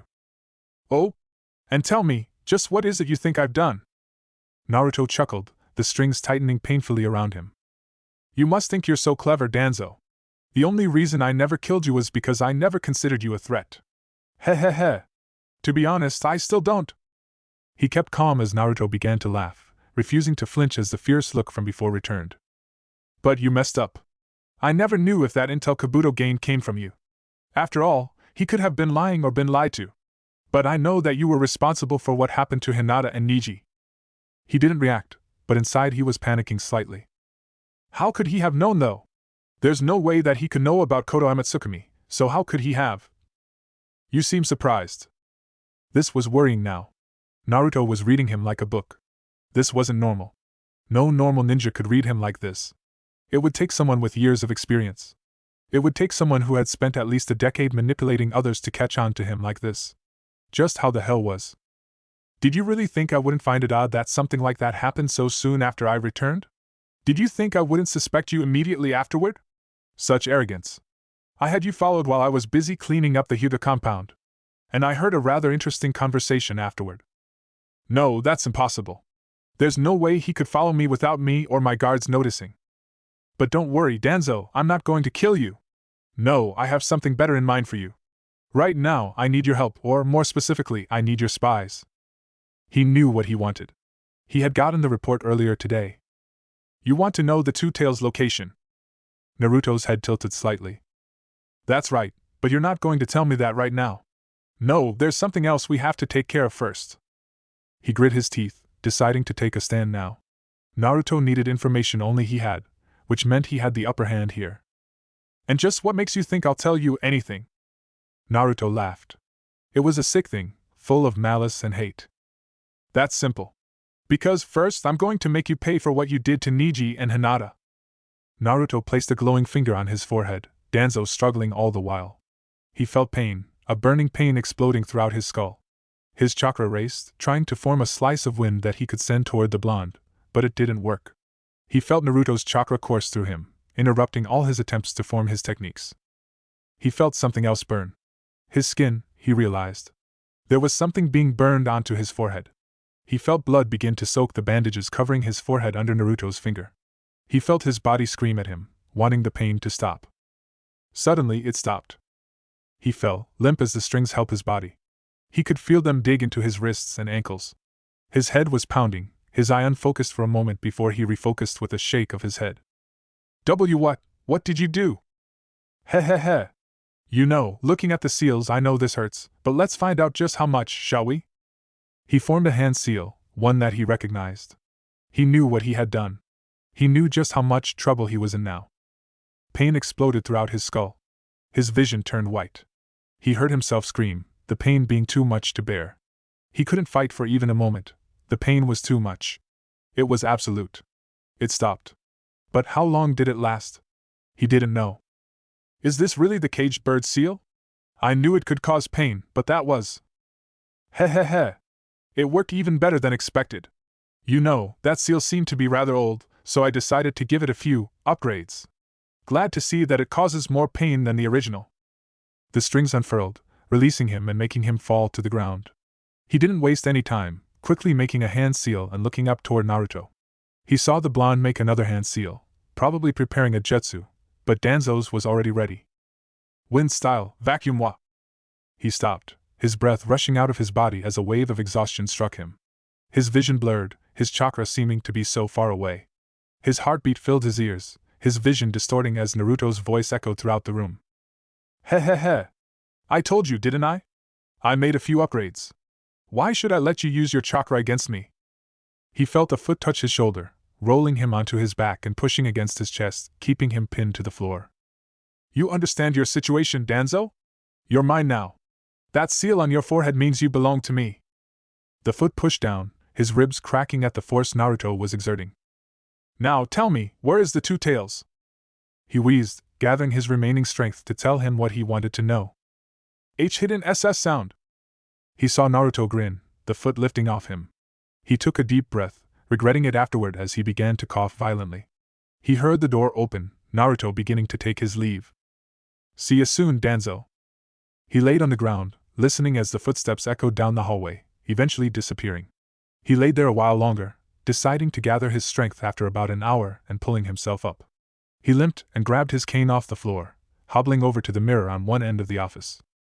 He removed the bandages around his head, looking at the seal that lay atop his head. He glared angrily at the symbol, a smiley face with a wide grin, a slash going through it diagonally. He smashed a fist against the mirror, cracking it, but he was too weak to break it. He stared at the grinning symbol through the cracked mirror, feeling defeated. Hyden groaned as they finally reached the large underground room, staring up at the enormous statue. He heard the two Jinchuriki being dropped on the floor, snorting slightly in amusement.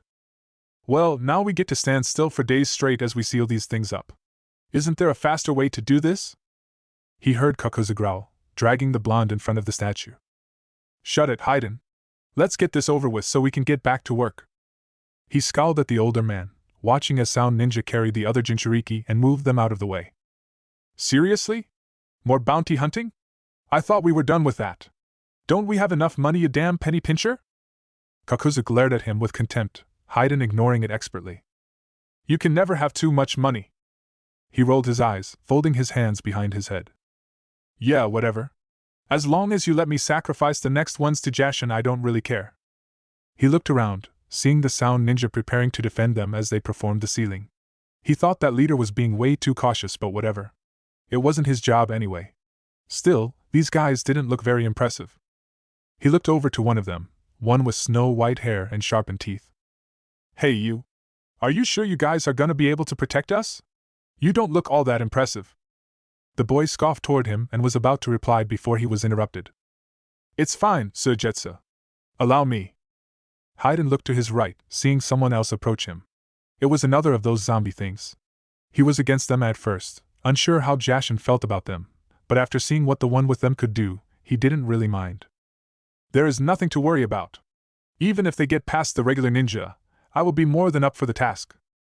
He raised an eyebrow toward him, wondering who this one was. Oh yeah, and who are you? The zombie bowed his head, before introducing himself. My name is Kimimaro. Chapter 20. And just how do you know this, exactly? She asked, wondering how Naruto had gained this information. The boy merely chuckled, seeming relaxed, but she could tell he was anxious to get going. Heh, just from a couple sources of mine. No big deal really. She sighed, but nodded, not bothering to question where he got his information. In all honesty, she was glad that he managed to unearth this. Having no leads on the other tailed beasts was worrying her, and having at least something to go on made her a bit more comfortable. Though it would be better if said Jinchuriki hadn't already been captured. Fine, then I want you to head out to the hidden sound immediately. I trust that you'll be able to track it down. He nodded, Tsunade nodding back toward him. Alright, gather whoever you need, but Kakashi stays here. He's still tired from your previous mission, and I'm not sending anyone against the Akatsuki unless they're at full strength. Instead, I'm sending Team Asuma with you guys. They'll be able to help you seal away any reanimations they have with them, hopefully. Yamato will be going with you as well. Naruto laughed, walking over to the window of her office. You worry too much, just like the old man. Tell them to meet me at the northern gate in an hour then. She watched as he left, jumping out the window with a flourish. She felt the Anbu moving as well, gathering the shinobi that she requested to meet her in her office. She closed her eyes, thinking for a moment. This was going to be more dangerous for them now. The Akatsuki weren't holed up in some cave this time.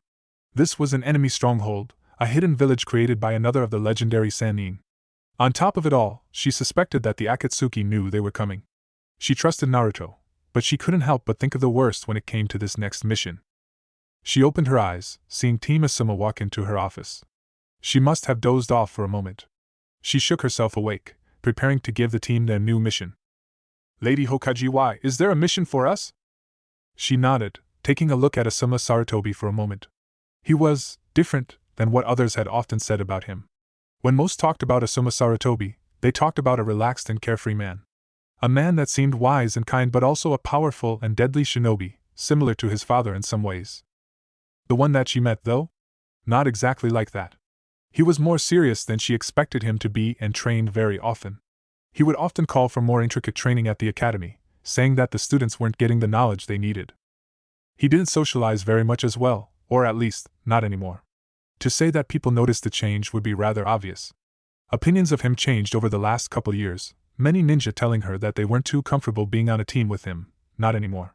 He was colder than before, striving for strength and excellence, and expecting his team to do the same, yet always saying that their efforts weren't enough. That wasn't the Asuma Sarutobi everyone had talked about. Still, he was a powerful ninja, and he had trained his team well over the years. There would be a good addition for Naruto on this mission. Yes, I'm sending you on a mission with Naruto and his team to the Land of Sound. Shikamaru raised an eyebrow, sighing slightly. Man, what a drag. Anything having to do with Naruto must be something important. What's going on? Tsunade leaned on her desk, folding her hands in front of her. As you're aware by now, the Akatsuki have been tracking down and trying to gather the various tailed beasts throughout the elemental nations. We just got word that the two-tailed Jinchuriki has been captured and taken to the Hidden Sound to have her burden extracted. This cannot happen. The team nodded slightly, taking on a serious expression.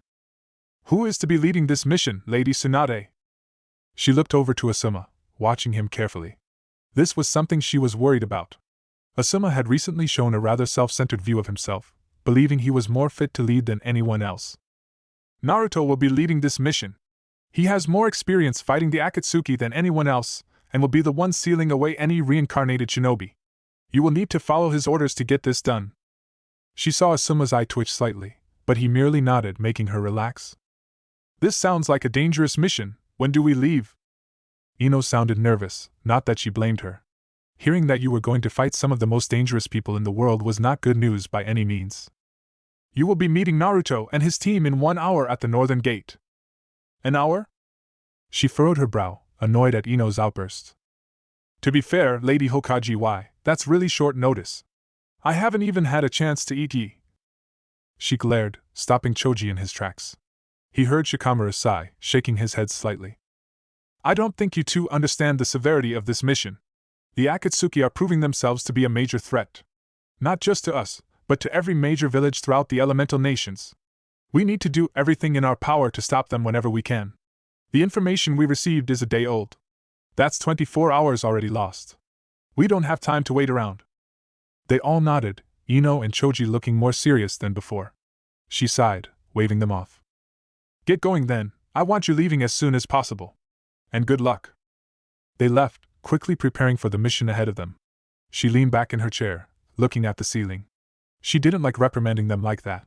She knew what they were doing, trying to put a more light-hearted feeling in the air, but there was no time for it. She shouldn't be surprised though. No, she wasn't angry at them at all, not really. That was just the generation they were, one that didn't know war like hers did. One that didn't understand that failing a mission could mean the end of everyone you loved. She didn't blame them for that.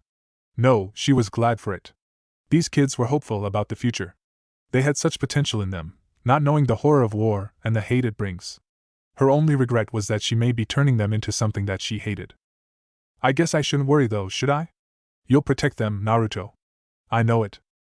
She looked back down to her left, wondering what the man hidden in the floor was doing. Shouldn't you get going now? You're going to be late. Tenzo, or rather Yamato now, rose out of the floor, a small smile on his face. Sorry, Lady Hokage. I just thought you wanted to hear how Naruto's training went today. She grasped at the necklace around her neck, or rather, at empty air. It was a big decision for her to make, giving Naruto that necklace. She wanted to give it to him herself, but she didn't think she could go through with it. It was funny, really, but also rather sad. Of everything she had ever faced, that necklace was one of the things she feared most. For all the faith that she had in Naruto, the idea of handing him that necklace was something that made her shake. She knew he was strong. She knew that the idea of a necklace killing someone like him was ridiculous. But even still, something inside her shook at the thought, making her imagine Naruto in Dan or Nawaki's place. So, she trusted that to Jiraiya. The look the man had given was something she only glanced at. She knew that if she thought about it for too long, she would take it back. So, she just got back to work, changing her focus. She realized that she was simply staring at Yamato, and shook herself out of her thoughts. Yes, how did things go? Yamato had a thoughtful look on his face, before smiling and laughing nervously. Well, it was interesting. She raised an eyebrow, now more interested in what he had to say. And what do you mean by that? Was it harder than you expected? Yamato began to look uncomfortable. Well, yes, but that isn't exactly what I meant. She suppressed a huff of air, starting to get annoyed with Yamato dragging things out. Just get on with it then. What happened? He took a breath, telling his story.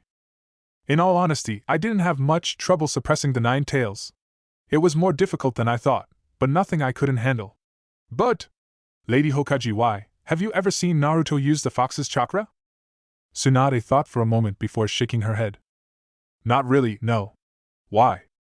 Well, when he started gathering the fox's chakra, he was deep in concentration, trying to control it, but something happened after a while. Yamato took a breath, his eyes becoming distant, lost in thought.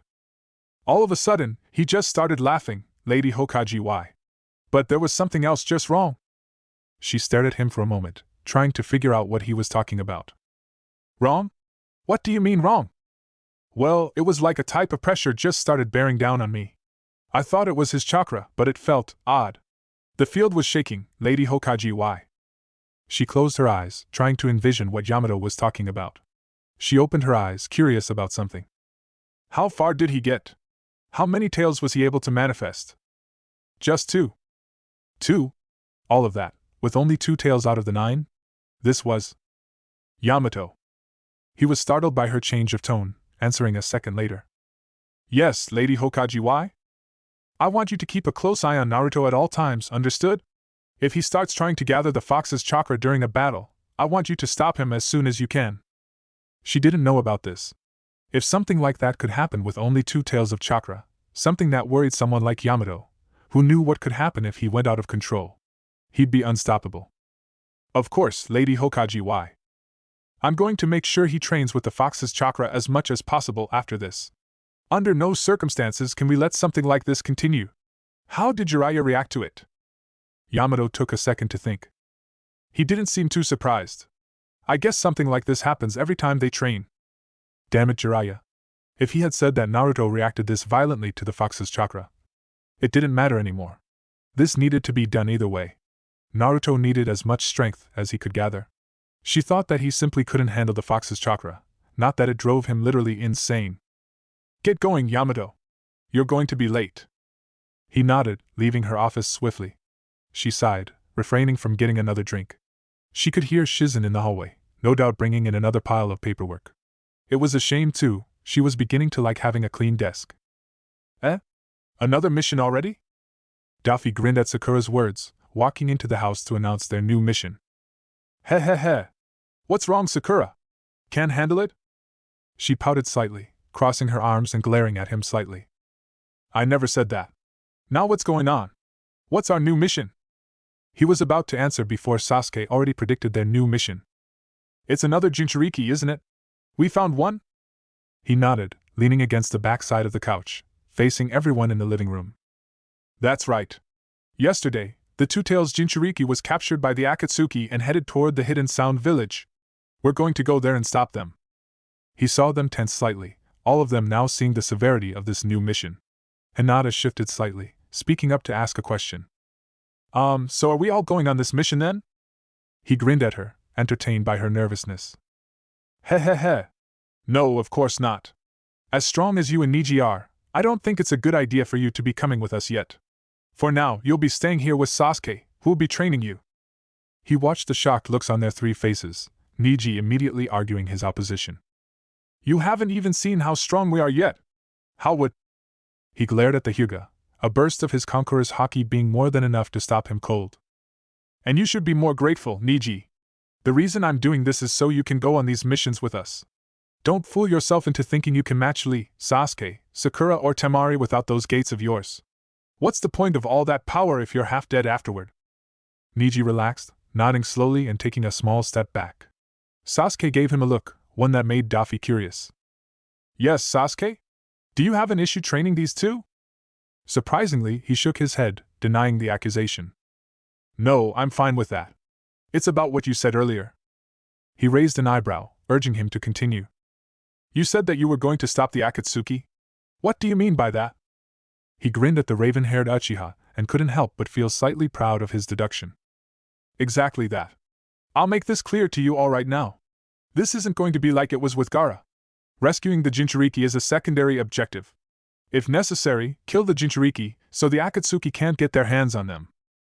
The room was silent for a moment, everyone slowly taking in his words. Kill them? But Naruto, they're Jinchuriki, like you and Gaara. Why would you want to kill them? He glanced over at Temari, explaining. Like I said, the Akatsuki are after the tailed beasts. If the Jinchuriki are dead, then the tailed beast will disperse from their body and reform elsewhere. Temari grit her teeth, glaring slightly. That's not what I meant, and you know it. How could you kill someone who grew up just like you and Gaara? How could you ask me to kill someone who went through the same things my brother did? How? Temari didn't finish her sentence, Daffy taking a breath and selecting his words carefully. Remember, I said if necessary. We're not going out there just to kill them. It's a last resort. Our primary objective is stopping the Akatsuki. Understood? She nodded, though was clearly in a bad mood. Oh well, she'd get over it. Virgo spoke next, stepping forward and asking the important question. When do we leave? He grinned, pushing off the couch and heading out. In a half hour, so get going. He chuckled as everyone started to scramble, getting ready as soon as possible. He yelled behind them to meet him at the north gate, and took off. He traveled across the rooftops, making it to the gate in record time. He sat on the branch of a tree, waiting for everyone to arrive so they could get started. Temari's words had been a bit shocking. It reminded him just how innocent they all were, despite being shinobi, killers for hire. Expecting him to relate to someone because of a tailed beast? Ridiculous. Of course, perhaps he just saw it in a different view. His so-called childhood was different simply because he was already an adult in his mind. The experiences that a Jinchuriki went through were called cruel by some like Temari, but he had already lived through it. He understood exactly how bad it could be, and how much worse it could get. Ostracized by a village? He was almost burned at the stake. No loving parents to care for you? He watched one die and killed the other. No family or friends to trust? He was betrayed by his brother and forced to kill him. The horrors a Jinchuriki went through were mere child's play compared to his first life. He had experienced hell, and his memories of heaven made its fires burn even hotter. Even so, just relating to someone's past wasn't something that would hold him back like that. It didn't matter how much he could understand them. He wasn't some saint or hero, not like everyone seemed to view him as. Still, having another Jinchuriki as an ally would be rather helpful. It didn't matter. He was thinking too hard on it. He would just run with it for now and take whatever road he saw best. If that meant that he had to kill the girl, then so be it. He looked down the road, sensing everyone heading to the gate. He jumped down onto the ground, ready to get going. Geez, why do I have to go on a mission today? This was supposed to be my day off. Shikamaru groaned, Sakura chuckling at him as they met up at the gate's entrance. Oh, come on Shikamaru, it'll be fun. Ino scoffed, crossing her arms across her chest. Fun? What part of fighting S-ranked criminals is fun? Ino looked over to the other Jonin, Yamato, and pointed a finger toward him. And who are you exactly? Yamato gave her a polite smile, waving toward her. Nice to meet you. I'm Yamato, and I'll be taking over for Kakashi while he's recovering from his latest mission. Daffy ignored their introductions, looking over to the Jonin, Asuma Saratobi. It was interesting meeting him, the son of the old man. Lady Hokage said you'll be leading this mission? Whenever you're ready. He seemed to be slightly annoyed by that fact. Hilarious. He grinned toward the man, turning around and gathering his chakra. All right then. Let's get moving. We don't have very long, so we'll have to move as fast as possible.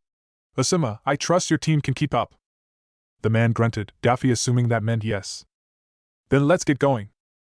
He pushed off the ground, the earth shattering underneath him as he flew out of the gate. He felt everyone follow him but being far too slow to keep pace. He grinned as he sent a string behind him, listening to Sakura's words. Relax, he's just showing off. He'll slow down for us in a bit. He swore he could feel the frustration in the Jonin's aura. Oh well, it wasn't his fault he was so much better than him. They've just set out. The 9 tails will be here soon. Pain looked over at Setsu, not surprised to hear the words but still not liking it. He suppressed a sigh, looking over his organization. It would seem Danzo's men did not do as well as we had hoped. Is everything in place, Kakuzu? The shinobi nodded slightly, answering his question. Yes, we're more than ready. I'm assuming you'll want us to retreat like Sasori and Deidara did? Pain thought for a moment, before nodding to him. Yes. There is no reason for you to risk yourselves. Let Orochimaru's men do the work for you and leave as soon as it's necessary. We should be able to finish off the 2 tails and begin extracting the 7 tails. It's unfortunate, but even a part of its power will suffice. Hyden began his usual complaints, Pain focusing more of his attention to the ceiling. This was not optimal. He had been hoping he could avoid another confrontation with the 9 tails. Danzo's men were supposed to have been successful in deterring Jiraiya's spies. So either Jiraiya's spies were able to track them down, or Danzo couldn't be relied upon anymore. Either way, Danzo was losing his usefulness.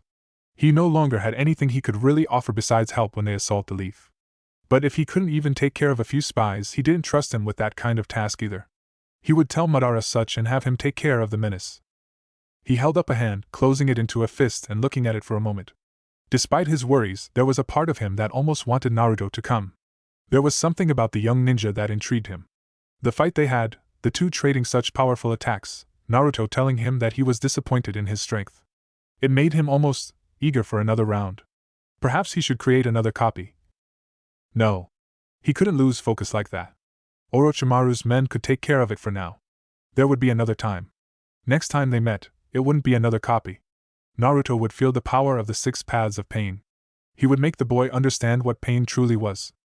His focus redoubled, his chakra surging forth as he worked harder to pull the 2 tails out from its seal. With this, another step would be taken toward world peace. Sasuke stared at the 2 on the Uchiha training ground a bit awkwardly. Neji and Hinata stared back, waiting for him to say something. It was a bit odd, trying to train someone who was the same age as you, or even older. He didn't know how Lee did it. Still, he wouldn't fail Naruto. He would turn the 2 into powerful ninja. So, first things first. So, tell me what you guys can do. Hinata tilted her head, a bit confused. What we can do? He nodded to her, explaining further. Yes. If I'm going to train you, I need to know what you 2 are capable of right now. Actually, maybe it's better if we just spar instead. Sasuke nodded to himself, backing up slightly and gesturing toward Hinata. We'll start with you, Hinata. Come at me with everything you've got. She looked a bit surprised, but she nodded, narrowing her eyes. Neji walked off a ways to give them room, Hinata taking her stance and getting ready. Sasuke activated his Sharingan, the world seeming to sharpen and become clearer. He nodded toward. Whenever you're ready. There was a period of silence, Sasuke waiting for Hinata to strike. He didn't wait long, Hinata pushing off the ground and rushing toward him. She reached him a second later, stopping abruptly and lashing out with one of her palms. His Sharingan tracked her every movement, his hand already moving to intercept her own. He slapped away the strike harmlessly, stepping back slightly to give himself more room. Hinata was having none of it, stepping forward and continuing her assault. Her arms became a blur, lashing out toward him at high speeds. His Sharingan blurred, carefully tracking each strike as his hands whirled, slapping away the infamous attack at every turn. Soon, he had had enough, grabbing her wrist during her next strike instead of deflecting. He pulled her arm out to her side and spun, an elbow raised and rushing toward her skull as he did so. The girl ducked, dodging the blow and raising a palm. His Sharingan watched with interest as chakra gathered in her palm. He released her wrist, jumping backward and into the air to gain some distance. Hinata's palm surged forward, the chakra in her palm exploding outward as her arm extended. 8 trigrams air palm! A compressed bullet of air flew toward him, Sasuke already prepared to dodge the attack. He kicked off the air, deciding to put away the kid gloves from now on. He dodged the bullet with ease, then jumped again and rocketed toward Hinata. He caught the look of shock on her face but was glad to see her recover quickly. Her chakra flowed to her other hand, which extended swiftly to release another of her air palms toward him. He didn't dodge this one, quickly taking a breath and expelling a blast of white-hot flames. Fire style, fireball jutsu! The sphere of flames slammed into the air bullet, absorbing it and flying toward Hinata. The girl saw the flames coming but didn't dodge like he expected. He lightly bounced off the air, watching Hinata's reaction to the attack. Chakra began to expel from her body, Hinata spinning in place at a hastening pace. Soon, an expanding dome of chakra formed, creating a barrier between her and the flames. 8 trigrams palm rotation! His fireball slammed into the barrier, but the spinning momentum the barrier had made the flames slide off it, quickly disassembling his attack. He remembered the technique from the Chunin exams, but he immediately saw a weakness he could now exploit. He moved quickly, jumping off the air and getting directly above the sphere that Hinata had created. He reoriented himself, facing toward the ground and kicking off the air. He rocketed toward the ground, heading directly toward the top of Hinata's rotation. Just before impact, he flipped, unleashing a piercing kick to the top of the barrier. He felt it buckle instantly, and quickly found himself next to Hinata, who seemed surprised to see him. He acted quickly, sweeping his leg underneath the girl and knocking her over. Before she fell to the floor, he lashed out with another powerful kick. It landed into her stomach, digging into her and blasting her away from him and into a nearby tree.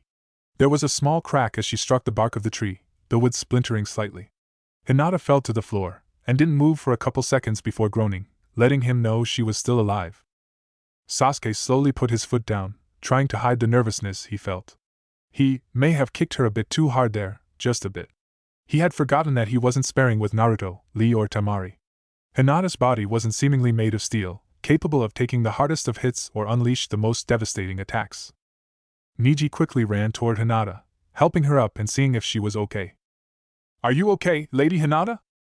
The girl looked up toward her cousin with a small smile, nodding slightly. "I am fine, Neji.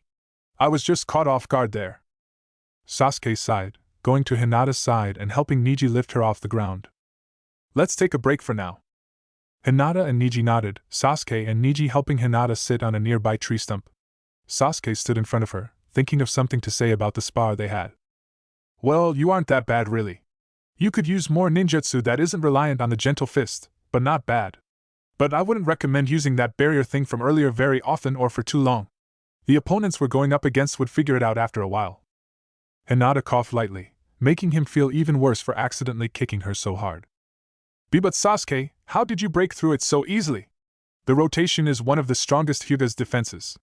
Some even consider it an ultimate defense." He sighed slightly, before explaining what he had done. "When my fireball had struck your barrier, I could see that it wasn't so much as blocking it but deflecting the flames away. I realized then how your technique worked. It uses the speed of your chakra's rotation to deflect all attacks around you, which is why you have to spin so quickly when you use it." Hinata nodded, Sasuke continuing. "But think about it. Your technique is essentially a dome that spins on a vertical axis. Since the technique relying on that spin, its weakest point is that axis." Neji nodded, figuring it out a bit faster than Hinata. "Which is why you attacked the top of the dome. Yes, it certainly makes sense. If I remember correctly, you did something similar during the Chunin exams against Choji." Sasuke nodded, done with his explanation. He looked over to Neji. "I'm assuming you have a similar skill set to Hinata then?" Neji nodded to him, confirming his thoughts. "Yes, I've taught Hinata everything I know about the gentle fist. She has one more technique that she created, but that's it. I do know more techniques, but they require the use of the 8 gates. Based on what Naruto said, he wants me to work on techniques without them." Sasuke nodded toward him, crossing his arms. "The stronger we can make you without relying on the gates, the stronger you'll be with them. The point of this training for you is to increase the bonuses the gates give you, not give them up entirely. We'll also be trying to make it so you can use more of the gates without, as Naruto eloquently put it, ending up half dead." Neji nodded, looking over toward Hinata. "And what about Lady Hinata then? For now, we're going to start on ninjutsu training. The two of you rely too much on the gentle fist. If you can use elemental ninjutsu, you can use it to enhance your gentle fist and give you more options in a fight." Hinata seemed curious, readjusting on the tree stump. "Enhance our gentle fist? Like how?" He smirked slightly, gathering his chakra. "Well, take me for example." He changed his chakra nature, lightning chakra flowing through him and coming to the surface, forming a second skin around him. He raised a hand, the two watching intently as electricity arced between his fingertips. "I wrap myself with lightning chakra to enhance my speed and the piercing power of my taijutsu. Lee uses earth chakra to enhance the durability of his skin and make his punches and kicks have more impact." Hinata looked back up toward him. "What about Naruto? What can he do?" He chuckled, the lightning dispersing as he cut off his chakra. "Naruto can do both if he needs to, and he's a bit better at it than us too. But he prefers to throw around high-rank elemental attacks than anything else." Neji seemed in deep thought, looking him in the eye. "And you can teach us to do things like you guys can?" Sasuke's face turned serious, crossing his arms as he looked back at Neji. "I can, but I have to warn you first. The things that Naruto and Lee can do aren't something easy to achieve. As you probably know, Lee is an absolute monster in a fight, and Naruto is even more powerful. To get to their level of strength, To do the things they can do, the training required is monstrous and it almost never stops. It will take everything you have to catch up with us. So, are you ready? Well, I guess we'll get started then. So, do either of you know your natural affinities yet? Kakashi knocked on the door gently, hearing a voice on the other side permit his entry. He opened the door, the familiar creak of the door welcoming him as he stepped into the Hokage's office. Today was a strange day. If you were to ask him why, he wouldn't be able to tell you. Maybe it was the way the air felt today or something about the temperature today, but he couldn't shake the feeling that something wasn't quite right. An omen, perhaps. Still, that was no excuse to deny a summons to the Hokage's office. Sure, he was a little over an hour late, but that was a record for his fastest time if anything else. He was feeling a lot better after his use of the Mangekyo too. He hadn't expected to use it so heavily so quickly, but luckily he recovered rather quickly from it, at least compared to before. He walked to the front of Tsunade's desk, his nose buried in his book like usual. He spoke out in his usual drawl, sounding just as disinterested as he usually did. You needed something, Lady Hokage, why? Yes, everything was normal, so why couldn't he shake that feeling? Yes, Kakashi. Something's come up, and I have a mission for you. He took his eye off his book, snapping it shut and putting it away. He placed his hands in his pockets, wanting more details on this new mission that Tsunade had for him. Is it the Akatsuki? Tsunade looked him in the eye. Naruto uncovered some intel about a Jinchuriki that was captured by the Akatsuki and taken to the Hidden Sound. His team and Team Asuma left to pursue them. Damn, maybe he shouldn't have waited so long to get here. Oops. Well, if he left now, he could probably catch up to them if he put in some extra effort. I'll leave now then. He turned around, preparing to leave and head toward Naruto and his team. That is not your mission, Kakashi. His eye widened, Kakashi turning around and looking at his superior. He relaxed slightly, now curious on what he was here for. All right, then what is my new mission? Tsunade leaned forward, a fierce expression on her face. Kakashi had realized that this was rather serious, perhaps even an S-rank mission. This is to stay off the books, understood? I want no one hearing about this. You'll leave the village through the Anbu exits and allow no one to follow you. This is a solo operation. All right, now he was curious. Sensing his surroundings, he realized that even Tsunade's Anbu weren't around. It was just them. And this mission is… Tsunade took a breath, folding her hands in front of her. Recently, I received some interesting information about an individual. More specifically, a rumor. A rumor? Tsunade nodded. Yes, just a rumor. I made sure that this information was wiped from our records. There is no official report about this.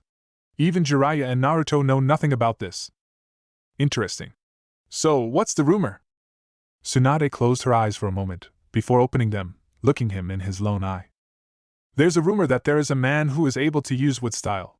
And I'm not talking about Tenzo. The way our information network described it, it was exactly like the first Hokage used to use it. Wood style? That was certainly interesting. I see, but why all the secrecy? I shouldn't have to tell you that we have spies in our ranks. The fact that the Akatsuki member Noah's Pain was able to ambush Naruto was enough to tell me that I can't afford to take chances. Whoever this person is, they could be invaluable to us. Someone whose wood style is more powerful than Tenzo's. Kakashi nodded, now seeing her thought process. Yes, this person could be more effective training Naruto, could help subdue tailed beasts, and if they're anything like the first, they could be a powerful shinobi. Alright, so what do you want me to do? I want you to go to where the rumors say this man is. Confirm whether he exists, confirm that he does have the wood style, and bring him here. Kakashi thought about things for a moment. And why not have Tenzo go instead? He's also user of wood style. Tenzo is going with Naruto on his mission, and you've been to the area the rumor originated from before. He hasn't. Kakashi sighed, thinking about the mission. It was an odd one, but he could see how helpful it could be. Still, trying to convince this guy to come with him, or possibly even kidnap him, seemed rather troublesome. Oh well. Alright, where am I heading then? Tsunade gave him a look of approval, before answering his question. You're heading to the Land of Waves. Author's note, okay, so the ideas are below here. So, here's how we decided to do this. There are 3 main ideas that we decided to roll with. Each one has a small excerpt to give you a feel of the story, a one-shot, basically, and a title and explanation at the end. So, here's idea 1. Story idea number 1. Jonathan took a small moment to stretch his back, sighing in contentment at the satisfying pops his back had made. It wasn't very often he got chances like this. Usually the bank was constantly busy, bank members always coming and going. For once, his line had been briefly emptied and their other guests were busy doing something else, no one making any deposits or withdrawals for now. In other news, the leader of the As Bad Boys, Lung, was captured by Protectorate Hero Arms Master last night. According to official reports. John tuned out the news playing on the TV behind him, not wanting to hear any more about the story. Crime in Brockton Bay had always been an issue, and it made working at a bank more nerve-wracking. You just never knew when some supervillain decided that today was a good day to rob a bank. Frankly, he didn't need a reminder of how screwed he would be if something like that happened. "Hey John! Think you can help me with something later today?" Surprised, he turned to his right, seeing his coworker Rachel talking to him. He tilted his head slightly, wondering what she needed. "What is it, Rachel? Anything important?" She gave him a small smile before shaking her head. "Not really. The boss man wants to swap his printer with the one in our office. Says that he needs it more than we do right now." Pfft, as if. He sighed, nodding to her and leaned back in his chair. "Yeah, sure. Right now?" The redhead shook her head, placing a hand on her hip. "Nah, we can do it later. Maybe after hours really quick." He nodded, not having much of an issue with it. "Sure, see you then." Rachel walked off, John turning toward the front of his desk and leaning forward again. He looked around the building, not seeing anyone else enter yet and deciding to take advantage of it. He reached into his pocket, pulling out his cell phone to play around for a bit. He opened the browser, but was surprised to see he was having trouble getting a connection. He was connected with the building's Wi-Fi though, odd. He put his phone away, sighing and fairly disappointed. He scooted over to the computer to his left, shaking the mouse to get rid of the screensaver and ready to get back to work. But when he tried to access the network, he ran into more connection problems. He looked around, seeing confused faces on his coworkers' faces. His heart fell, and he sighed, already guessing that today was not going to be a good day. He grabbed the corded phone next to his computer, putting in his boss extension to make him aware of the situation. Hey, maybe if he was lucky, they would have to close for the day and he could just go home. He raised the phone to his ear, ready for the familiar ring to meet his ears. Instead, there was a monotonous beep on repeat, signaling the line was dead. His heart skipped a beat, something wasn't right. He took out his cell phone quickly, deciding to call Ethan with his cell phone instead. He pulled up his contacts but stopped when he saw the signal strength on his cell phone. No signal. He swore under his breath, getting out of his chair and walking around his desk, heading for the door. He walked at a quick pace and drew some looks, but he ignored them. He didn't know why he wanted out of the building. Something was gnawing at him, screaming at him to get out of the building as fast as he could. He chose to listen to instincts. When he almost reached the door, he stopped, quickly turning around. No, I should go through the back door instead. Something isn't. There was an explosion, a wave of force impacting his back met with a wave of scorching heat. If the wind hadn't been blown out of him, he would have screamed. He felt something pierce into his back, several somethings. He felt the cold marble tile flat against his cheek, an ache in his jaw after it impacted the ground. He could hear yelling, screaming, and an unintelligible cacophony of noise. His brain had been scrambled, unable to comprehend what was going on around him. He placed his hands against the ground, feeling bits of concrete dig into his open palm. He pushed, trying to pull himself upward. Something slammed onto his back, swiftly driving him back toward the ground. He felt his ribs groan at the force, and he soon recognized what was pushing him down.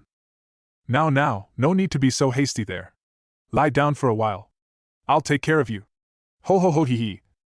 He grimaced hearing the man's voice, desperately trying to turn around to see the man's face but unable. Something about his voice disturbed him. The way he talked, the way he simply laughed at his pain, like it was just some kind of joke. All right, boys. Show time! He looked ahead, seeing multiple men rush forward, carrying large rifles in their hands. His vision was blurred, he couldn't make out how many there were, but he saw what they were doing. They were tying up the others or doing something to make sure they didn't move. He saw another group head toward the back, trying to get into the safe. He tried to speak, but a harsh cough came out instead. He felt blood well up in his throat, and he quickly spit it out on the tile floor. He tried again, his voice being quiet, but he could speak. Please, don't hurt me. He felt the man above him pause, stilling suddenly. He felt the foot come off of his back, seeing a foot come into his vision in front of his face. Another joined it, the figure kneeling in front of him. Hurt you? You don't want me to hurt you. Now tell me, why wouldn't I hurt you? No, this won't do at all. You see, I want to hurt you. So why shouldn't I? If it was possible, his heart started beating even faster. He shouldn't have said anything, he should have just kept his fucking mouth shut. Now this maniac wanted to hurt him. He tried looking up, trying to see the man's face, but he couldn't, he was too weak. He decided to talk instead, desperately thinking of something to say. He couldn't think of anything. Why? He heaved, feeling tears well in his eyes. They stung his eyes, making his vision even worse. He pushed against the ground to try and anything to get him out of this situation. Why are you doing this? He couldn't do it, he was too weak. As soon as he got to a certain height, his body failed him, buckling and sending him back crashing into the ground. Why am I doing this? That should be obvious, my dear friend. He saw one of the feet move under his shoulder, lifting him and flipping him onto his back. The debris on the floor dug into his burned back, making him seethe in pain. His breathing quickened, trying to get used to the pain. You have all these heroes in the cities. Glorious golden figures on their little thrones, ruling over the city as its guardian angels. Such a glorious premise, a true paradise brimming with potential. He looked upward at the figure, seeing him walk slow circles around his prone body. The tone the man talked in, it was like he looked up to the heroes of the city, but then why? His tone quickly changed to one of anger, no, to one of rage. And what do you get out of it? Racists, drug addicts, and the lowest scum the minds could think of. All that potential, wasted on villains with an agenda. No, you see my badly injured friend, that just isn't good enough. The man stood directly over him, reaching downward with a single hand, pulling him upward to see him face to face.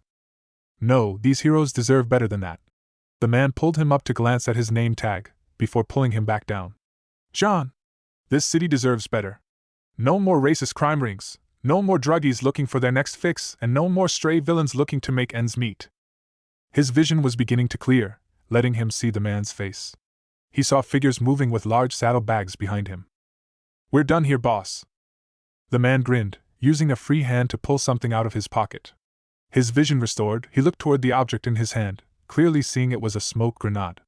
He turned back to the man's face, watching the bright red lips on his cold white face stretch almost unnaturally. His green hair an absolute mess atop his head, a contrast to the purple suit he was wearing. You see, Jonathan, I'm going to give Brockton Bay what it deserves. And this city deserves a better class of criminal. The man dropped him onto the ground, John closing his eyes as he impacted the ground. He opened them quickly, seeing and hearing something metallic rattle on the ground next to him. The smoke grenade. Enjoy the gift, John. It's to die for. Hee ho hoi che. The voice was drifting away, John's vision slowly being filled with the bright green smoke. Strangely, as the man's voice drifted away, he could still hear laughter. It sounded like it was coming from right next to him. The smoke was filling his lungs, making it hard to breathe. He tried to hold his breath, but he found he couldn't for some reason.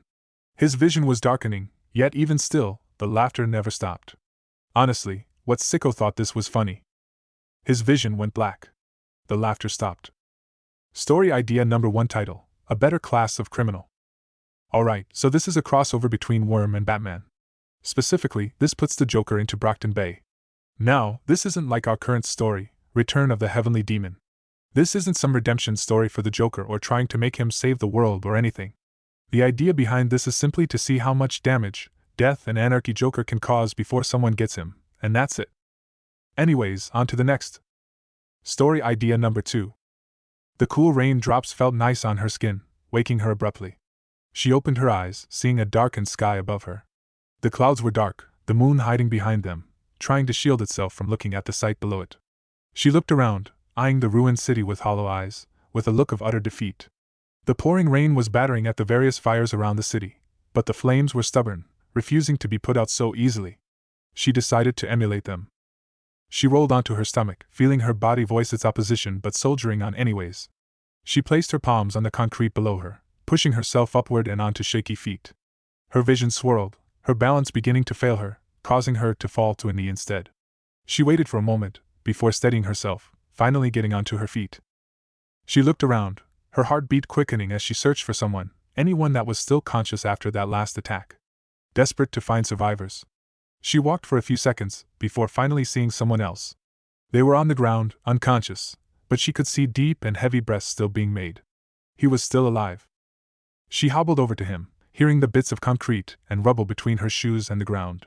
She reached his side, kneeling and placing a hand on his shoulder. She looked at him carefully, the light of her chronal accelerator helping her see him in the darkness. She gently patted his face, trying to wake him. Winston! Winston, wake up, love! He didn't move. She sighed, refusing to let any tears show. She got up, looking over and seeing one of her pistols on the ground under a slab of concrete. She limped over toward it, carefully lifting the rock off her weapon and grabbing it. She reloaded it, firing a test shot into the ground. It still worked. She sighed a breath of relief, returning to Winston's side and plopping onto the ground. She took a breath, carefully looking at the torn city around her. How could this happen? Overwatch was supposed to prevent stuff like this. They were the heroes, the ones that always appeared to save the day. This wasn't supposed to happen. She grit her teeth, gripping the pistol in her hand tightly. She never thought this would happen. Overwatch had finally come together. They had all banded together to stop him. They all worked so hard to stop him, this, from happening. This was supposed to be a victory for them, the chance to show the world that Overwatch could do so much good. But they had failed. She got up, jumping up and down slightly to get feeling back in her legs.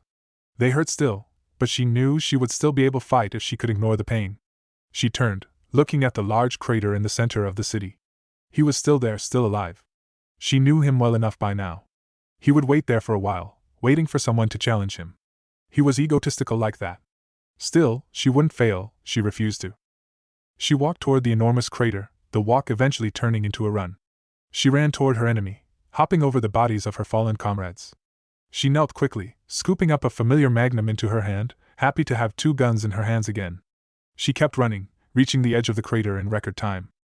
She looked down, seeing the man stand in the center of the crater, his head turned slightly as he watched her, not even deigning her with the effort needed to turn fully to face her. She felt her rage surge forth, looking at the look of utter confidence, of near boredom on his face. She jumped, sliding down the crater to meet her foe, pistols raised and ready to fire. She aimed the magnum first, aiming for the man's head and pulling the trigger. The bullet flew, the man tilting his head and dodging the shot easily. The recoil from the gun stung, almost spraining her wrist, not used to so much recoil on her own weapons. "So, you've survived, and I see you still want to dance," she roared, tired of hearing his voice, that condescending tone aimed toward her and her friends, as if they were beneath him, as if they weren't worth anything. She blinked the rest of the way toward him, feeling the familiar warmth of her chronal accelerator on her chest. She flipped the magnum around, swinging the handle at the man's head and spinning around. The man jumped back, dodging the attack effortlessly. She spun fully, raising her primary weapon at the man. She had him now. He was in the air and couldn't dodge or block all the bullets. He had to be tired after that last attack, so no more tricks. She had him. The man merely smirked toward her, cracking her confidence. She snapped. "Madara!" She pulled the trigger. Story idea number 2 title, With Eyes Like Mine. Here's another one, a crossover of Naruto and Overwatch.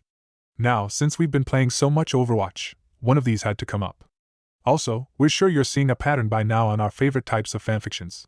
Essentially, we like crossovers that put 1 or 2 characters from one series into another, typically villains. Don't ask why, they just sound fun. Anyways, this is one with Madara put into the Overwatch universe. We've always liked Madara, and it was such a shame how he ended being defeated in canon.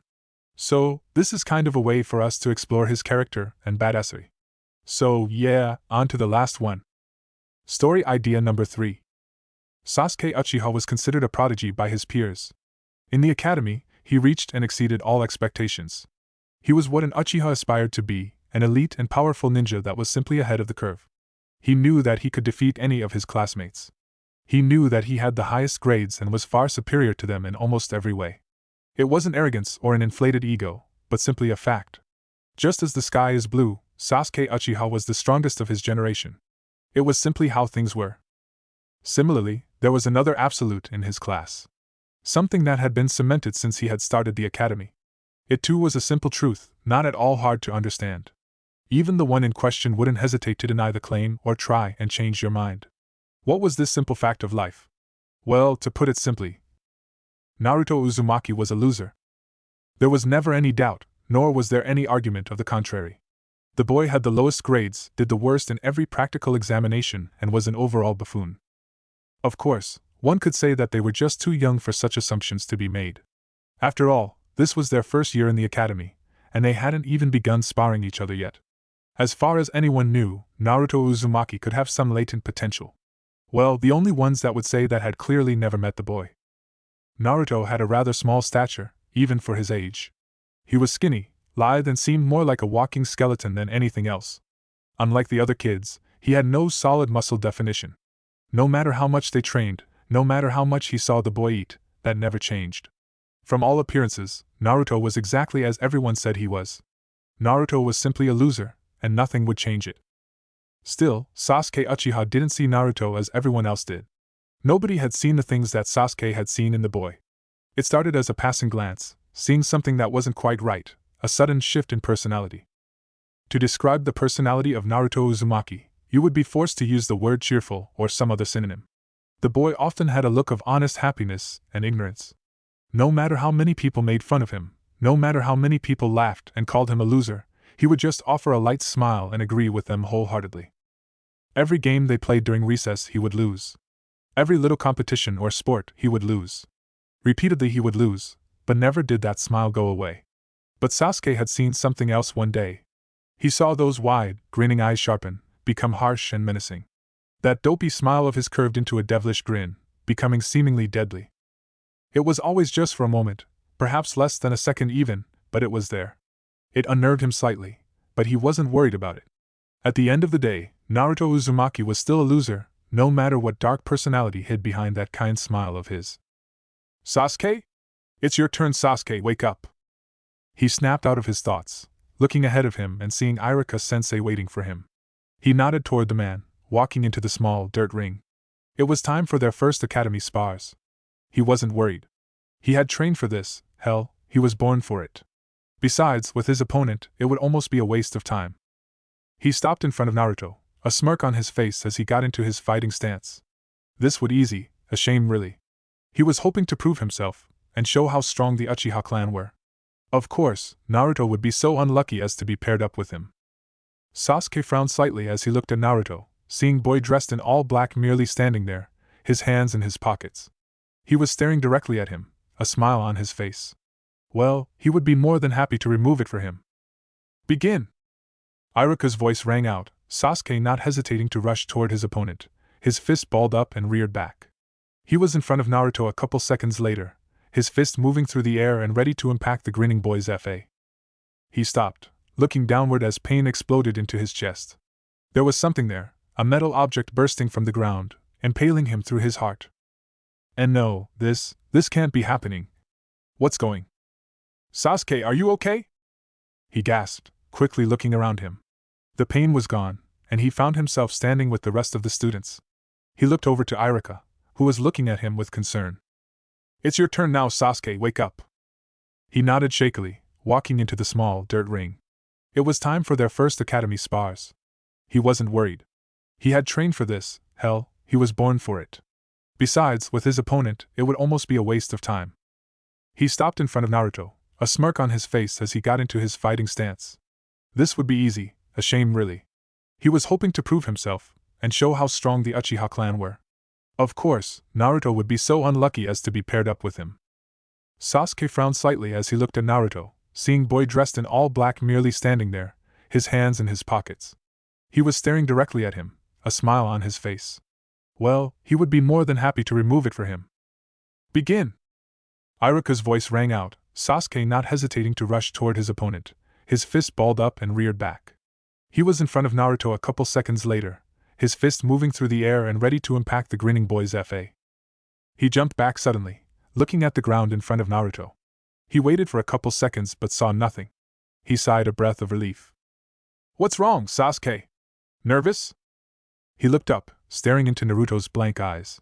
He scowled, wiping the dream or whatever it was from his memory. He refused to let himself get shaken like this. Sasuke rushed toward his opponent, his fist balled up and reared back. He was in front of Naruto a second later, his fist moving through the air and ready to impact the grinning boy's FA. His fist was stopped, a sharpened metallic spear bursting from the ground and piercing his wrist. He screamed, the pain burning through him as his mind raced on what to do. He heard the earth crumble beneath him, Sasuke quickly looking down and seeing more of those spears fly toward him, piercing his body in multiple Sasuke, are you okay? He gasped, quickly looking around him. The pain was gone, and he found himself standing with the rest of the students. He looked over to Irika, who was looking at him with concern. It's your turn now, Sasuke, wake up. He nodded shakily, walking into the small dirt ring. No, something wasn't right here. There was something wrong. Was it genjutsu? No, that wasn't possible. They hadn't learned genjutsu yet, and besides, there was no way that Naruto could do it. So, just what was? Begin! Irika's voice rang out, Sasuke not hesitating to rush toward his opponent, his fist balled up and reared back. He was in front of Naruto a couple seconds later, his fist moving through the air and ready to impact the grinning boy's fa. He jumped back suddenly, looking at Naruto. That look. It was there, plain as day. Those narrowed, murderous eyes. That cold, dark grin. He was doing this, he was the cause. He grit his teeth, his fist shaking in rage. The boy was mocking him, cursing him with illusion after illusion. This shouldn't be pos. What's wrong, Sasuke? Nervous? That's it, he was going to pay. No one mocked him like this. Sasuke rushed toward his opponent, his fist balled up and reared back. He was in front of Naruto a second later, his fist moving through the air and ready to impact the grinning boy's fa. Sasuke, are you okay? He gasped, opening his eyes and looking up toward Irika. What had happened? He sat up, looking around. The rest of the class was looking at him worriedly, Irika explaining what happened. You charged at Naruto and he sidestepped you. He kicked one of your legs out from under you and you had a pretty nasty fall. What? But that wasn't... Irika sighed, standing upward and walking into the middle of the ring. He turned toward the rest of the class. Well, it looks like this match's winner is Naruto. Hold on, Irika-sensei. Irika turned toward him, curious about what Naruto wanted. Yes, Naruto? The boy pointed to his left foot, which was on the line that defined their ring. Naruto turned his head, looking behind him and staring Sasuke directly in his eyes, that expression on his face again. It looks like I lost again,